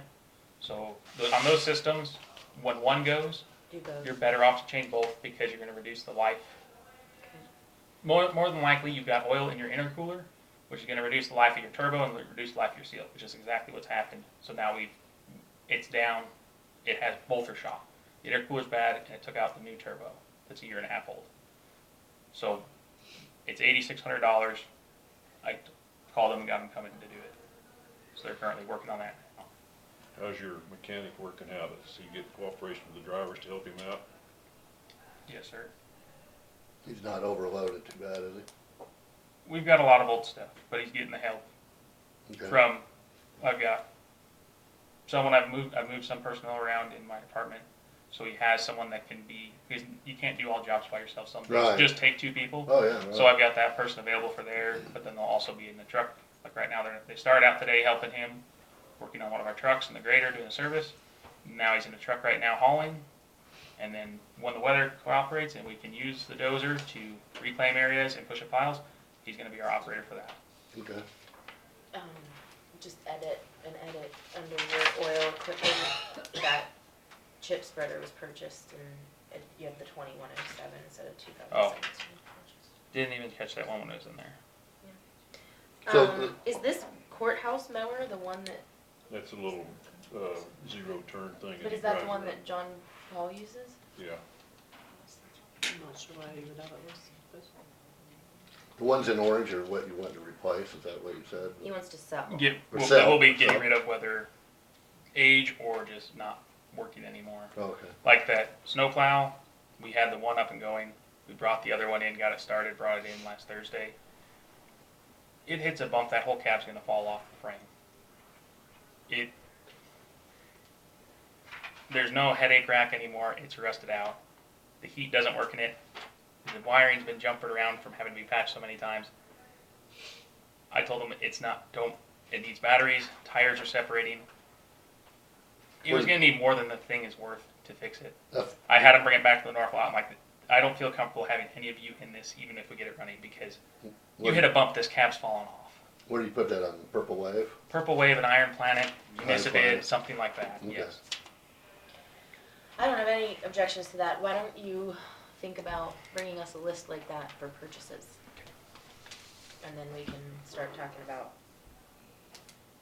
the tractors, what else we talk about, the trucks.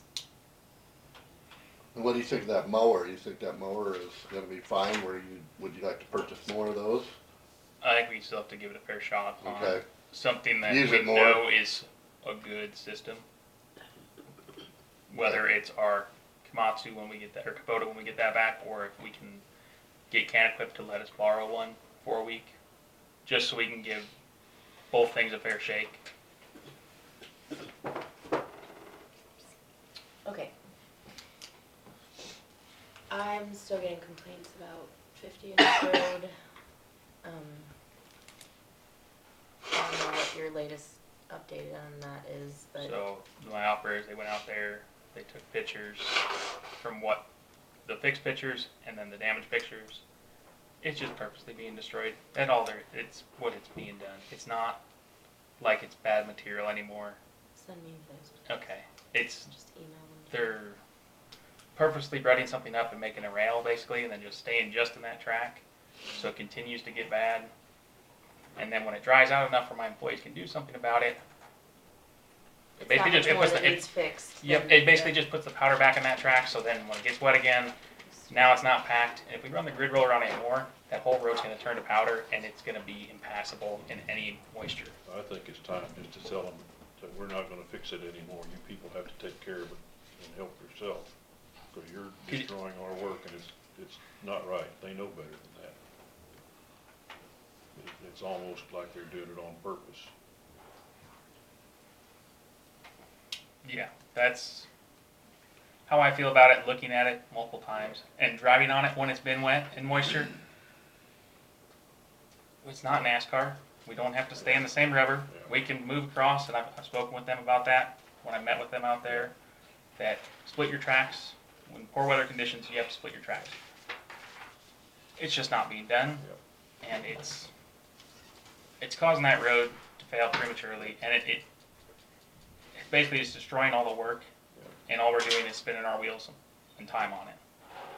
Unless we get a big drought period again, anytime we get any moisture, that road's being torn up by individuals that are out there. Or other individuals are coming to there because they know it's a bad road, so they're going to go have fun sling mud. But with the way it's constantly destroyed in the same manner, I don't think that's the case. Because normally if you're a teenager or a kid and you want to go have fun in the mud, you start sliding around, slinging the mud, not staying in a straight track like they're driving on it. I recommend we don't do any more and tell them that they need to start helping out a little bit. You know, teenagers out there tearing up the road for no good reason is a criminal offense. Yes, I don't think this is teenagers though. Yeah, I know, but just, It's destruction. Then we talked about the fuel system, how that is done. We have billed out invoices. Is there any changes we want? Do we want the other departments to send me their records from their own fuel so I can cross-reference, or, How is that different though, is my question, like. well, because basically I look at, so like this one right here Yeah, is for ambulance. yeah, So my invoice has a line item for number 34, yeah. and it says they used 402 gallons and 19 cents. So where'd you get that printout, the item? This is from my fuel system. But I'm saying, how is, I compile this into an invoice system in our STAR program, so they don't, so you can bill them $402.19? I can bill them for 402.19 gallons. Or, yeah, gallons. But like how Jim was saying, well, who says if this went in the personal vehicle or not? I don't know. All I have is their piece of equipment here. Do we want their departments to cross-check themselves? This says this is for ambulance number 34. I know, but all it is it is I think you give them a bill and they, to cross-check themselves. So like this says my truck. Yeah. I push this in. It says it went to my truck. Whether I put it in a 5-gallon gas can, whether I put it in a different truck, whether I put it in my own truck, personal truck. And that's So all I can- you can do. And yeah, That's all you can do. You can't, we're trusting that they're not putting it in their personal vehicle. I know, but and Right. that's what your concern was, and I wanted to show you that I Did you can't tell have that. excuse me 1 second, did you have a concern because of a complaint, or did you? No, a you were concern just- because we didn't Because we have, hadn't had the Yeah. We billing didn't have that done. before. and now Okay. you got this and that takes care of all of don't my have concerns anything to there. check, but what they could be checking, their department head, is, Who was Cross-checking. working? let's say an ambulance went and they had absolutely no run, but yet they filled up 3 times. Now, if they have a diesel truck, it's not gonna happen, but Yeah. I that's- understand it, and the, Basically, what needs to be done by every department head is a mileage check. Because they do have to calculate their mileage, so that makes sense. If you pull up to the pump and you type in 26,317 What you do is miles. you plug that key in. It asks for your ID number, operator ID. Mhm, You that's type your who's ID. in Yeah, there. you type your operator ID, so that gives you that person. Username. Mhm. And because the key's programmed to a specific vehicle, it pops up that. And then it asks you for your odometer reading. You plug that in, Right. and sometimes it'll yell at you saying your odometer reading is not correct. It's too high, too low. I don't know why. That's what I'm saying. So if every department head checks the odometer reading, Yeah. it should be close to whatever their last withdrawal was of fuel. If it's not close to that, then something is majorly wrong. Yeah. That'd be the easiest way Because to go. on my forward. department, I mean, to me, I'm billing them for that amount. That's what my system says they used.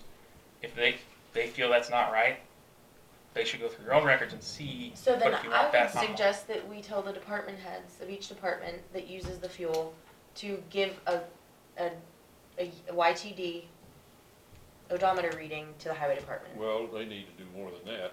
If I had a fleet of vehicles, and I do, I keep up with the mileage on each one, because that's an indicator that you have something in error in your vehicle. Yep. And if you are a person with 10 vehicles, and all of a sudden one of those vehicles went from 17 miles to the gallon to 2 miles to the gallon, It's more like on their time cards, if they still do keep paper copies themselves or somewhere, they can mark down how much fuel they actually took. So when I bill them for 402 gallons, they can look and try and, they can themselves rectify it, unless you want that to be on my department to do. No, but I would, but I'm 'Cause saying. I don't know how it was done The before. only I way to included, have one yeah. person check all of that is to have one person receive the year-to-date mileage for each vehicle. So then you go in and look at the last year-to-date, Yes. when, during the last gas withdrawal, and make sure that it's only within a couple miles or however many miles. Yep. Do you see Well, what I'm I mean, stuff is gonna be left sitting idle too, so mileage is gonna change. It's mainly if they keep track of your saying? actual. Your mileage shouldn't change when you're idling. Well, I mean, you'll get Your if fuel you get use yeah, will. your fuel use will. it's the fuel So, use that you want. That's But I'm what they saying, need to be watched. no, but I'm saying if it was that vehicle, it should be relatively close with the year-to-date mileage that they punched in when they withdraw the fuel from the tank. If it's not close to that, then you know there's a problem. They're just making up a number Yeah, because or they the- can't remember the well, number well, because they're not in the right that or vehicle. it's not I mean, being. But I don't think you need to do that. I think That's what I wanted each to- manager needs to do that on his own, and you ought to be doing that anyway, just to make sure that your vehicles are operating properly. So that's I don't know how it was done before I came here. And I don't see that. So this last one I turned in, I gave these in as well. I wanted to make copies for everyone, but our copier went down. So Dawn, did we I include don't these need with a them or copy. I don't no? need, I don't need. But I think we ought to Um, presume that they're operating legally out there, they're not stealing gas Well, until we I mean, have some going reason forward to for our think. Yes. invoices, should we send a copy of their department's breakdown like this to them? whatever you gave Hannah, she did attach Okay. to the invoices, so in the future, you guys should do that yourself Okay. and deposit in their box, but she did go ahead. All right. Did you email her? I can't remember, but I remember the conversation. I didn't email. No, her. you I gave had- us a I pile of handed a copy of it, and I didn't know because I didn't know I couldn't remember from the one time that we did it before, when I was brought on, if we included these with the invoices, or if we wanted to include them, or if you want me just, after I put in my records, I get rid of these or store them myself. That's Are what they my filed question. electronically? It's, yeah, you download the file, and then this is just a printout. I So put how old does that file go from where they track it? I could not tell you based on, I don't know how far back the system can go because it is an older system. It may have limited memory space. But I copied this one and I saved it. So, Yeah, I mean, really, someone needs to be glancing at that to at least just. and double I check. planned on taking the, like when I do the monthly ones now, attaching the individual, so ambulance department, all of their vehicles and all of their bill, all their breakdowns like this, I would include with their invoice, but I'd also keep a master copy in my record. You should do that for at least 2 But I years, think probably. the I mean, department heads are the ones that ought to be looking at each individual vehicle rather than you. I agree, But yeah, but- you wanna keep those for a couple of years. You wanna in keep your, file. your own Yeah, records too, I agree with you. I just wanted to make sure, Yeah. because we've had a breakdown in communication on other things. I wanted to make sure that you didn't want me to go to each department No, and require them to give me all of their fuel logs so I can match up and cross-check Yeah. with them. I don't want you worried about roads and bridges, not That, some other department's job. that's, I just didn't wanna, Yeah. wanna make sure we had the same understanding so we didn't have the issue And that we had I don't before. think we need to do anything further with that. If a department head comes in and finds out that he has a problem with his vehicle and he solves it or brings it to us, the way the system's set up, it would be pretty hard to put gas in your own personal car out there without somebody noticing that. I would hope, Yeah. but It is out in the middle of a road Yeah, someplace, so. but you know, one phone call and somebody's in bad trouble with doing that. The nice thing is it's on a residential street, so. So And I then- think that's the end of that okay. fuel problem. There was a couple other things I had. So the high-risk rural roads, we talked about this a little bit last Monday, that grant application. So we were selected 2 years ago for our major collectors, the signing. They basically, it's every other year you're really eligible to get it, although they want you to apply every year. So last year we applied for all the minor collectors getting signage, and part of that grant, so if you do signing, it's 100 to 0. We would pay nothing except for the minimum amount we'd have to pay. They've started to award minor collectors this past year and this year. Do we want to resubmit for 2021 grant fundings for minor collectors? I feel we should, I but would, yeah. Yes. Yes, and I would also like to discuss at a later date what we're doing with the 911 sign, not 911, I guess. Well, Yeah, yeah, that's what they that- call it, yeah. Yeah. We're using the 911 funds though through the sheriff's department, right? You can't anymore for the road signs. So where's that money going? That is specifically only used for the 911 system, so it pays for, Okay, so that's a separate issue. Yeah, But you our can't use signs signs. do need addressed. We had talked about this a couple years ago, and we did like one specific route. I think we did along 18, was it? Or I haven't even Well, you looked to see. redid 14. 14 I and thought it was 18. 18. 14 It might have and been 18 maybe. You did some signage on 14 though, since I'm on that. So I think it's 14, 18 anyway. I think that was a part of that grant that they Yes. had gotten for the major collectors. Yes. So that was why I Because think those we are should major. apply for the minor collectors, so we can Absolutely. get those covered. Yep. Because I think it paid for over $100,000 for those major collectors and signage. It's like $94,000 or $95,000 when I looked at something. it didn't pay for the road signs though. No, not The the road individual signs. road Oh. signs, but all the other signage. She's talking about road Oh, okay. signs. Oh, Gotcha. yeah, okay, so Road yes, we names. did do stop signs and Okay. bridge signs, and Yeah. yes, I remember that. I'm talking specifically, in addition to that, the county did road intersections. because Street signs, Doing Yeah. the street Yeah. signs, okay. They're so Yeah. terrible, and yeah, we, GPS You doesn't, can even find them? yeah, right. well, I thought we had a lot of them signs. I Not think major they're- collectors. On the major, Major We collectors took on our mostly. own small, and we have a blind item in the I budget thought- for this, this is why I'm asking. Yeah, we have a We have small like one. $30,000 or something in there. I don't think it's that much. So- But but I thought yeah, we there had- is there is a line item, and they use that for like the car signs, the object markers, and things like that. Because those OM3 signs that we talk about, those plastic Yeah, with yeah. orange reflectors on them. Yeah. those- What do you think just one of those costs? I have no idea. $20. Each one is $20. So when one gets hit or taken out or stolen, that's $20. I believe you. And how many thousands do you think we have in this county? Yeah, And how many thousands do you think we need to have in this county that have not been looked at or misplaced. So something that I've been going through is one of these winter projects I'm installing out is we're gonna go through and GPS tag every single sign, roadway marker, everything in this county. So that way we can keep track and on record of, if it's there, if it goes missing, we have a record of it being there. Okay. No, but And I know they've possibly done this before in the past, but I feel it's important to keep that inventory and keep it up to date because we have a bridge, we have a sign on there, this is a weight limit, someone goes through it, we all know the first thing that's gonna come down is that weight limit sign. Someone's gonna take that down and throw it away, Yeah. hide it. So I didn't know. Yeah. Then I have an inventory that shows that the sign was there. I feel it's important for the county to have and I think that. that's part of the reason why I had really pushed for the Mobile 311. There are a lot of those type of tracking options within that program Yep. so that everybody knows. It's not a secret. I No. mean, everybody kind of needs to know. And just like I have this issue with OS 65 being a 3-ton weight limit, I mean, that's the prime example of just how we can not only protect ourselves, but also identify what needs to be fixed and improved. And anybody, especially in your crew, should be able to kind of drop a pin or place a marker and say, this needs done. Yep. You know, this culvert is plugged, it's backwashing into this guy's field. You know, it just creates a cycle of problems there. Are you using that now at 311 much?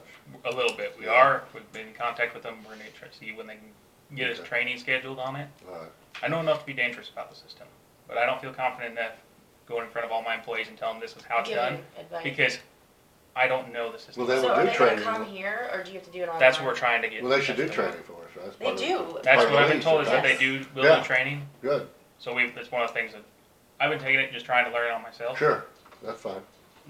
I know enough to be dangerous, I can put things in there, but I don't feel confident enough in the system. They're using a manual to it? No. Oh. There might be somewhere, but You don't know where. what I've found so far is it's basically just been trying to play around the system a lot, see what the capabilities are. I feel it's a good idea, it's a good thing, it wasn't implemented right when it was brought out. Alright. It's just kind of thrown out there and said, here, do this. Okay, And that's why I feel I need to understand the system a little bit better before I go back to them and say, hey, I know you've had this for 2 years. I need to know it so that way I can tell them, and when we run into these snags and issues, we can work through it. okay, good. On the street signs again, do we have some street signs that are in storage somewhere that we have never put up? Not You don't that I'm know of aware any? of, no. I just- Most of our signing that we have stored is like roadwork signs, stop But not signs, street field signs. signs, Because high when water. I was like mail carrier, there's a lot of street signs that aren't up, a lot of them are broken down, combines go through and knock them over or break them off and, Yep. you know, and a lot, and you know, most of us don't need those, like, if you live in the country, you know where you're driving because you just know where you live But and they all do that. though, because I get calls, people that run little businesses like hunting, Well, UPS, lodges and FedEx, stuff. mail Yeah, carriers, people, Yeah. the GPS doesn't work Right. out so far usually, or it's not accurate, and then people do get lost. Right. and- well, and also when I was mail carrying, I'd have to sub to a whole north of Lucas. If there was no signs, you're supposed to deliver to so-and-so address, Yeah. the signs are broken down, yeah, what the heck, where are you at? And we have some of that problem here in Lincoln County. Yep. And, I know that could be a future thing to fix, not right Okay. now, but, And then speaking of combines and things like that, so the bridge on Teal, where that one banister was knocked out, yeah, I've had a few members of the public call in or talk to me requesting that if we do put the banister back up, which we need to do because K-State did a study, basically any drop over 7 feet, it's safer to have guardrail banisters, XYZ.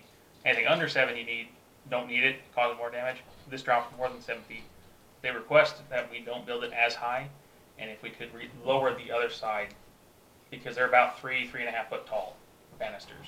you want them lower, They want them so lower. the car goes flying over it. Well, no, so Instead that of way they taking can it get out. their farm So they equipment don't through have to take there. their head. Oh, the head far, out. oh, yeah, the header, So they can get through there yeah, easier. I've got raised a combine header. So they said like, yeah, that one side's broken, but I see if you why do, now. if you're, I know you're gonna put it back up, could you not put it up so high and could we lower this other side? And the other side's been hit before too, because some of the top layer bricks on the west side are just stacked in there, not remortared. Is that bridge passable now? It's been passable. What did Oh, you I say didn't that know, was I didn't Teal? know after that Teal and accident. 100. Okay, while we're on this subject, I have a correspondence for you. Same question, well, could you do guardrails, the intersection of 130th and Lark, straight west of the bridge?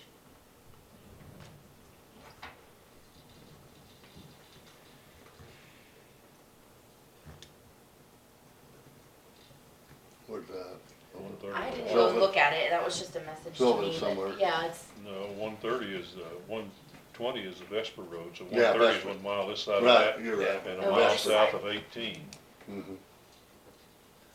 large. I can't think of anything down in there. 84 is the bridge number. It's bridge 84. That, Is that on the Saline River? that by Yes. Brock Mueller's there? Yes, right here. Yeah. So they want guardrails bridge 84, it said, straight west of the bridge yeah, on 130. yeah.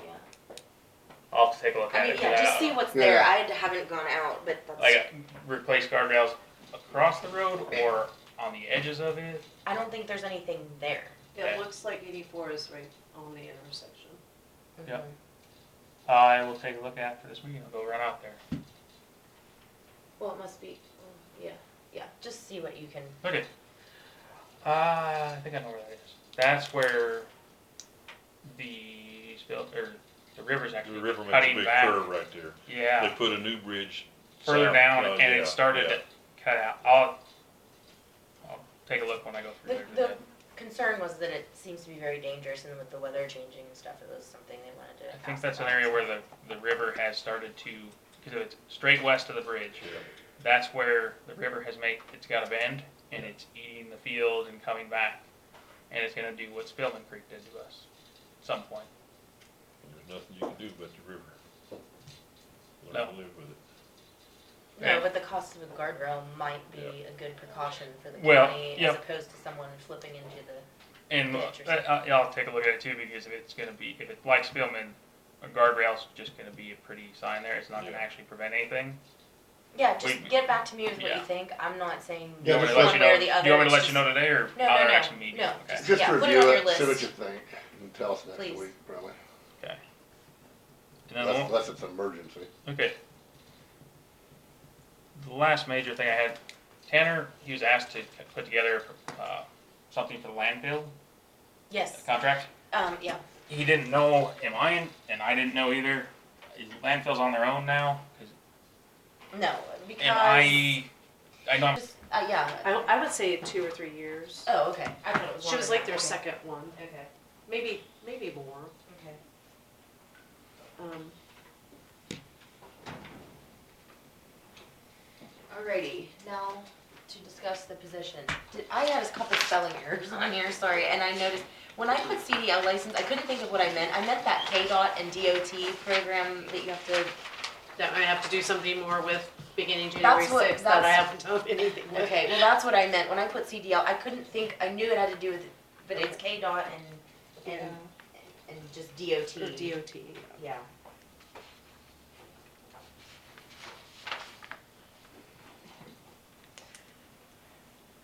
What's H, or SHRM stand for?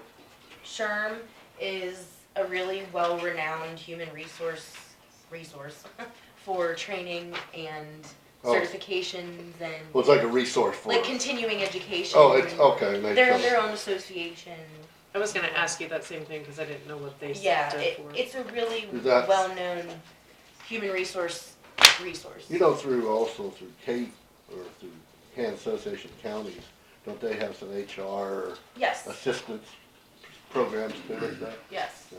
yes.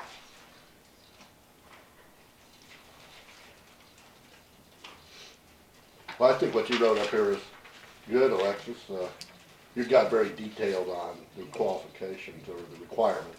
Well, that's what I wanted to have it all laid out because it And I does basically agree look with like you. more on paper No, well, than no, when we yeah. talk about it. Well, you're just being item, you're, you're being specific on the requirements and the details of what's required for that job, and that's good. There's a lot there, that's what Don does all the time, along with being county clerk. So, but, Mr. Gableman, would you like to expound a little bit on your idea of the option to contract out? Because, you know, we could be contracting certain things until this establishes itself. Whether or not we hire someone today or next month or whatever, contracting certain services is still possible. But I think the miscommunication there is no one's gonna come and input into Comtech for us. I'm against contracting it out because Okay. one of the things that you lose is the face-to-face, and there's a lot of face-to-face interplay here, and you'd lose that, so I'm against that. I don't think that we would have any success in finding a professional HR to come in here at what we're gonna have to pay. Yeah. Yeah, I We've agree been with through that. that last This year. is what I support. I would make a suggestion on yours. You have everything tied to a specific time, and I think we ought to tie it more to a performance. I So did that- that to give Dawn a sense Yeah. of relief, as if, I'm sorry, but if someone cannot, we have it in all of our job descriptions, expected to perform the functions of the job within 6 months. If they can't, that's a reason to let them go, not to baby them for the next 2 years and let them mess up the whole scene. But if we have her teaching payroll and she can learn payroll in 3 weeks, we ought to say, that's good, we got that, payroll is now yours, and we'll go on something else. If, that's not gonna happen in payroll, cause you got a couple things to do, but I was just suggesting that we put some performance rather than strict timelines. So why don't we make that a maximum and say it can be That achieved would- in less time? Exactly right. Okay. That's exactly right. Does that make sense, Dawn? A 6-month maximum performance to be able to be independent. Yep. I Okay. say the first 3 months should be heavy training, and then 3 months after that should just be consultation. I mean, if you can't learn in 90 days, as long as you're familiar with the functions, if you can't learn Lincoln County's nuances in 90 days, then you're not really gonna grasp it. I mean, you have to be a self-starter. What I would like to suggest is if we can advertise an interview and have somebody that we plan on them starting, not during payroll week, but we have them starting, a couple of weeks ahead of time. But if it would work out that after they gave their 2-week notice and whatever, it ended up being payroll week, then they weren't expected to do payroll the first week. We just get them accustomed to the system and entering and the record keeping and that part of it. Maybe get them to some education if there's some classes available. And I do have some flyers where there are some classes coming up. But then we put them into payroll. But at that point in time, we agree to pay them overtime and have them come in after hours where we can just focus one-on-one, just payroll, and do it from start to finish. Because part of the problem with, we can do some of the step work, but part of the problem is the doing it in little cycles where it's like, sometimes it's hard to just wrap your mind around it, where if you can just sit down and do it, it makes it easier. Then they come in the next day and we do all the payroll taxes. And honestly, by the time you input and print all of the payroll taxes and get everything balanced out, you're looking at a half a day's worth of labor there in itself. So I would like to just start payroll. Yes, we can try to sneak off and hide into a different room, but sometimes it doesn't work. But we'll try to help. But what I just want to say is, depending on how the weeks fall, this month we would be just fine. We'd have plenty of time during the week to do it. This month, if we're looking at hiring an employee, we absolutely do not have enough time. Not, the cutoff date is too short, is what I'm trying to say. So, it would just be easier if we come in over the weekend and we just did it and knocked it all out, so it was all done. But there is a learning curve that has to happen, no matter what you have. I would like to look for somebody that has payroll experience, and there is an applicant right now that has HR experience and payroll experience. So if you guys wanted to keep this outside, I think you have a quality applicant. Now, we'd still have to put up for advertisement. Of course, we have been advertising on the website. We've never taken that one down. But we could put a firm deadline. Maybe there would be somebody else. Or we go into where it's moved into the clerk's office. I don't know how you guys feel. And I'm okay starting her off in my office and saying we're gonna make it a 6-month goal to have it out. I'm okay with that, if that's what you guys wanna do. I personally think the employee needs to operate out of the HR office, but obviously with you at that third desk or whatever for payroll. I don't see a reason why anyone with any kind of general experience could not handle opening up that office and filing their own employee files, kind of doing what our last person did, starting to organize that process, handling employee files, starting to make contact with the department heads, get some paperwork in order, I think that we have to put a requirement on their continuing education. Because if we're not hiring someone that's already established, then we need to put requirements on their continuing education. And I think that should come with pay raises. We start them, I kind of suggested that in my notes. We start them out at a certain dollar amount like a secretary, then we finish them out at a certain dollar amount like a department head. Because that's essentially what they're doing, they're climbing that And ladder. we have to decide how much of this, she obviously wouldn't be the department head when we first started out, Correct. or even after payroll, but at some particular time, I suggested that when Dawn says the majority of her HR stuff she can do, so put her in the office and we'll continue the training on those things that she can't do yet. Okay, so let me ask you this question. What if the person that we end up hiring does have the experience that would make them at the $15? Once you Well, it depends on certify our that they're budget. I trained, think we only had 16 an hour budgeted. I think that's what, but once you right? certify that they can do that, that's all we want you to do. She can do payroll, that's good, or he, whatever. You can do this job, and you say she's good, she's trained, she can do it, then that's an automatic raise to whatever level we think it's gonna be, and that puts her closer to being in the HR office.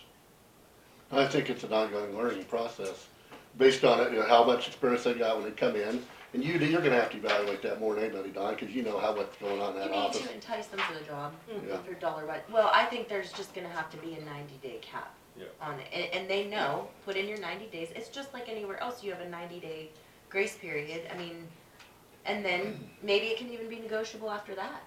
Okay. We'll say, it goes from X at 90 days capped to somewhere up here, and that can be negotiable, but we have to work within the budget too. And fortunately, we did buy some of the stuff we needed last year. Right, that you can like move the money around within the budget. My biggest issue is you guys hired the office manager in at the highway department at $14.50 an hour or whatever it is.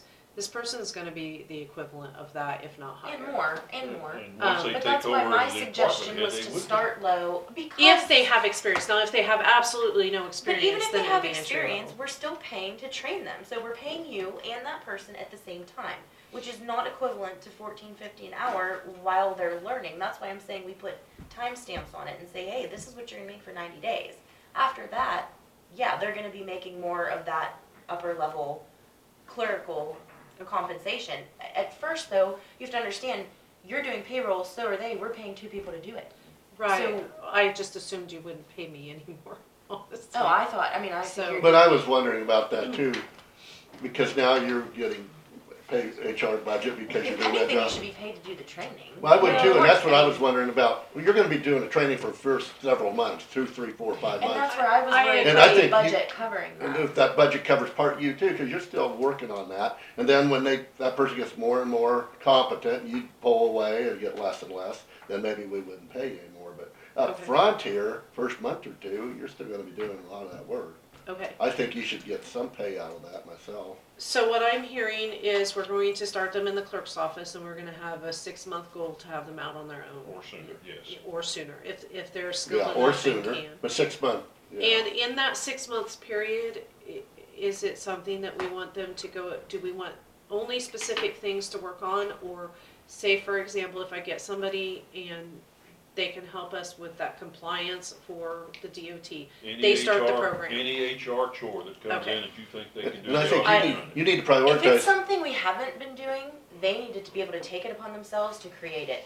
Okay, You And can't point be creating and training and releasing okay. duties at But the you- same Point time. out that there are schools they need to go to as you determine that they need to go pick up this.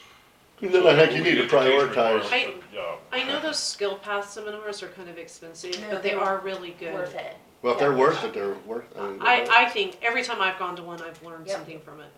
But what I thought, honestly, for somebody, if they have no HR experience, is we'd send them to one, and then 6 months later, we'd want them to go back to the same type of HR. And I know that's kind of silly, but you always pick No. up things that you, And that's where SHRM they have a regimented suggestion for cyclical educational seminars. Okay. It's on there. Go to the SHRM website. It's Okay.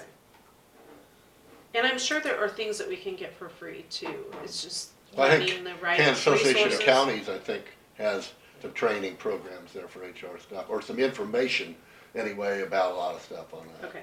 anyone that's in HR is gonna know about SHRM, for sure.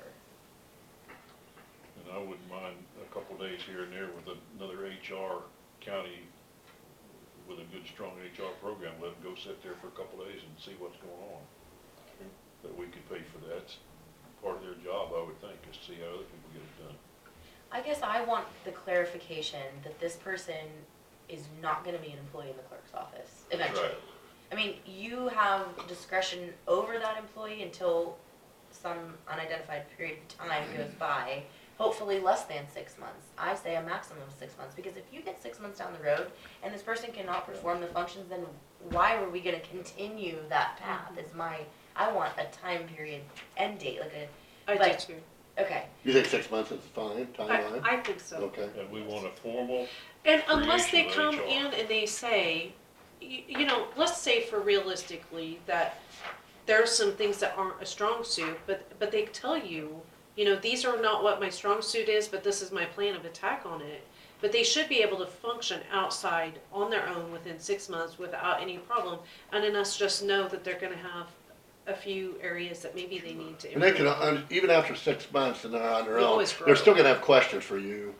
And you know, you're still gonna have to consult with them on that, maybe a year after they've been here. Cause there's gonna be stuff always that you know that you've been here a long time. So for You know. example, if we bring someone in who wants you to teach them how to prepare questions for an interview, no.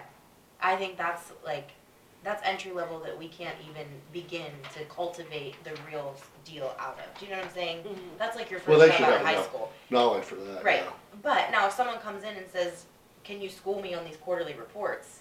That may be something they weren't in charge of, Right. you know, because we dealt with this the last time. You have corporate HR, which is very structured, and they have a form and a tag for everything. So you basically sit in a seat that anyone can fill, and it says, do this next, do that next. Green button, yes, red button, no. That's different than someone being a self-starter and saying, hey, the commission has been talking about updating these evaluations for the last 2 years. Do you think you could bring them some suggestions? And then that person goes out, finds resources, and brings information back to the table. Not asking you to go find the resources to give to them for them to be the messenger. Do you see what I mean?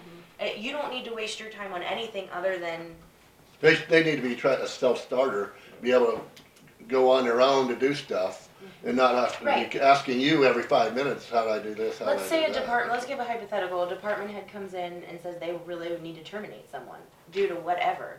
Instead of that person coming to you, that HR person should know, hey, we have the resources to call. Call our attorney assist, call so-and-so and so-and-so, and maybe they would go consult you, but if that person's gonna turn around and go, Dawn, can we do that? That's a no. You don't need to do any of that even from the get-go. that's where she becomes an HR and reports to the county commission. Right. I think we're in agreement more or less here. So Yeah. have we advertised at all? We have had the advertisement up Up on the website, like the other positions. So then I think you need to go ahead and interview, but do a formal advertisement and give it a few weeks, just because we talked about trying to have someone in there. We need to do a formal ad though, I feel like we should, Well, yeah. because there may be people that Well, have other moved into the people. community Well, I had that, I talked to I have no a idea. young person a few days ago, was, because no commissioner, if there's any jobs available, and had from out of state, and had some pretty good business experience, know Microsoft Office and all that real well. And I was thinking, well, we may have, I was thinking of this, now, that could maybe be somebody to interview, you know, who knows, I don't, but, you know, there's maybe somebody interested there. We have to at least put the information out there. Yeah. If a week or two goes by, you can go ahead and conduct your first interview. If 2 weeks goes by and you don't have any other applicants, I'd put the ad out, and I could contact this one person, she gave me her card, and then she could maybe put an app in with you, and go- Absolutely. Yeah, that way then if we have several well, applications. word of mouth spreads pretty quickly. Yeah. If we just tell people we're opening that position up again, then. Well, several people asked me if the HR's still open. I said, well, it was, and then we kind of closed it down for a while temporarily, you know, and then,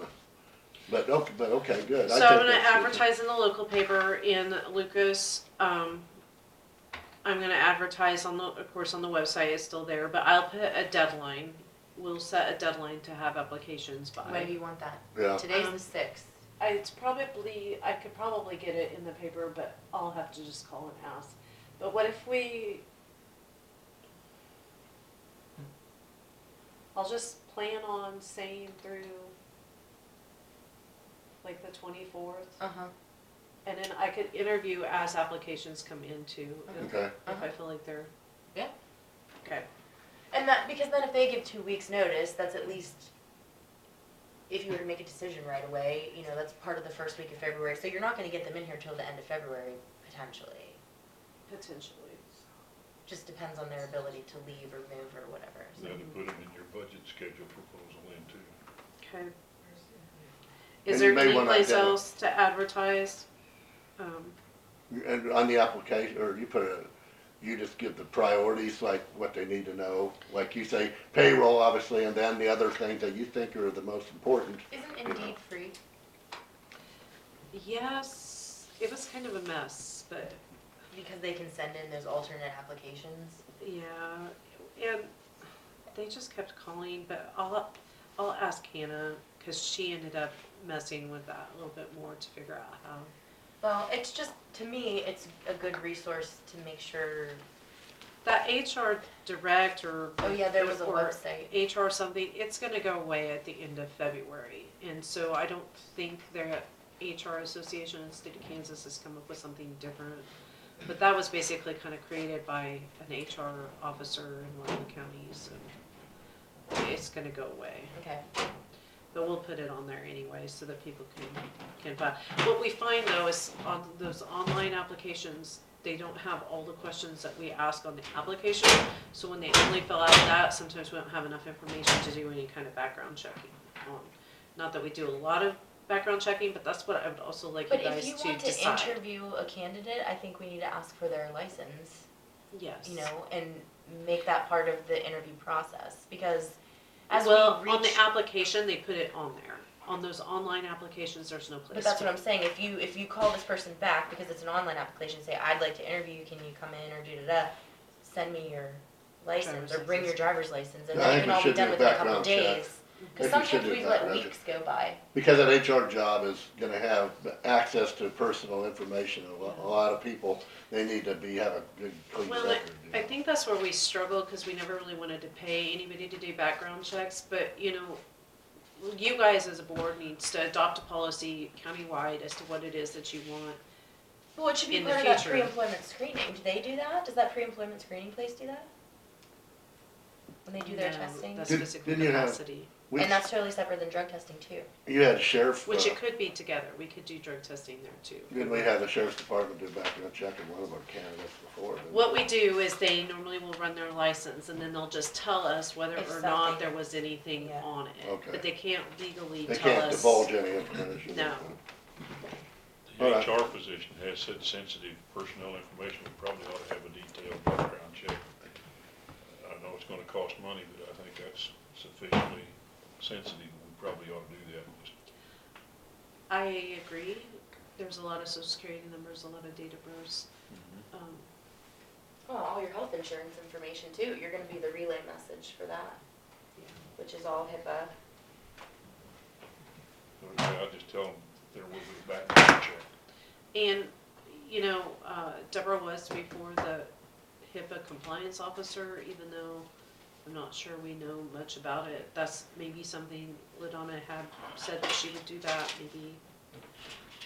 That's something, or that's some kind of training that we'll have to get them eventually. But- Okay, so I think our plan of attack is the HR office is staying as a separate office. I'm gonna advertise, hire somebody, you guys are gonna pay that person out of an HR budget to pay them. Within 6 months, they'll be out on their own completely, and One way or the other. Yes. sayonara Yeah. from the clerk's office. Okay, Yep. so on the motion that was tabled a couple of weeks ago, do you want to vote on that motion, or can it just Could die, you or reread what the happens? motion? Was that 2 Mondays ago? I Yeah, believe it was. it was to give you authority over the HR budget, which I guess that still applies. We just have to approve the pay rate of the, upon hiring. Oh, no, it was to establish, well, we had several It motions. was pretty and- much, the motion that we tabled was the one I made, but it pretty much is exactly like you have here.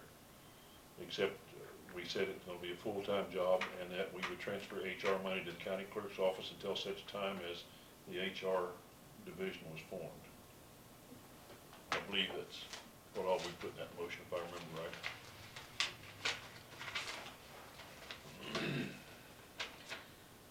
Okay.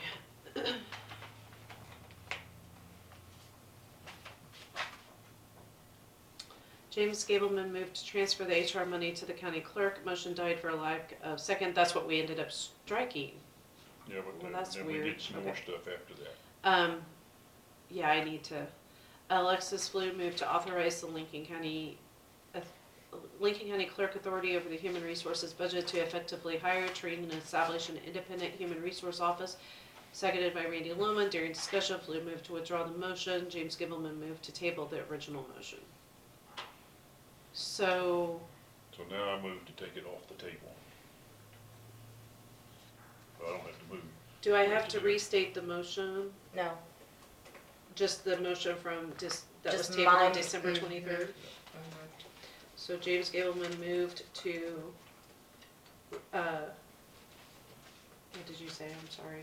Remove it from the table, take it off the table. Remove the motion on December 23rd from the table. Okay.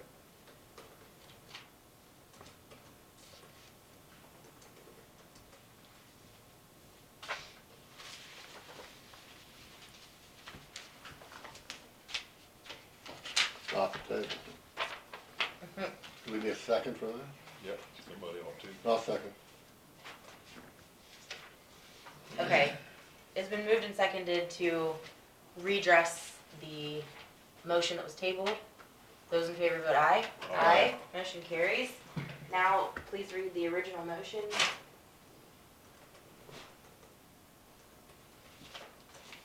Which original motion? Mine that was Yeah, tabled. hers. Oh, sorry.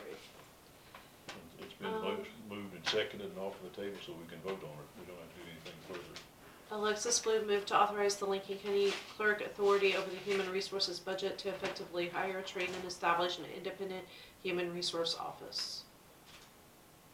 Okay, and under discussion, I would just like to reiterate, we are clarifying that this person becomes an employee as a department under the Board of County Commissioners, not an employee under a different elected official.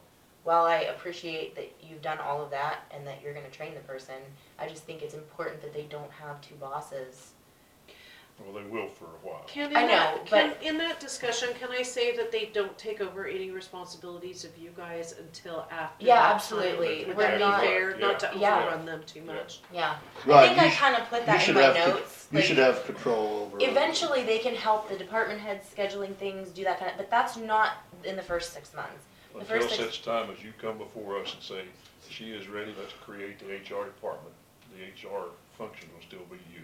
Once we make that decision, she then becomes HR and those, A all separate the department. functions go to her. Okay. She Uh-huh. may, well, we talk about what you can do and what you And can't we'll do. move that budget, But that's, there back to there's some the. point in time Right. when We you need come to to talk us and about say, numbers, she's too. ready, and we'll say, Eventually. HR is now the What do we department. have budgeted Okay. for that HR? it was like 40 total, not just salary. Did that So, include a benefits package too? that's totally separate because Oh, we yeah. fund it out of the This is benefits. just a salary, Yeah. okay. So those in favor, vote aye. Aye. Motion carries. Now you're free to do what you want for the interview process. Should we be involved in the interview process or should just let Don handle that on later, so? Doesn't matter to me, Let her do it. that's fine. She can, and then What do she you can want to do? provide You us. sat in with Brendan, maybe you want one person to sit in, It not does the not whole matter. board? Well, I don't care. If you want, I think it might be appropriate to have one person sit in. And I could do that again. I think since this person's ultimately gonna be working as a department head out of your office eventually, and the point, I think it'd be good, a commissioner. Yeah, let's have you do One it, 'cause commissioner, you've and I'll guaranteed volunteer 3 to do that. years And I'll basically with that let person. you run the interview though. Because I think since the commission's gonna ultimately be over this person, it'd probably be good that we have one individual on the Have a interview. voice. Yeah, a voice, yeah. Is that all right? Yeah, And I'll yeah. volunteer to do that. Okay. whatever. The board approves Mr. Lohman to be a co-interviewer. And Don, you just get with me when you plan on doing that, Okay. okay? I need to think about what questions I wanna ask, because I Okay. wanna make sure. Well, I But if may, you have some well, ideas I may too, think you of guys some, and I'll feel free. I'll let you ask him. And I may talk to him too, I mean, a little bit. Okay. But you're the HR person and know what needs to be done in that office. If we had an HR person. Well, she's not we don't the, have one. she's been doing the HR tasks, she's not the HR person. Yeah, but in the past, she was the boss of the HR. What did you guys do personnel. 5 years ago, Don, when there was no HR around? How did that operate? Well, we had, so how it was before was, whether people agree with it or not, Deborah had a skill set that was above my skill set I've got in one. human resources. You want to look up And, the timeline, the date. And so what I did was probably my first year in office, I realized that she was doing the majority of the work. So I come down and I asked the commissioners to pay her for doing that majority of the work, and we just make her responsible. So at that point in time, they said half and half, and they gave her a $200 a month raise. So Deborah was Which- kind of the HR person. Yes, which is not a lot, but she did, and we just gave that task over. Well, then more and more of the responsibility was being dropped on her. But technically, where we had left it at was that she would be part-time human resources, part-time clerk's office secretary. But I think towards the end, it was more the HR. opposite, yeah. You know that you're gonna have that when you wanna redo job descriptions and Yeah. and you guys wanted to do the evaluation policy.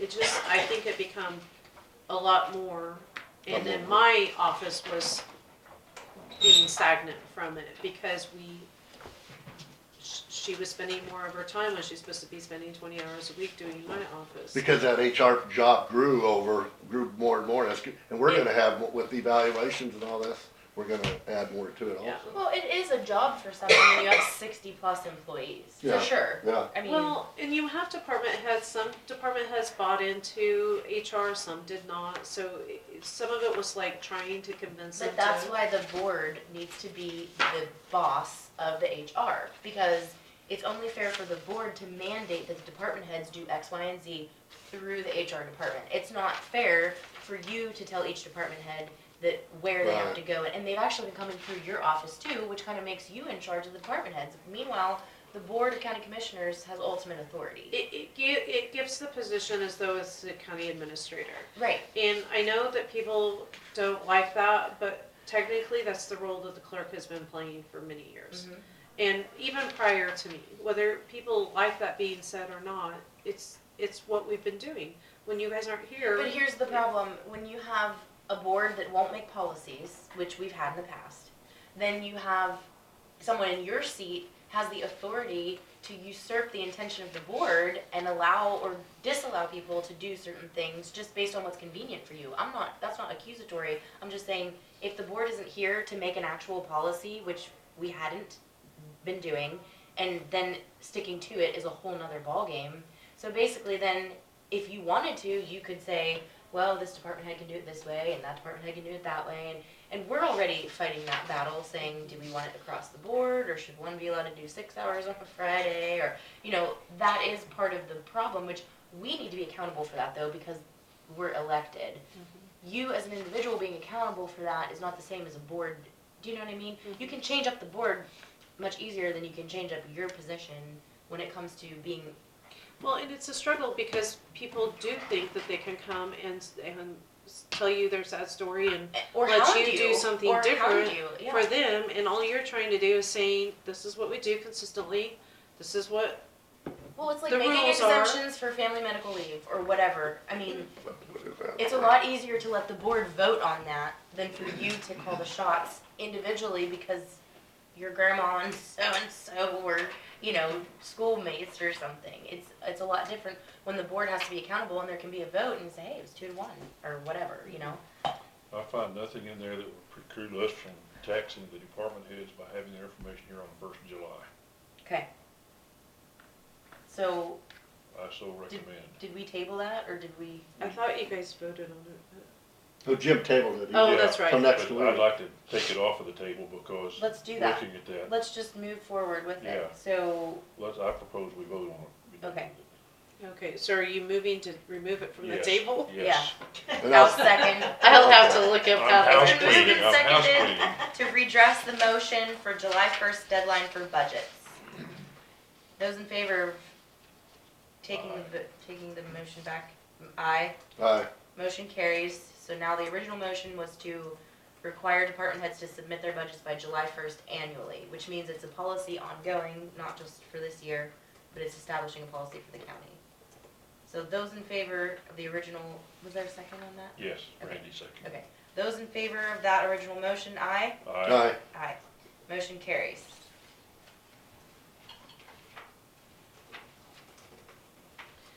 So, what do you guys want Oh, here's the old purchasing. for, next week for the handbook? Do you want me to bring the handbook up and ready to modify? Let me, Do you want, let me interject here. okay, I might have some extra time this week, and I would be happy if you'd give me the computer access, the file, to go in and address the changes, and I'll put a clean copy together for consideration next week. Do you have these changes made by the head No, department I head? was gonna ask you to sand them down, please, Okay. if you don't mind. These are what they Is gave that a us. word? I don't mind, I mean, is that, I mean, then I'll give you, I'll put all this stuff in. Do you want your changes too? I have these. Yeah, yeah. Is that just a Word file online, Don, or? yes, it's just a Microsoft Word file. And normally what I always did before was I would turn on the, like the Correction.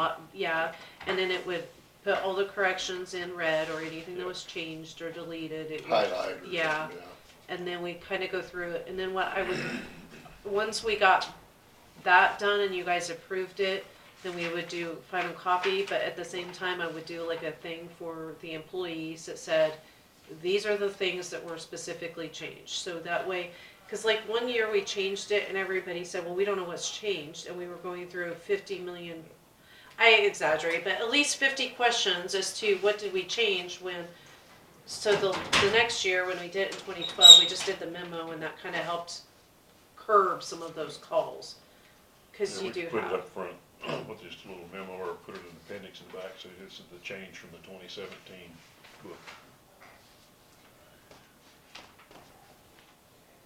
and I can tell you, when I first started here, they used to have a committee, a handbook committee of employees, and the year that they stopped doing that, they were very angry. The employees made the recommendations for handbook changes, and made them. Yeah. That'd be convenient for We've the come a town. long way. They could, I was not clerk the year they changed that, praise the Lord, hallelujah. But. But I Okay, do have one of those binding machines we use a lot.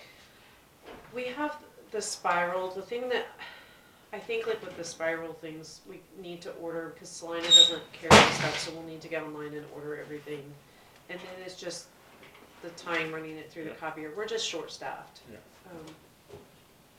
If I know when we're doing and have a reasonable time frame, then we can normally manage to get it done, but. Well, I can probably assist. I happen to have an office and 2 printers and a couple computers. Got some empty tables, so. I've got empty tables. I like the fact that we have a copier now that copies more than, like, that you can send to the Yeah. copier to print. Where before you'd have to take one page and photocopy, and then you would have to assemble them. And now you don't have to do that. a good copy now. We Okay, have a good last point copy. of order here, or business, I should say.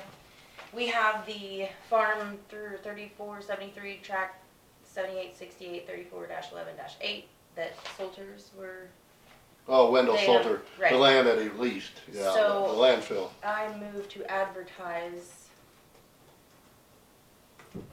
that section. How many acres is it in the farm ground, do you know? It's cut back. It's like 40 some or something. I think it's like 30s. We added more ground to it, didn't we? Cause we were wanting to take dirt out of that. 40 we- acres Here's the more or map. less. Yeah, but at one I time. have the revised, I think I was supposed to bring that, so I apologize. Well, I'm just gonna, I move We can make a to motion, you can figure advertise. it out. Yeah. Okay. In the You ad. can put the specifics of it, whatever you want, but I move to advertise. Yeah, I second that. okay. You And I can was just just gonna say advertise for, 40 acres more or less, that'd give you plenty of room. to- well, if you know, you probably have it. Just say approximately. Yeah. But you have an exact amount because we took some of that away because we were gonna use it for Yeah. dirt work, right? The amended lease. So you don't know goes what it is, so you can just find that and then put Do that you in think the that had exact anything to amount. do with them not wanting to continue? All the land sales, they use the term more or less. I don't think so. Yeah. I'm not sure. And I did, the ASCS office had called and asked about it. And I think they said as long as we have something done by June. The FSA office? Well, Yeah. no, When's the no, when program? we modified I that, just think we had to we go to the FSA office and tell them that, right? Get it up That there. takes so many acres out of ag production. Yeah, I think they said that the next program deadline is like June or July. I said, we'll have something done. Yeah, we'll be, but that sounds good on that. Okay, it's been moved and seconded by Mr. Gaberman. My motion. All those in favor vote aye. Aye. Aye. Motion carries.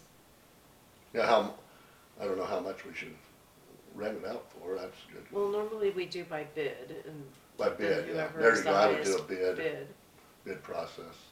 is what we've. Is it done a in the yearly, an annual You, lease? most land leases are annually. Is it farmland or pasture land? That's farmland, it's got the terraces right over at the Okay. landfill, when you turn and go the road, right to the left side there, it was terraced, farm ground, it's So not very good We quality. got a farm number then on it too, don't we? Yeah, probably, It's it's right there, it is. 3473.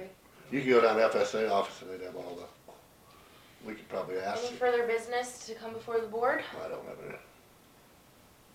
Alright, if not, we shall adjourn until Monday the